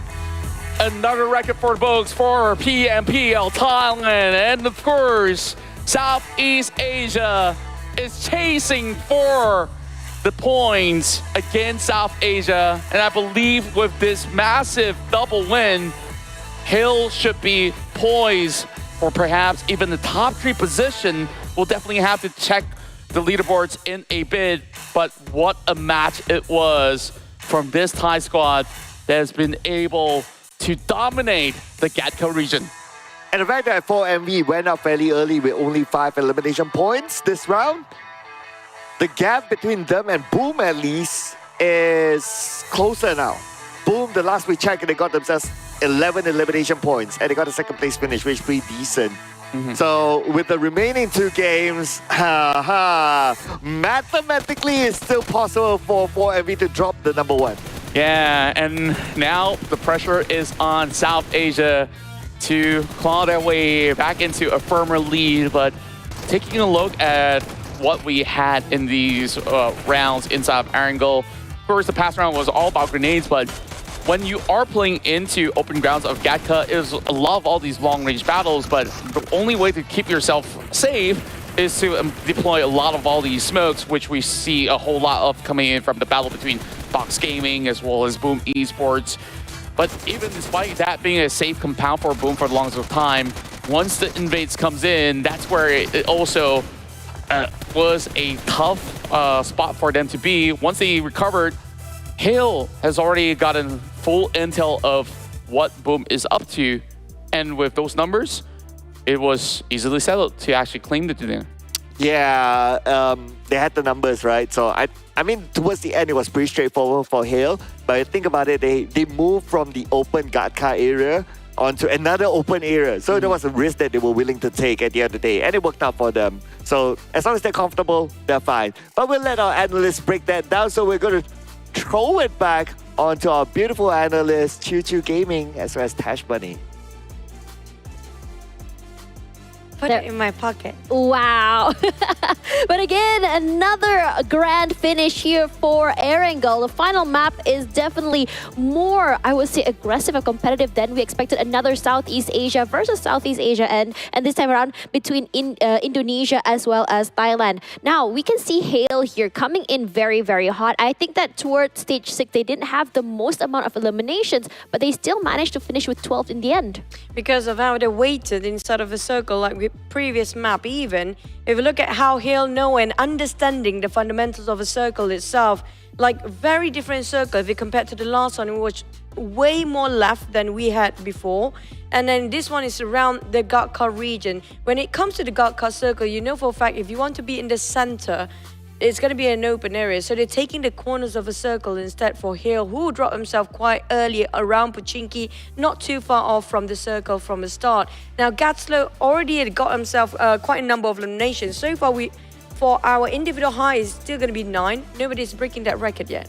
I mean, when you look at Gatslow, I think overall today he's been a big I would say a big impact for his team alongside his teammate I think it was Tiger, and I think these two players have been really proactive in terms of not only taking up space but that putting in that firepower, these aggressive plays so that his teammates are able to do those long range pickoffs or even just trade. Now coming into the overall rankings here, Boom still manages to hold on to the second place, but NBES will be the one to be knocked down here by Hale, and I think the back-to-back chicken dinner definitely helped them today, coming in toward the bottom side of the charts. I think in at the bottom of the page number 1, coming into 3rd place, which is honestly insane. And I think like most Southeast Asia or even more specific Thailand sort of plays, toward the last days is when we see them really get super explosive. And that's kind of true, especially with the back-to-back chicken dinner with double-digit 2 times in a row now. Definitely will push themselves up there in the top 3 in a single day. Not just that, the only team that without any chicken in the first page is going to be Aegon I8. I'm still waiting for that chicken right now. Me too. I'm hoping for them to actually score at least once Yeah. in that first page. Yeah, I think for Aegon I8, it's really interesting because when you see them play and rotate, they're very quick and very on the ball to get into that best positioning for the circle. We saw them get compounds, set high grounds. The matter of the fact is they're not able to hold on. Like I think you mentioned this in the previous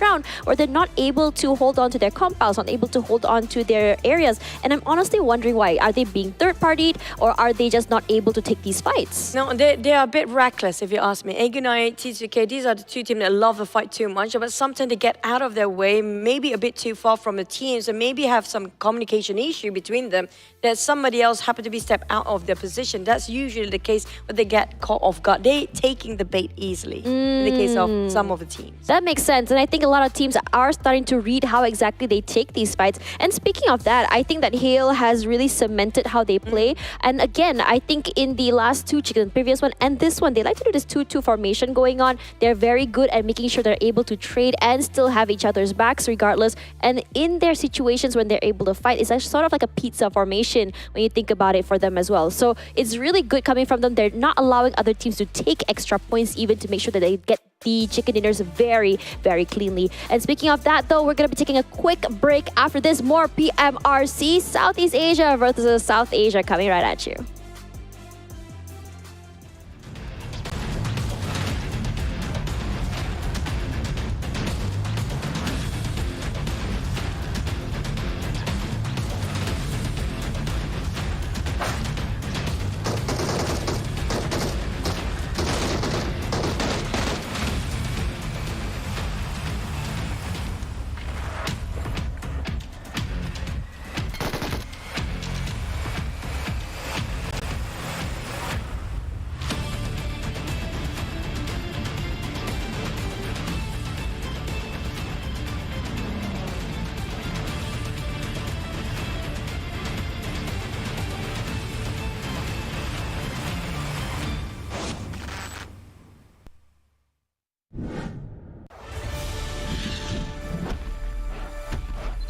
Welcome to Dynaground. Hello, my name is Owen and I'm your professional Dyna rider. Today I'll be teaching you how to ride a dinosaur and win that chicken dinner. Now, let's begin.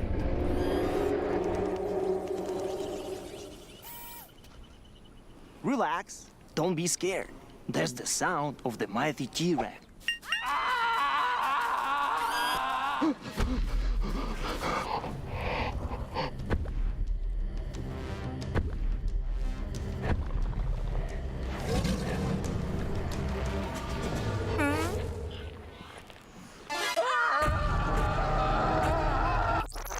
Now, here's the first dinosaur encounter. I want you to meet my girl Vicky, my sweet little raptor. Look how cute she is. Isn't she lovely? Vicky or raptors, they're the most vicious and fastest beasts in the world.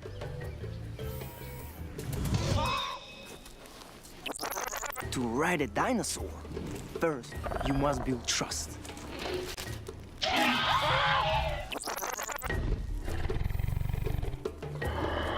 They are carnivores. They eat meat. You have to feed them off. They will think that you are their friend, not food. Once they trust you, they will be a great companion.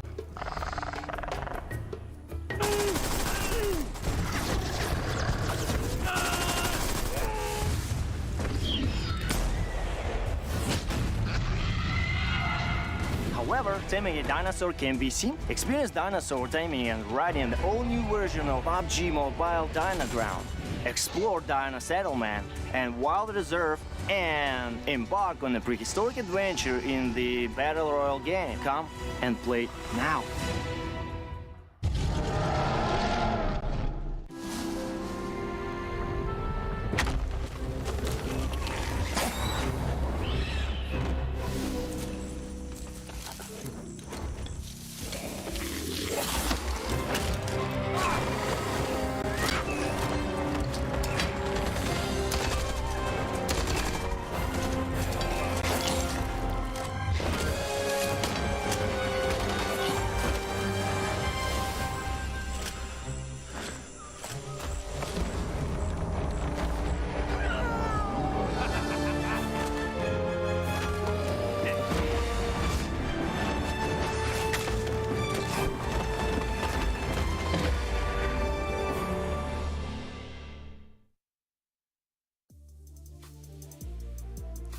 Hello everyone and welcome back to the PMRC Southeast Asia versus South Asia, where we are now down to our last few maps. Choo Choo here alongside me, Tash Bunny, and we are your hosts and analysts for today. Choo Choo, what do you think of the Southeast Asia phenomenon, Southeast Asia rising coming through here to the end of the day? I think more specific is going to be Hale Esports. They have nothing else to lose here for Hale. Definitely they were starting off at second page and they don't have that much tournament after this. This is going to be one of the last few tournaments they have, so they have a lot to prove to us today. But when it comes to regional points, no way, 1 point. Oh my god, how the catch-ups, how the turntables here, where we're seeing Southeast Asia finally not only catch up in terms of points, but also we have taken over in terms of average eliminations, average damage, but average time in blue still skewed towards South Asia because of their rotations.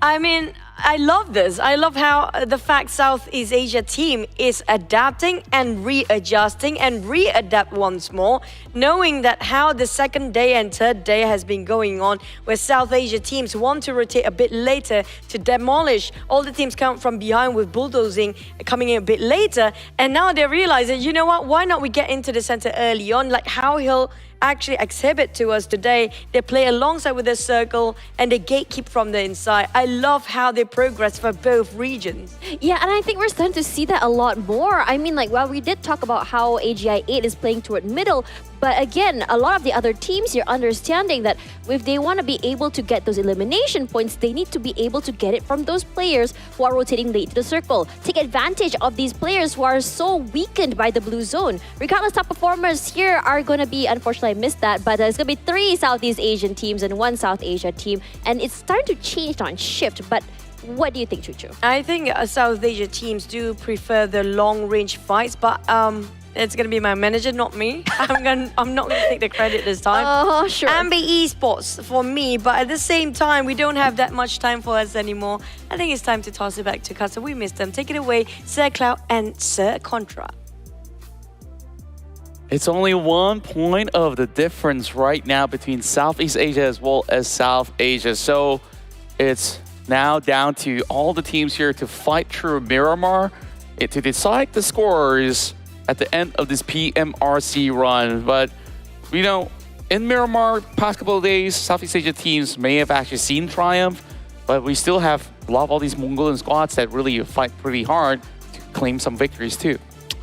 Ooh, I mean, yes, it's all about South Asia versus Southeast Asia, but it's also to a certain extent about who gets the #1 spot, right? Right. Yeah, and with the 2 games more to go, the points are close enough to be caught up. But let's see if it begins here in Miramar.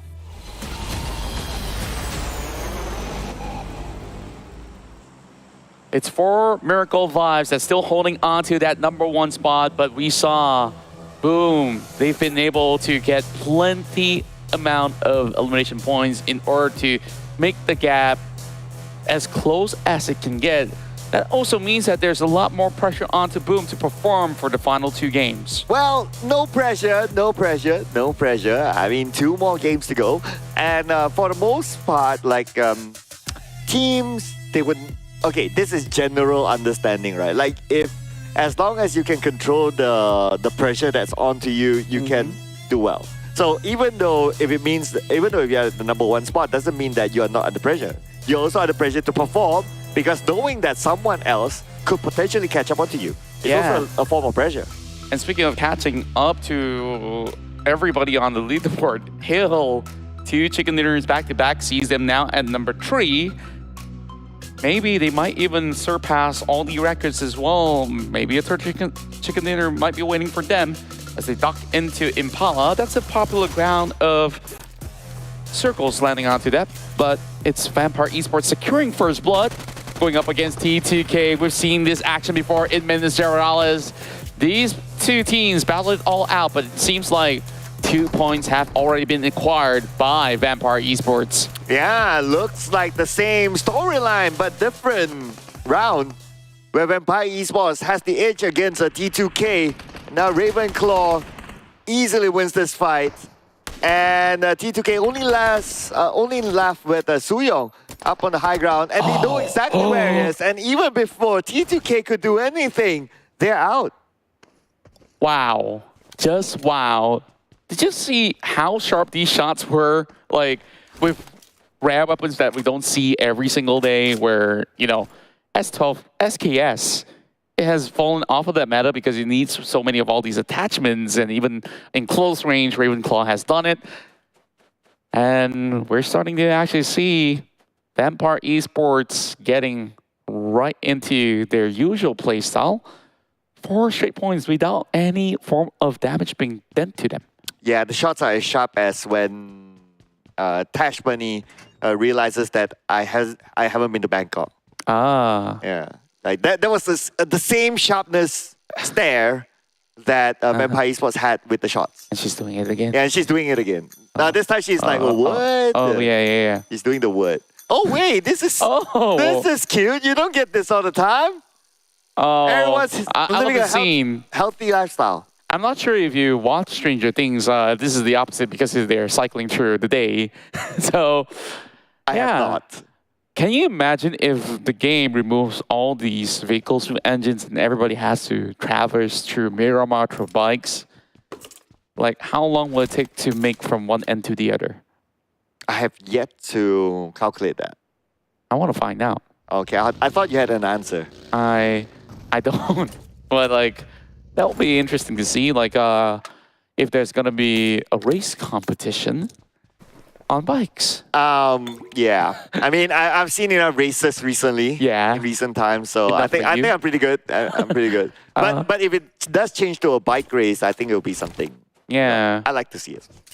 So, as for Pondbit and the rest of Boom Esports, you know, they had certain rounds of which they saw 0 But with that huge round that they've just acquired through Erangel with about 12 elimination points, and on top of that, the second place finish, you start to see they would need to mathematically win out a round either of these Miramar plays to even things up or close it to 200 points, and then they stand a chance against 4MV. As for now, 30 over points, meaning to say they need to actually get a lot of elimination points to get there. Yeah, so it is exactly 41 points difference between Boom and 4MV. So 4MV, okay, and to top that up, right, they need to hope that 4MV don't collect points. So it has to be the two elements together. So in average, assuming that you get the chicken dinner or you get a really high placement with a good amount of elimination points, like more than 10, you get like maybe 20 points. Maybe. 20, yeah, around there, right? So 2020, assuming it's 2020, they are still 1 point behind, even though if 4MV doesn't move. So for them to overcome 4MV first must not get any points. If not, the gap will be very, very hard, even though if 4MV just gets a couple of points. Yeah, and I don't think that any teams will be challenging for MV anytime soon because they are safely planted in Chumachera. That's going to be a region where no team's going to be surrounding them at the moment. Meanwhile, Mondo takes a sweet time across these fields of El Pozo. This used to be a ground where GEEK SLATE loves to drop right in, but of course adjustments need to be made when you go into an international tournament in order to, of course, explore other grounds instead. Falak, a name that we see frequently onto the elimination board, has managed to spot out Adik Luke out of YOODO Alliance within the big cities of Los Leones. This is potentially the third time in a row that Adeluk gets eliminated early. So YOODO Alliance without Adeluk, I mean, the level of firepower that he can deliver for YOODO Alliance is high, and the fact that they don't have him for the rest of the round, it's a huge blow for YOODO Alliance. I absolutely agree, and like the rounds that YOODO Alliance have inside of Miramar always look great because he's always landing those long-range taps. But when it comes down to close range like this, sure, he does have his own firepower, but he's got to be safer on his scouting work.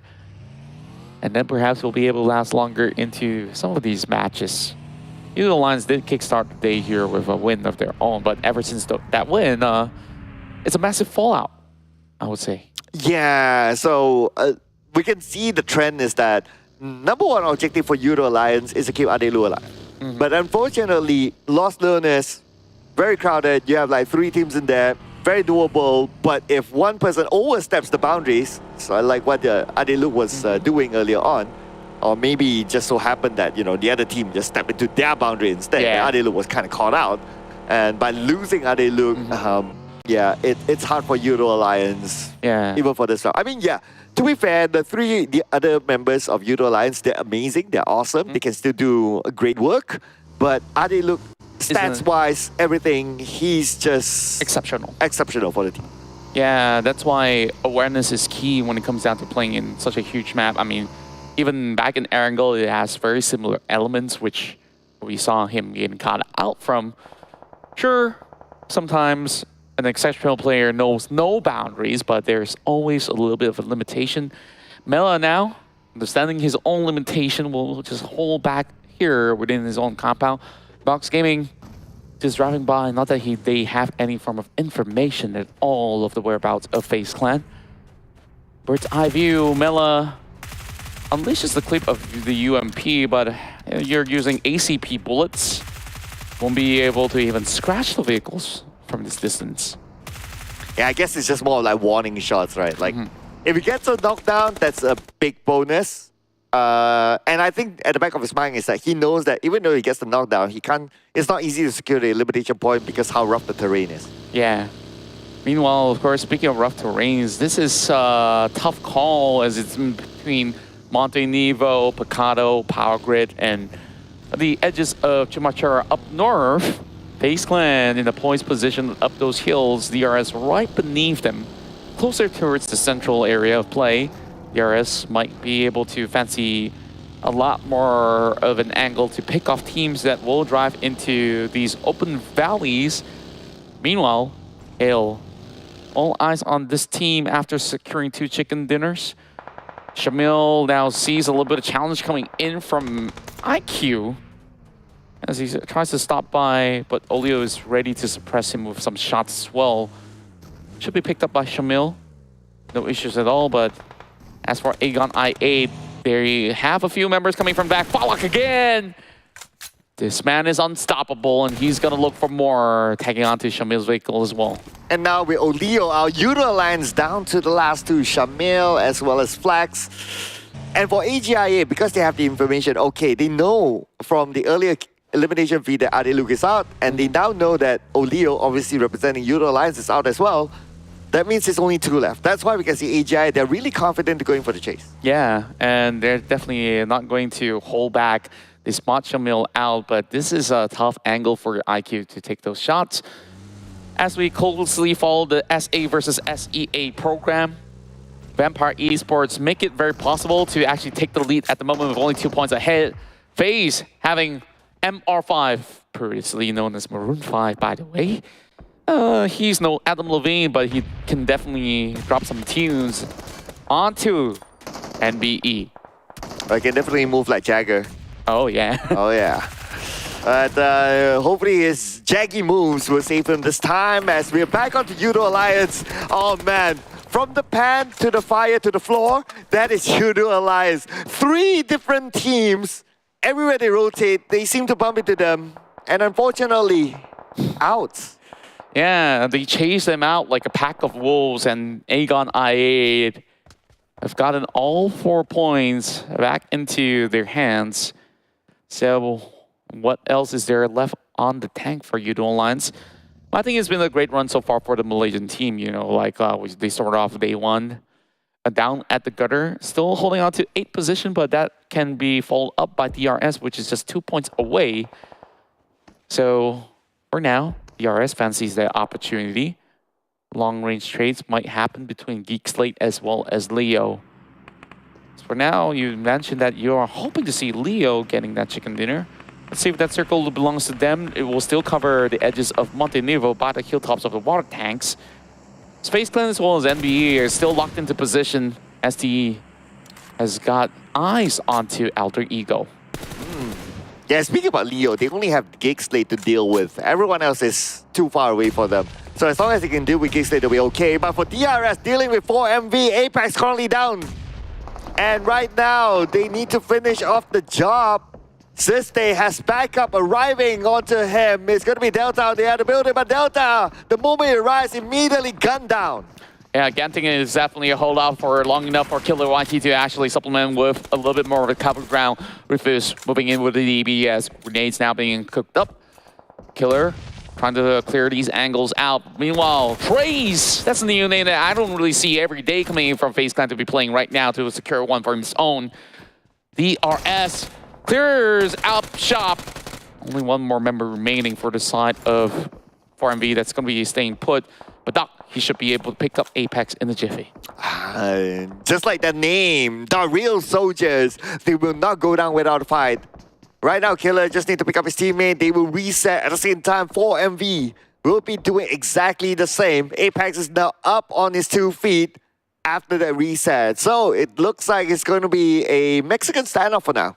Yeah, and majority of all these teams currently battling is going to be from South Asia. So great chances to actually collect some points, even if it's against their own fellow SA representatives.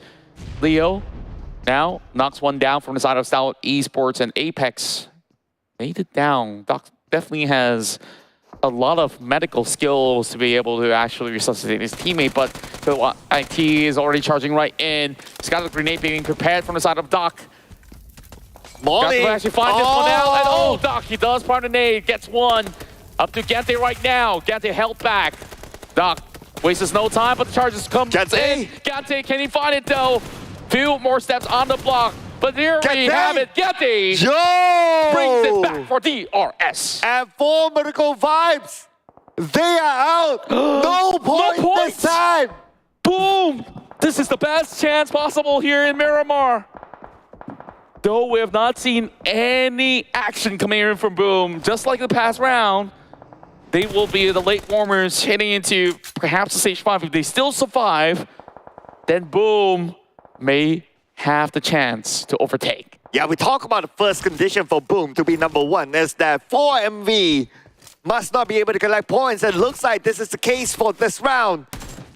But now Boom needs to do their job, needs to do their business of collecting as many points as possible, at least 20 points, get a chicken dinner together with it. If Boom gets a chicken dinner here, with a decent amount of elimination points, the final will be really interesting. Indeed it will be, and I hope that there's no hot drops into each respective teams. Meanwhile, Boom, they have troubles of their own. Longer on top of the kill, spotted out by Hale. A fellow SEA representative taking down Akul. And there's no way that they're going to climb out to save him, are they?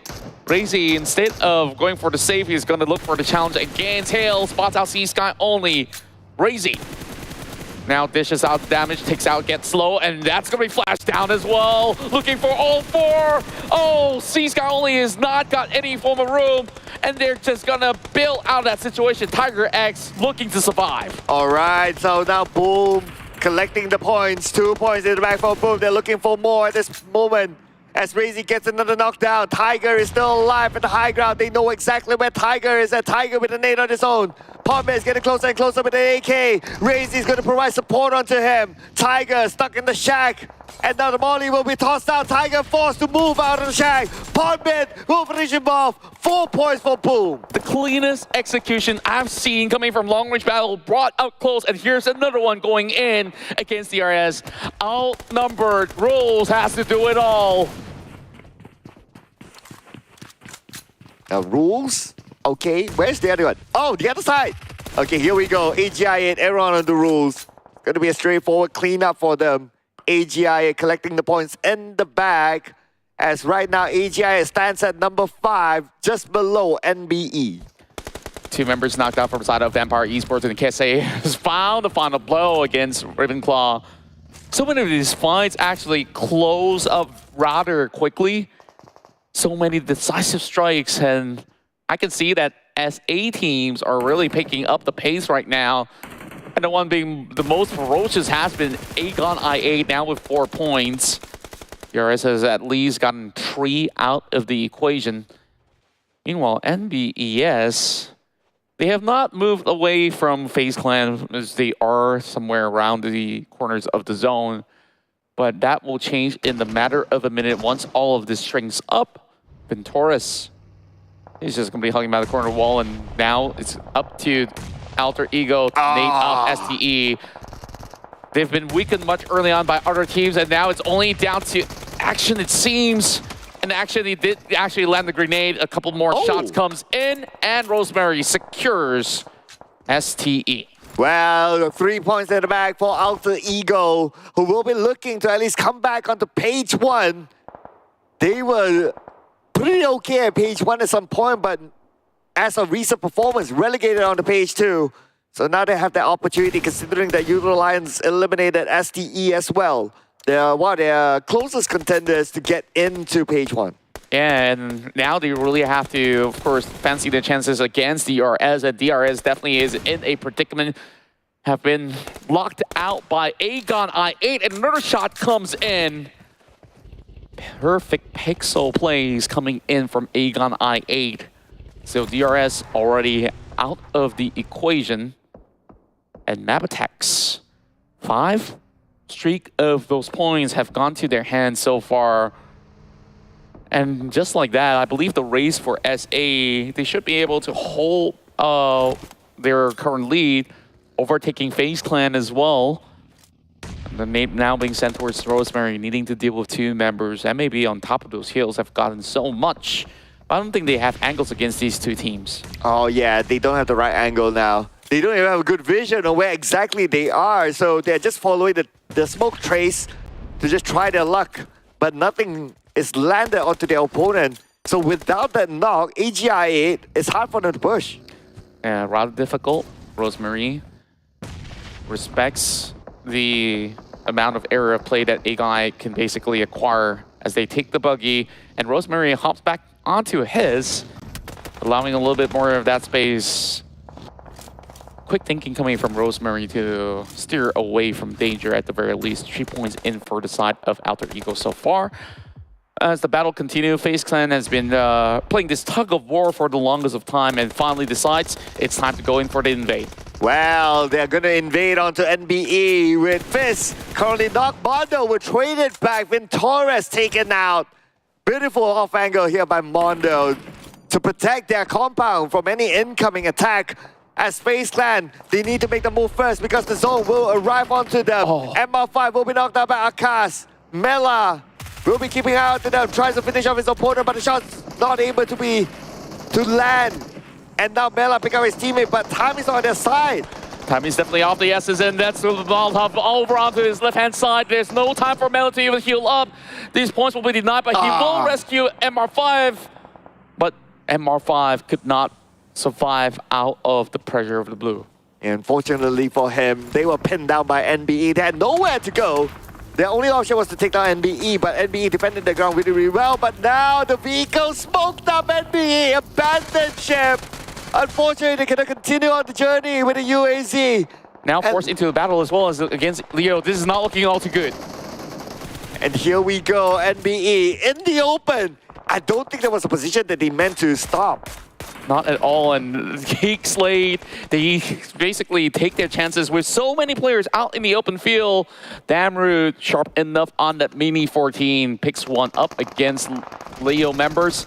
Now, uphill battle for the side of Boom against Wally, and Wally's getting knocked down, but same goes to Akul.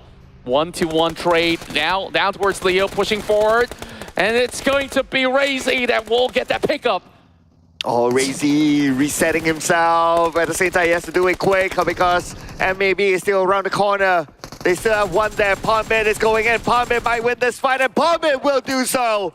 8 elimination points now for Boom, while all 4 of them can still reset. Just look at how well Boom actually plays through the terrains to take on all these teams, and they've always won these lower kill battles.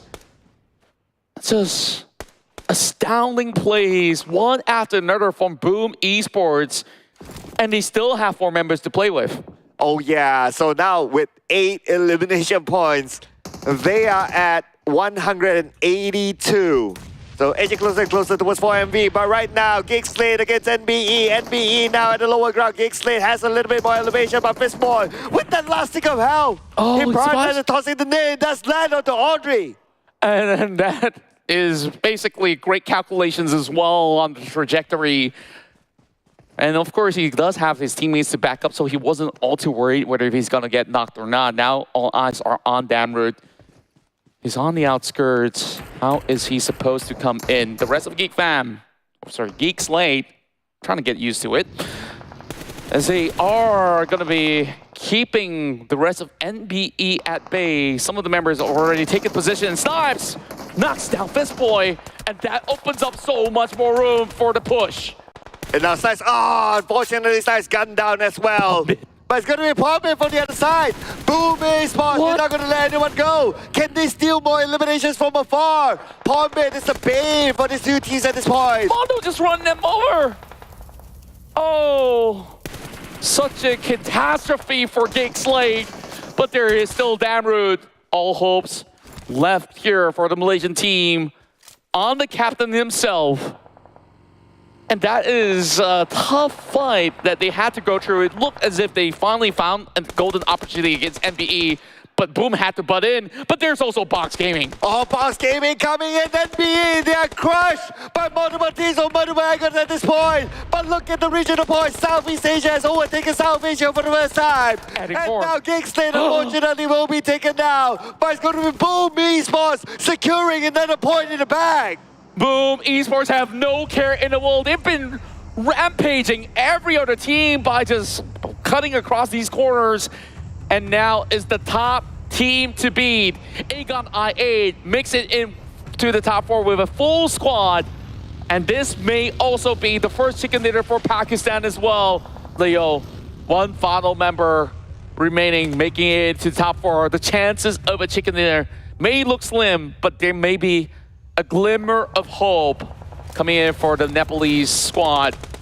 Combat now finds one more, and it's against the top fragger of Pakistan, Falak down on the ground. That was a prop position held by Alter Ego that's no longer in play. And there's just so much information that despite being digested by Pombit, that he even knows the whereabouts of Box Gaming members. And now Boom Esports, they're on the roll. They got the last 9 elimination points at this moment. AGI will reset themselves, but Yummy is not done yet. Knocked down the Kwang, but he cannot secure the elimination point just yet. But he wants to do so. He's still keeping eyes on the rest of Box Gaming on the other side. At the same time, look at this. Razy's opening up. They want to get the points in the bag. And this is just very, very unconventional out of Boom Esports. They're taking each of their members into different territories of play and now just charges towards Box Gaming. That grenade's not going to land onto anybody for now. There's a lot of creases for Box Gaming to hide out, but that grenade clipped coming out of Razy. They do have some health being chipped out of them. Another one lands onto Gosu, leaving only 3 more for Box Gaming. Oh, that is 10 elimination points for Box Gaming as Kwang prepares his own nade. Good toss on the Boom. Who will land onto? It's going to be Achul. Kwang will finish it off with an M4. Razy will be knocked down by Kwang as well. 2 knockdowns back to back, but it's going to be Yummy to finish off Kwang. And this could be the moment for them to reset. But Yummy needs to finish up the job. Chen is now on his knees as Chen will be finished off by Yummy. Now it's going to be another point in the back for Boom Esports.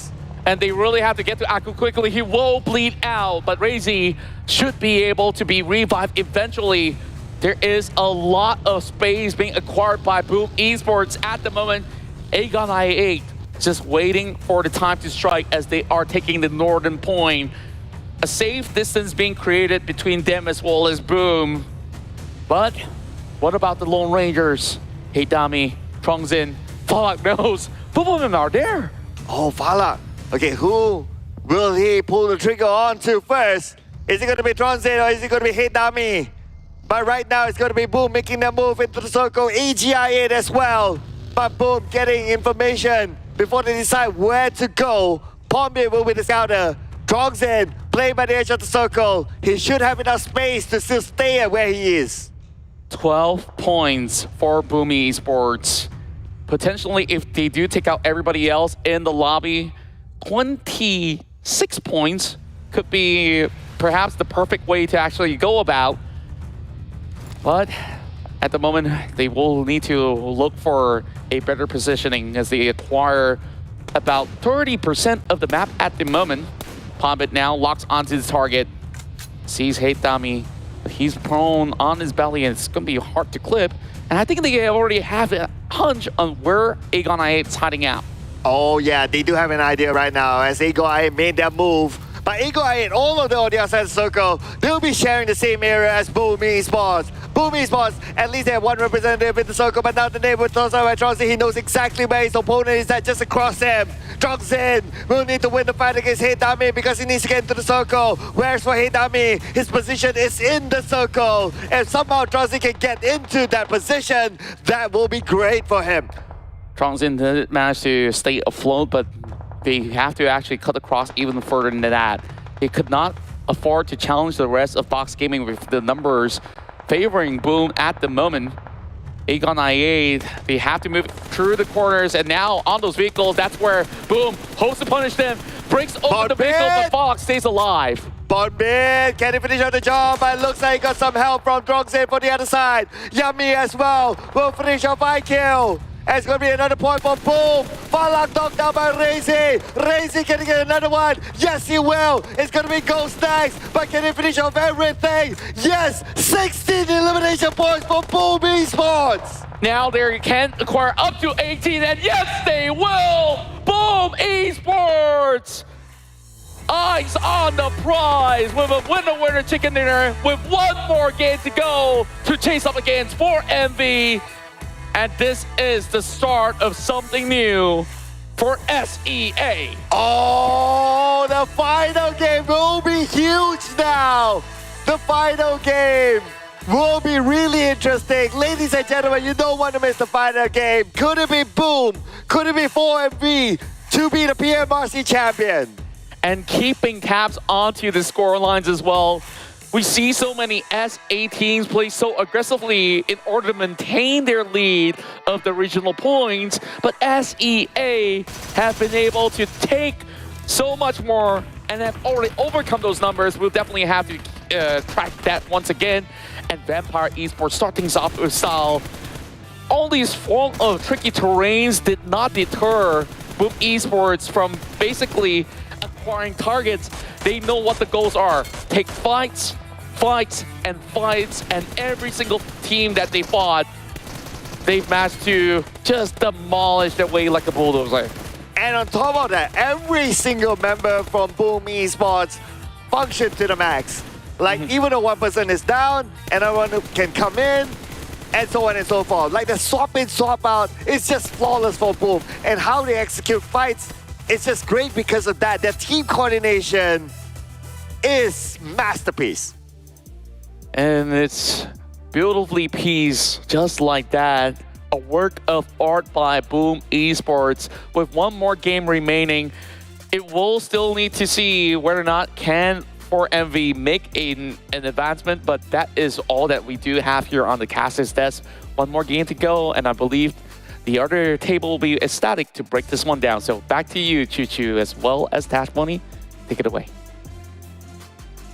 Thank you very much, casters. And now, what a statement play by Boom, as though a mind shift happened as soon as they saw 4MV going down. Again, Choo Choo, would you mind breaking down what exactly Boom Esports did right? Definitely, they're taking the routes not taken on the northern side at first. With 18 eliminations, Boom has been bulldozing teams from the north side down towards the side of Monte Nuevo and for the final circle as well. The only difference, the biggest difference, might be a small one, but a big impact coming from Boom this time. They do not hesitate. There'll be some times where Razy kind of, you know, want to go for CQC against MAB, but think twice about their positions again. But lucky enough, Yummy, this duo, Razy and Yummy, has been working so well to cover each other out when it comes to certain off angle. If Yummy can't see it, Razy can cover it, and vice versa. I think that was really incredible based on the team coordination, like how Cloud just mentioned. It's between Yummy and Razy. Really, both of them deserve to be up here. Really, and I think that for them, even though they lost one player coming forward, they were able to still coordinate with one another, having one person play separately and the other two making sure that they're able to trade and also provide support. Now, coming into that game just now, I really like the fact that Boom Esports was the team to play on the side of the terrain. They made sure they had a lot of control on that terrain toward Monte Nuevo, made sure to hold on to the area, did not allow box to come into the circle, and on top of that, made sure they can take these long-range fights because they seem to understand and know that CQC is I would say, the power spike that you can expect from South Asian teams. Regardless, 4MV still maintaining the first place spot, but the gap has significantly gone down here as they are only separated by 13 points. But 4MV looks very, very scary up there with 5 chicken dinners. The only reason why 4MV can be catch up by Boom because they went down out of the equation without any elimination points, without any point at all. And 4MV always a bit slow when it comes to rotation from the southern side. And this time they want to take the numbers up high, but due to how aggressive they want to get themselves, they're just being punished instead of getting more. So this kind of a bit greedy, kind of a bit reckless for 4MV. Yeah. But at the same time, it's like high risk, high reward thing going on. I mean, if you want to talk about high risk, high reward, Boom Esports has definitely been doing that. I think they've been really, I wouldn't say reckless, but they've been really taking up these fights. And it just shows that in their idea of how exactly they want to play, they want to make sure it's going to be eliminations first. And that really translated the game just now. But for my prediction right now, I'm going to bring it into 4MV. Yesterday, they made a statement play, ending the day with a chicken dinner. I wouldn't be surprised if they were able to do it again. And so far, 4MV scored the last game usually a bit more than usual. Yeah. And I don't know what will happen in the last map here, because Boom right now is on fire. And speaking of the duo, Razy and Yummy, that was incredible plays. It was really unnecessary for them to lose that one member just now. Yeah. Maybe because when they are doing their rotation, repositioning themselves into a certain angle to cover as much circle as they can, they got slightly a bit too far separated. Yeah. That's where one of the members being knocked down, and it's a bit too far from them to actually to rescue him. I think it's also one thing that's really interesting is the fact that because they had so much space to work with the northern side, I think it was also a confidence play. And I think it might also have been an overheat. Because when I saw them kind of moving around the area, they were sort of separated there. And it was to the situation where I felt like it was going to be really hard to pick up. Because again, even though they had full control of the high ground, it was still a very open area with box so very close by. But I am very, I would say, impressed with the fact that even though they were one-man disadvantage, they were still able to take the 3 versus 4 against DRS. And I think because they understood that we focus on DRS first before we focus on the final 2, and just like that, they cleaned it up, cleaned house very, very well. But yeah, I agree with you. They shouldn't have lost that player. Regardless, coming into this next match, let's have a look at the head-to-head here between South Asia and Southeast Asia, where South Asia has been taken down by Southeast Asia. 691 total eliminations to 672 here by South Asia, with a total of 17,000 total damage put in against 16,000 by South Asia. And you know, we can tell which teams are the ones really putting in the numbers today. Well, at the same time, it's not impossible for South Asia to catch up. It's down to the finishing line. Who gets the final talk? Who get the final numbers up there? Because by the end of the day, it's too close for us to justify who is actually stronger than the other. Both region, I have to say, maybe an early start, South Asia is super strong, but that's the question. When they have such a grand start, right? Yeah. Are they out of stamina right now? I would say it's not really them being out of stamina, it's them being microscoped. Like you said, the adaptation of the Southeast Asian teams. Again, we go back to the interview with STALWART, where he said that, you know, Southeast Asia is not adapting, so they were expecting more. But again, if you remember from past trends, Southeast Asia has always been that team that is a very slow cooker sort of play. They take time to really understand and then adjust maybe day 2, day 3. Yeah, it's not ideal in shorter leagues, but in this situation, it looks so good coming into the last 2 days. Actually, in the last day, what is, I would say, a statement it is for them to have a majority of the chicken dinners compared to day 1 or day 2, where it felt like South Asia was just on the upper hand. At the same time, I wish Egonai do score that chicken dinner, because they are one of a few teams that don't have that chicken dinner yet. They have a very clear path from the southern side, and the only one that actually will stop them was usually it's going to be 4MV, but in the case 4MV being eliminated early out of the equation, but they do have a shot at that. But it's just when it comes to tactical wise, when it comes to how the rest of Boom actually fan out, one of them, they know for a fact there's nobody else behind them. So they got over across the line in a parallel move towards the side of Boom Esports. So they place one player to get over each of the angle that covers the entirety of the last circle. So there's no way in without being noticed on the side of Boom players. And that was really smart regarding of how they are at disadvantage, but make good use of it.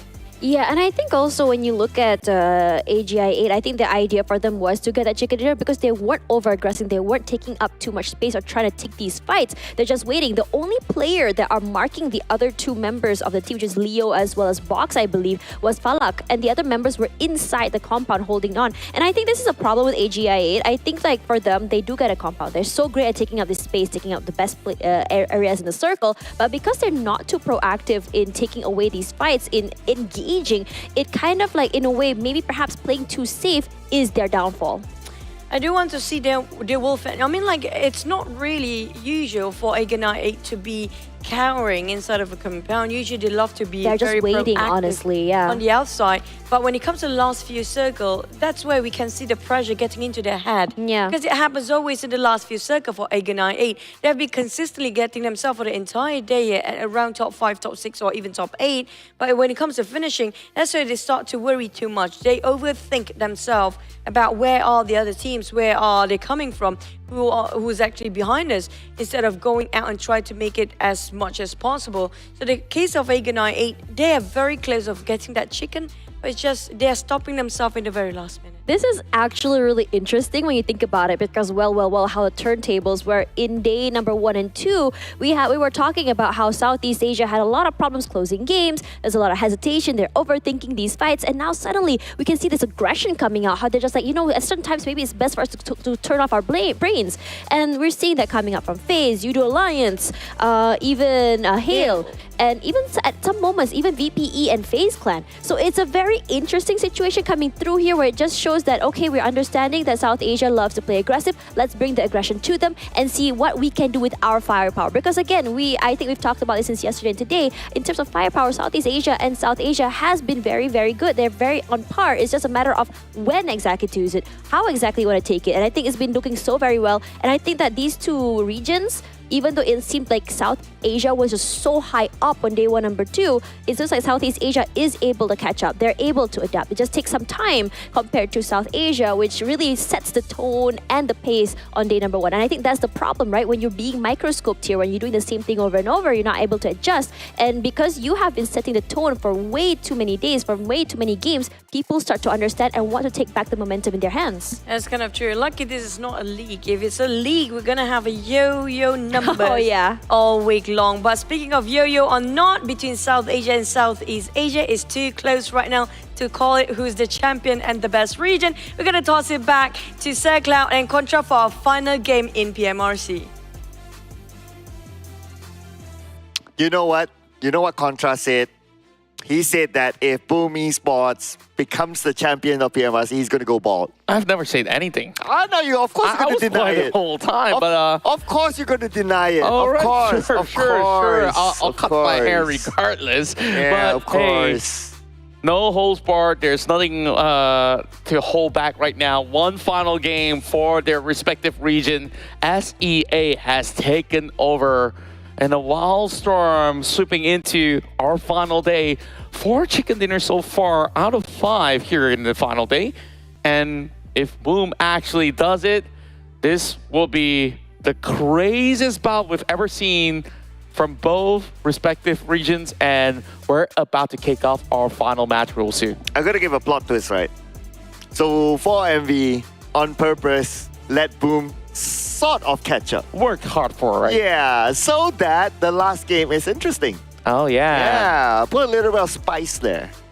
And of course, ladies and gentlemen, the moment that you have been waiting for will begin in about 10 seconds time. Who will take it all? It's all glory and all the unity that we have in the PMRC SEA versus SA.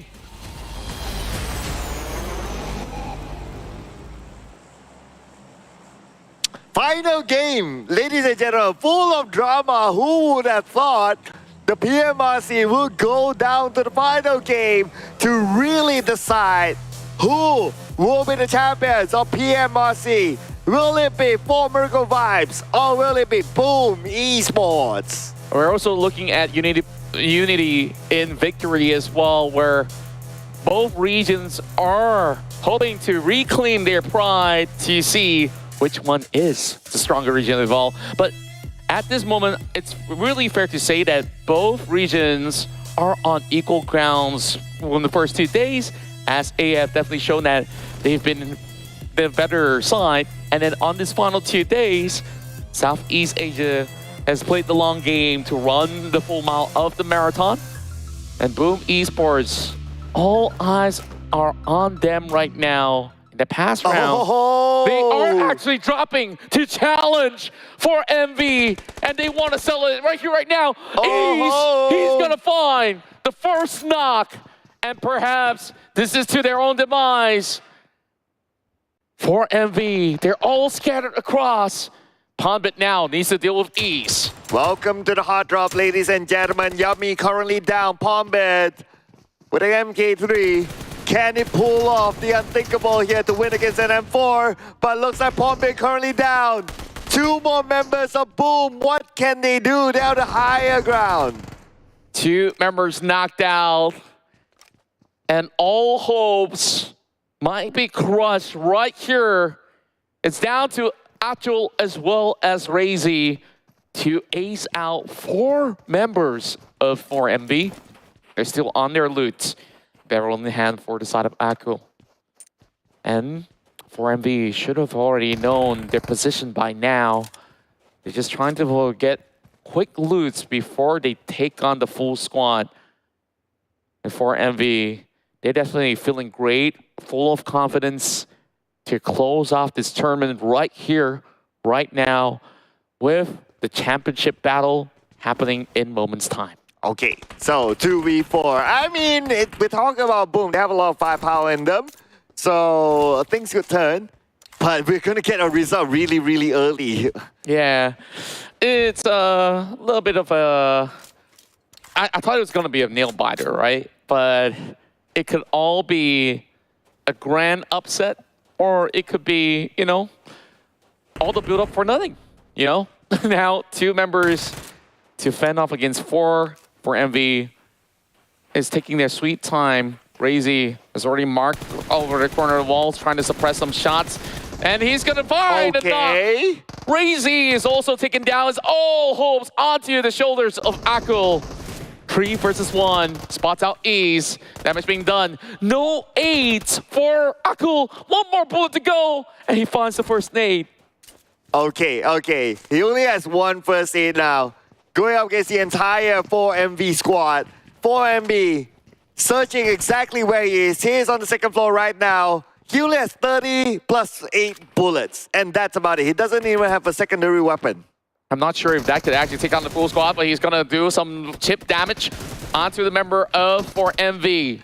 A little bit of push and pull. 24 more bullets to go, and he doesn't have weapons. And there you have it. 4MV will be undeniably the champions here in the PMRC. Well, that was pretty anticlimactic, not gonna lie. Anticlimactic indeed. Yeah, I was hoping for it to be a nail-biting finish, just like what you mentioned. But hey, you know what's next? The show must go on. The show, well, that's one. Secondly, we still have the regional points to talk about. Yeah, so it's all about that. And of course, we do have somebody here that might want to defend this. So too bad, Tash, she's not going bald. Yeah. Yeah. You wouldn't wanted to see that, right? Well, I want to see you get a shave tomorrow. Well, that's not hard. Yeah, I know. It's a norm for Sir Cloud. Keeping things shiny. Oh, yeah. Meanwhile, Sandesh needing to deal with this situation against Vampire Esports. Oh, through the corners of the staircase. I don't think that works, Tony K. Good attempt, but Jane over on the top end. These 2 teams have always fought each other in Minas Generalis.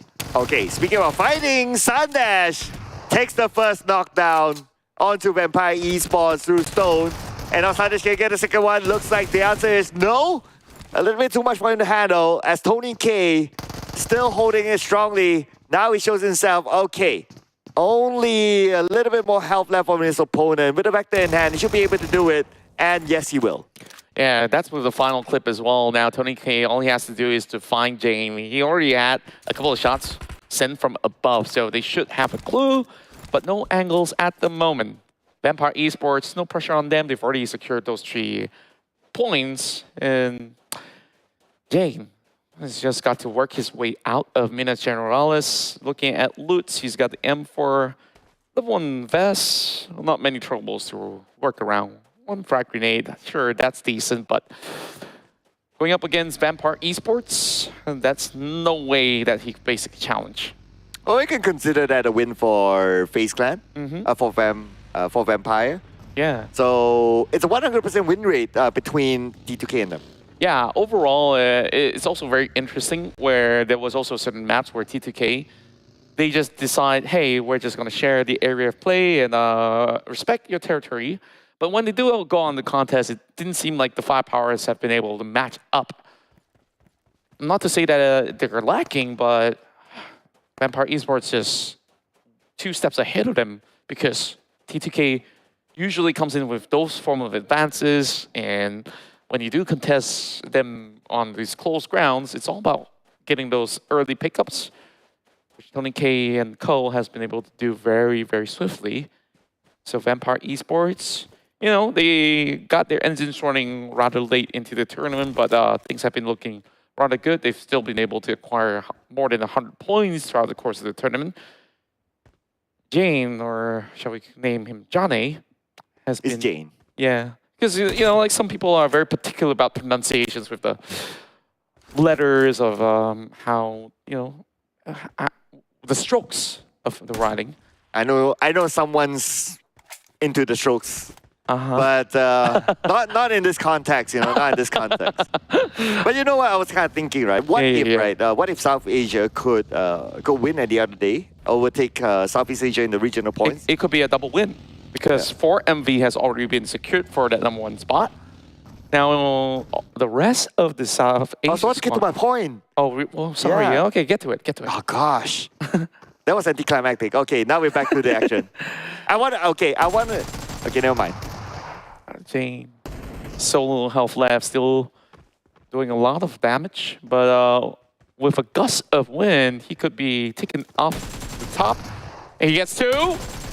Can he get more? Almost taking down Ravenclaw, and that's about it. Vampire Esports should be able to resuscitate all the fallen members. Anyways, back to what you were saying about SEA. Yeah, so if SA can be the champions, as in regional point champions, can we get Tash to do burpees on live stream? Burpees on live stream? Yeah. Does she need to climb the table to do that? A good point though. I don't know. Maybe a star jump will be. Star jump. Gotta ask production, man. Like, I'm getting stares. I see 2 thumbs up. They want to see the star jumps. Up. Or okay. burpees. South Asia, let's go. Hell Esports, though. This is a team that got so many chicken ears, and they definitely have put Southeast Asia back on track. And I want to see how much more can they actually do here inside of Miramar, because yesterday's run, we've seen them securing the top 2, almost getting a chicken dinner for themselves. And okay, so right now on average, right, okay, there's not enough points for NBE to take number 2. Okay, so that's pretty much done, right? Yeah, done. Up there, assuming that ST and MAB being the top performing teams amongst some of the top performing teams among the South Asia teams, if they can perform well this round, there's a possibility that South Asia could be overtaking Southeast Asia. But this sort of clash is definitely not going to help them. But anyway, we're still going to settle the score between NBE as well as Aegon I8. Oh, yeah. Aegon I8. Another team. Seems to be the case for MV as well as YOODO Alliance, just next to each other over down south. But the battles will happen in cross-border treatment. Leo now getting bombarded by the rest of NBeSports. And that actually connects coming in from Akaz to take down Soyam. Very swift measurement as Leo is now left with only 3. But that still suffices as they've been able to also get the knockback onto Akaz. Okay, here we go. Slipknot. As well as Haidami. Okay, Haidami, the hero of Leo yesterday. Can he pull it off again? This time around, it's going to be against NBE. But Slipknot still holding the ground. NBE taking the time to reset. Where Slipknot is not going to allow them that time. But the volley onto Slipknot. Slipknot down. It's only Haidami left. What's going on? Mondo now, 1 HP. And a dream. 1 versus 1 against Haidami. He does get himself healed up. But then the run in was so unusual that we didn't really expect them to actually bypass each other. And Mondo right now going for the final few tags, and these 2 SA squads are not giving way. Haidami saves the day again. Wow, Haidami, hero for Leo.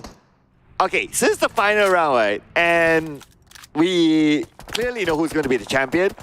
Leo might as well get the chicken dinner. Yeah, might as well get the final chicken dinner, or could it be Aegon I8 as well, who have yet to actually get the chicken dinner for SA. So we'll definitely have to check that one out.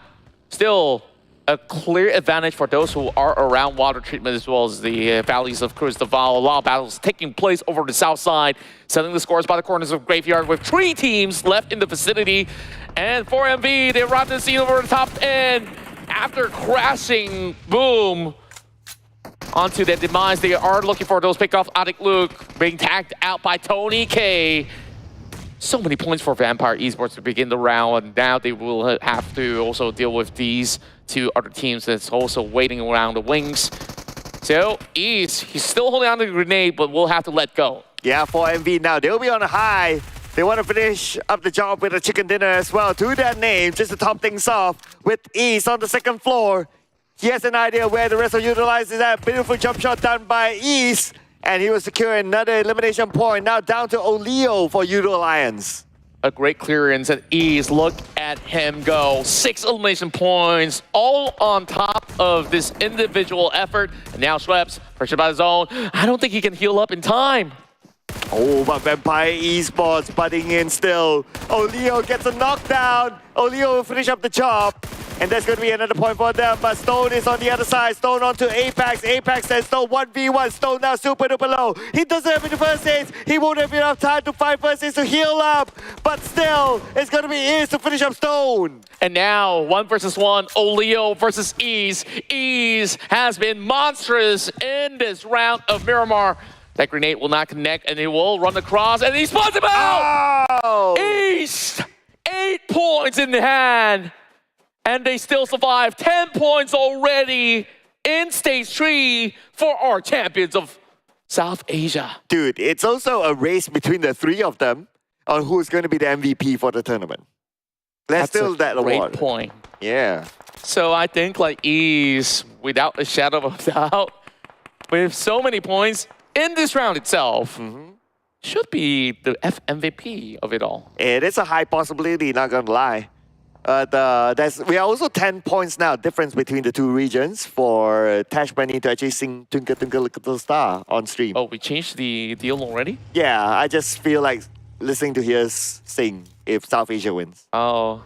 Yeah. Well, she's been singing a different song before the show. I think she'll be happy to do that. Oh, But yeah, I think, she like, was. you know, Yeah. we don't want some copyright strikes over on the stream, so we gotta let her chill for a bit. STE, they find one member out of Leo. Hey, Dami might have actually been the hero throughout IC? the course of the run, but IC? IC gets in with the swift push, takes out Slipknot, and that should be it for Leo with only one more member. Or that might have truly been taken down as well. Here comes Rosemary, though. Well, not the fact that Leo is out, unfortunately. I'll be looking forward to see if Eiko can get the chicken dinner. Okay. We've been having a lot of switch-ups. Meanwhile, look at these beautiful tags coming from Rosemary.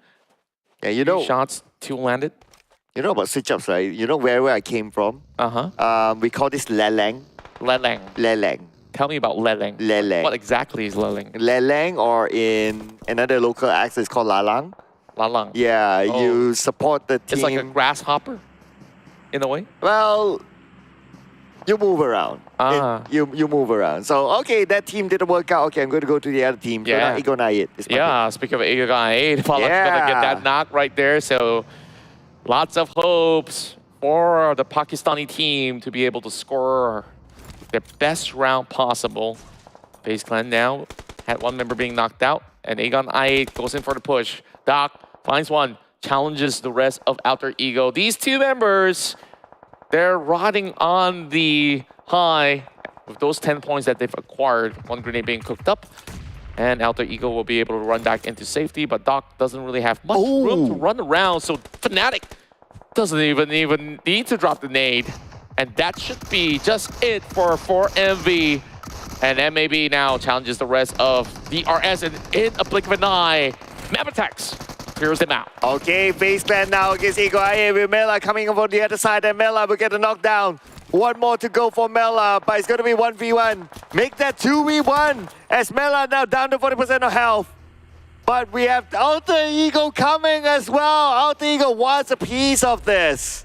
Falak's going to be holding on to the high angle. He can still butt in and lock down these 2 teams, and Ghost, he's going to be able to stay alive, but for how long? Fnatic getting tagged from above as Falak tries to strike him out. He's the only member remaining for the Aegon I8, but he's definitely taking Alter Ego with him if he needs to. Okay, Falak from the long range, put the pressure on the Alter Ego. Alter Ego now resetting at the same time. UZM eliminated by Alter Ego. Fnatic taken out as well.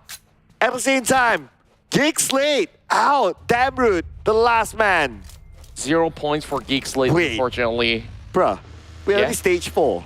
Yeah, stage 4, and this is how crazy the rounds can get when there's no pressure of chasing points at all, because they already know for MV, it's done. They've already had that #1 spot, and now Alter Ego, though, they're still pushing forward with only Rosemary, but he doesn't really have too much health, so he has to back away, gives him some space, but then they, out of nowhere, how did Tiger X land that one? Well, I guess that's where tigers have extra senses as compared to regular human beings. Yeah. Maybe there's a tracking item under that grenade. I'm just, of course, cracking an unfunny joke out of nowhere, but here comes Hale, though. It's Gonna okay as go in long for as the you giggle your own. Acknowledge. You acknowledge yourself, that's fine. Yeah, a little bit of segregation for Potato starting from the back. This is going to be a big nade coming from Octa. Will not actually land onto Flash as compared to what Tiger X had offered early on. They're already getting on the wheels and they don't want to deal with the rest of Alter Ego. There's still a long way to go, but 5 teams and ample of time. They can play all day if they want. Oh yeah, I mean not only time, but we're still at stage 5. Can you imagine the amount of space left Yeah. with the amount of teams? It's like you can go east, you can go west, like you may not even run into somebody else. It's like, okay, yeah, you want to take a fight. Yeah, sure. I think there's no third party for now. Maybe. Just maybe. Look at that. Box Gaming all alone and the rest of STE. Yeah, scope as much as you want. They're just going to be camping in there. Yeah, they're gonna be in there. ST is just still going to like do nothing but look, because objectively they don't need to, because they're all in the circle now. Everyone has their own corner at this point. They can't even have tea while they're at it. You have a safe space. I have a safe space. Everyone has a safe space. Do you have a Banks place, baby? Because maybe I'll write your name. Wow. Okay, I know our neighbors have been getting all these great concerts, and maybe I want in as well. But this is the final concert of a battle between all these 5 teams left remaining. And STALWART Esports, they've had some rough run-ins for today, and now takes the elevated spot. Should be able to actually challenge the rest of it. Box Gaming, they decide to take the lower grounds and taking a long range straight against Rosemary. They look like ants from afar. Yeah, I would be surprised if he can land the shot, but it's going to be a counter fire on the Trongzin instead. It's interesting that he's actually using Winchester of all things hitting into the late game as well. 'Cause Ooh. out of all these snipers, that's probably the one with the least damage. And sure, it comes in handy with a 4x scope by default, but doesn't really suffice. But take what we can get for now, and MAB definitely will be able to actually get the access for the airdrop that just came right in. And all these efforts coming in from STE to stalk Box Gaming has come into fruition by knocking down one member off of Box Gaming. And Trongzin, yeah, he's definitely going to be picked up. Yeah, but as much as IC wants to go, like he was shot by another team like from the side, so they kind of halt him there to make that decision to like call his teammates to move on. So I guess it's still going to be a staring contest between the 2 teams. And it definitely will be for the moment. Stage 5 closing out. We got about, what, 4 more stages to go, ladies and gentlemen. So we take our sweet time. But any given moment, there can be an eruption of battles that will be taking place, though it's from a distance. No heavy commitment so far, but STE, they're just taking full control over onto the west as well as the north. As we take a bird's eye view from the top, it will be Mabetex that will actually gain more of the advantage of the circle, meaning to say the rest of STALWART Esports will need to press on forward. Yeah, Hail Esports, they have an easy entry. They already have Sky only there as a marker. Alter Ego somewhat in a circle. Box Gaming, same as well. MAB, obviously. So the only team that will start to make that move, like a big move, will be STALWART Esports. Yeah, it might be less drastic as we hope it to be, but Baron now caught out in the open. Rosemary being tagged till 1 HP left. He's got the boosters here to work out. And Octa quickly goes in for an elimination point. Still damage being done, and Alter Ego continues to pry things out in the open as the rest of Hale. We see what they have been able to do with a full stack. Though they may not have found those elimination points yet, they are definitely in a good chance running for this chicken dinner against some of these squads that have been deterred. Mabetex now have action challenging them and will be moving into the compound for a full-on 4 versus 3. Okay, here we go. STALWART Esports and then maybe the two Mongolian teams going against each other as NBeSports opens up with a nade onto the right with the DBS in hand. He's getting closer and closer to his opponent, but the molly being tossed out to NBeSports side to buy time for them to reset. NBeSports can't advance, but the DBS will be enough for him to take the knockdown. Now Wally trades it back. And the Wally's gonna go down as well. The cavalry has arrived for STALWART Esports, and they will clear the section out. STE with a couple of all this elimination, and now looking for Leo.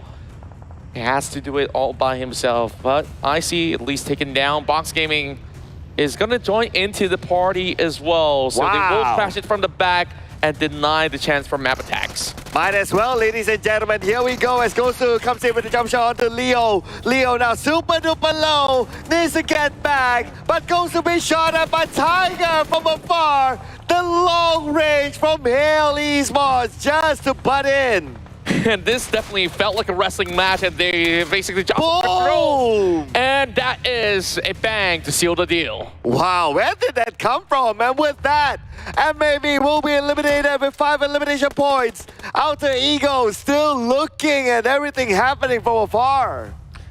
And that is just smart measurement coming in from Hill Esports as well. Why commit in the close range battle when you can just slowly pick them off?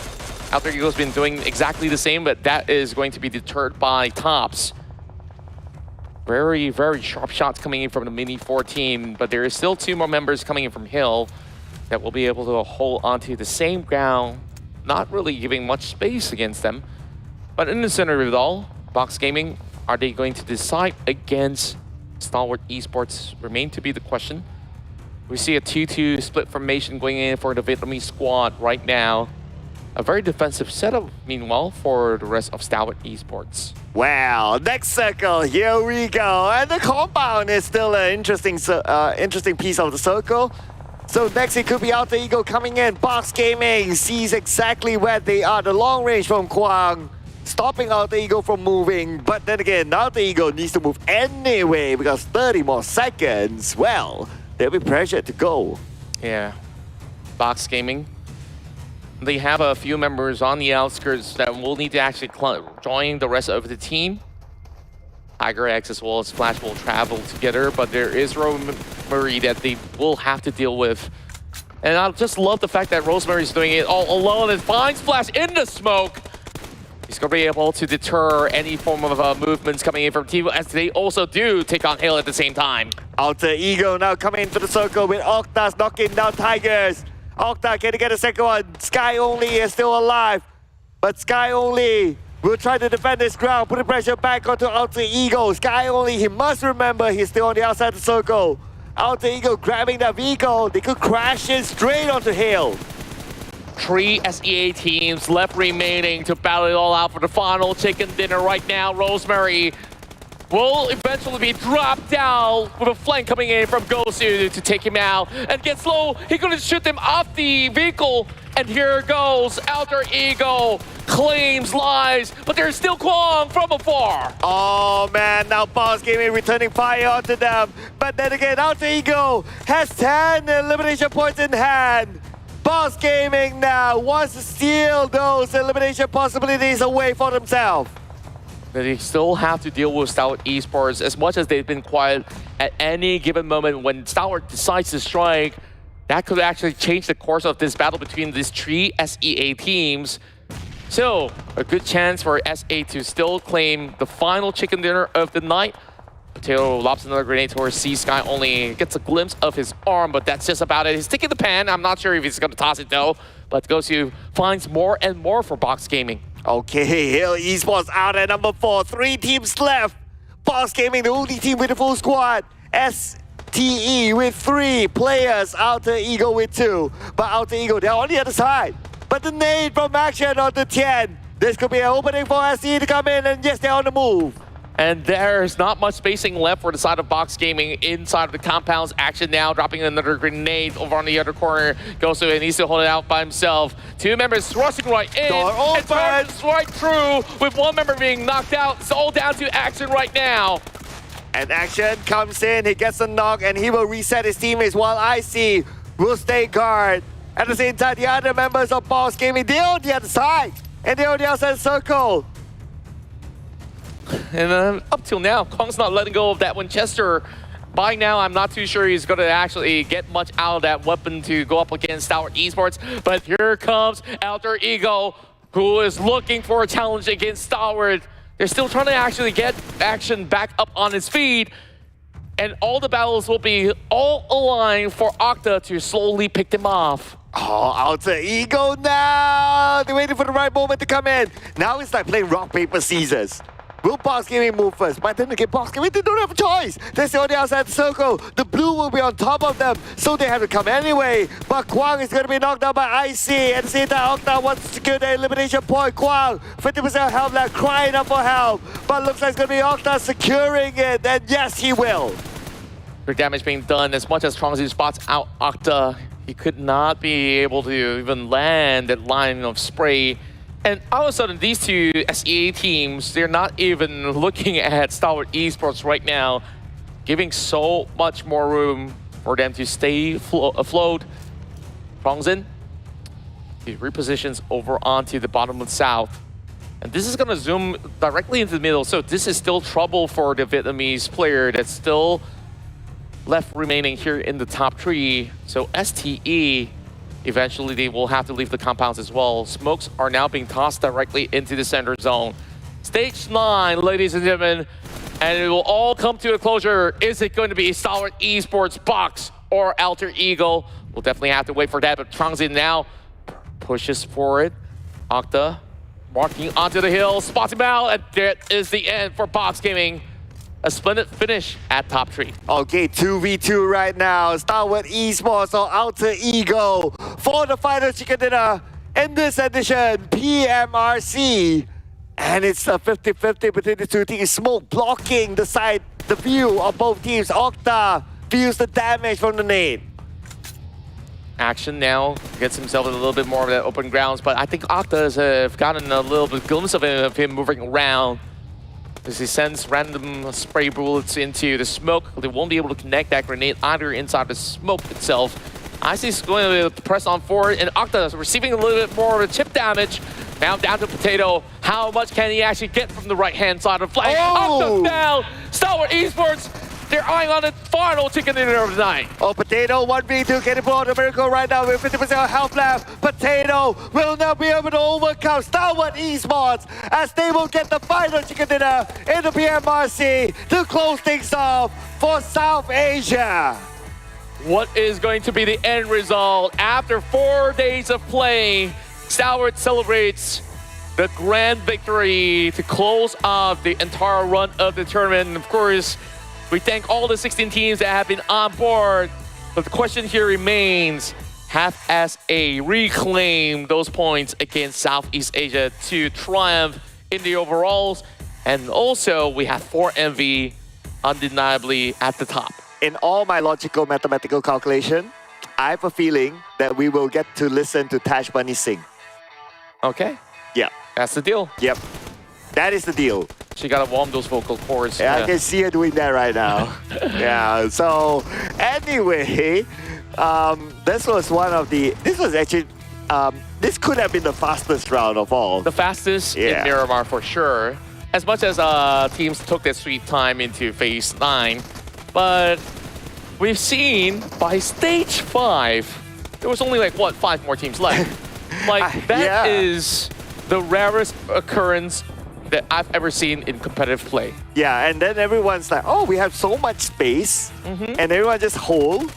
And then that's why we needed to wait until like stage 8, stage 9, until everything still closes. Whereas if everyone was still moving, we could have been done by stage 6. Yeah, if they're going to be that aggressive, of course. Meanwhile, the one that hold the longest, STALWART Esports, was the one that was rewarded with chicken dinner, because we saw all the Southeast Asian teams were actually going at each other's throat in order to take those elimination points. But at the end of the day, the chicken dinner gets all the attention back for STALWART Esports. Yeah, it's going to be the end for us at the Caster's Desk. I know we have a very small window, so I'd like to take this opportunity to thank everyone who's watching this show for the past 4 days, and the production crew and everyone else behind the scenes. So, Contra, any final words? Yeah, really got to thank all of you guys for tuning in once again. Make sure you continue your support for all the teams that will be participating in the PMWI happening real soon as well. So, of course, we definitely want to see you guys next time, but make sure you stay put, because we still got Chuchu as well as Tash Bunny with some words to say. Or some words to sing. Oh, perhaps so. So, with that being said, let's head back over to the analyst desk.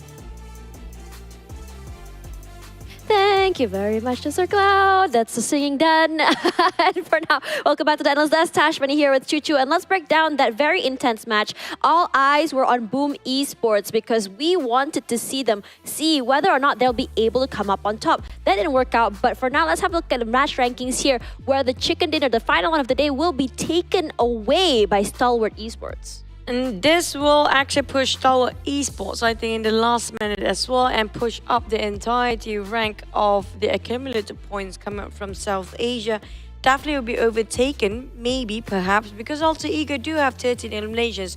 Now, I want to see how big of a difference here. But the highlight is always about 4MV versus Boom early on. But yeah, I see for the player of the match. We do know how this player have such a high caliber, but if you look at how STALWART Esports clutch against the entirety of Alter Ego and Box just now, they try to close the distance.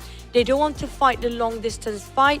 They try to make it as CQC or mid-range as possible, because that is the specialty of South Asia. They don't like those long fights, while the side of Alter Ego, they try to just put a gap in between as far as they can.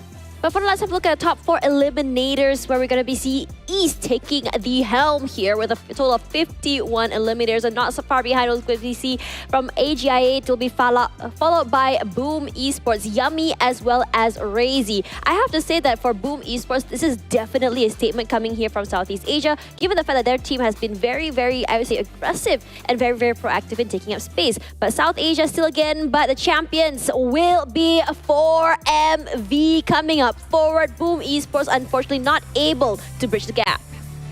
Boom tried really hard. They forced themselves to push into 4MV on top of Chumacera. It was always been 4MV's place.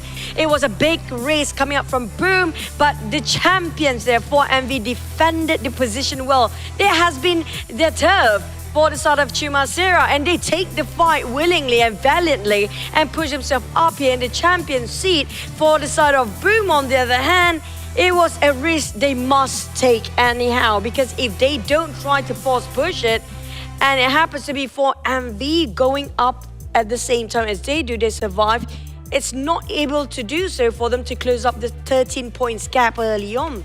I think if Boom Esports decided to play a little bit more safer, it might be seeing a different outcome. After all, they were doing very well in their usual drop spots and in terms of their rotations as well. Regardless, for 4MV, they have set up themselves up for success, given the fact that they were able to set up such a big, I would say, gap in the past few days here against them as well as the second place teams. Now, the reason why that is very good is the fact that even if they were to be knocked out early with no points, it gives them a lot of wriggle room to make errors. But for now, you can see a little bit of a shift here coming forward from 5th place all the way to below, because Hale, top 1st until top 4th place, will be still maintaining their status quo per se, but STE coming up to the 5th place is also something that we should celebrate, because they were able to get almost 20 points in the previous matches. But MVP for this tournament will be Rosemary. I mean, honestly, are we surprised given the fact that he is not only very aggressive but very, very proactive? He's been making so much space for his team. He's been able to get so many early pickups, which gives his teammates a lot of breathing room in terms of taking and playing aggressive.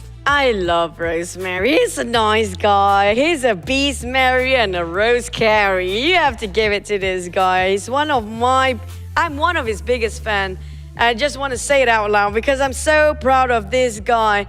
who've been grinding. It was a nobody back then. He was nowhere near up there. Now he's one of the best MVP between two regions nonetheless.